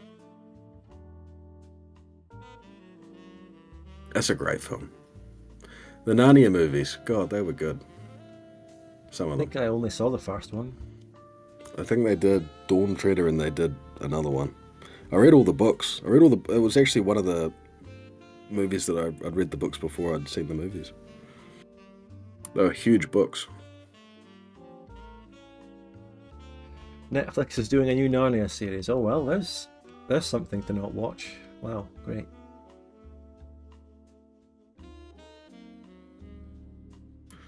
Alright. Alright, no one wants to hear the Pachucka's chocolate coin story. They don't Save want it. No, it's okay, We'll we can save it. save it for another day. Yeah, we'll pop it away. It's not going anywhere. Yeah. Well, thank you very much. We covered a lot of ground, actually. Yeah. And once again, you know, not to invoke it again, but Reno retiring. Oh, Yeah. and hopefully it's not a permanent retirement. Remember the good times we've had. A man in his late 20s. speaking of him, I mean, look, there was that campaign I played as the Netherlands, the New Player Great Powers campaign. He was the host of that, and that campaign always comes back in my mind because there's some great moments from it. I could edit videos out of that, and look, we'd still be able to enjoy some great Nurse Reno moments if I do edit that one. It's all there. I haven't spoken to him in a long time, but I remember he would mention talking about starting his own YouTube channel, so I'm surprised he's made the decision to step away from it, because it looked like he was going to start, moving into different areas. I think I've seen him mention that. I don't know. I think he's joked sometimes about something to do with that, but I don't know if he was always serious, but maybe he was at times talking about a YouTube channel, but he's also talked about some joke ideas. Don't know. Yeah. Well, thank you very much, chat. Thank you, Spud. Thank you. Another great Pie discussion. Chucker. Very I'll fun. send you the timestamps, Oh, thank you so much. and I'll see you tomorrow. Yeah, Raft tomorrow. Raft tomorrow. Perfect. All right, cheers, guys. See ya. Thank you so much, Pie Chucker. Bye. And as for you, chat, because we're going to end it, thank you for watching. I hope you found it insightful and interesting, especially the bits where I monologued on and on about sponsorships. And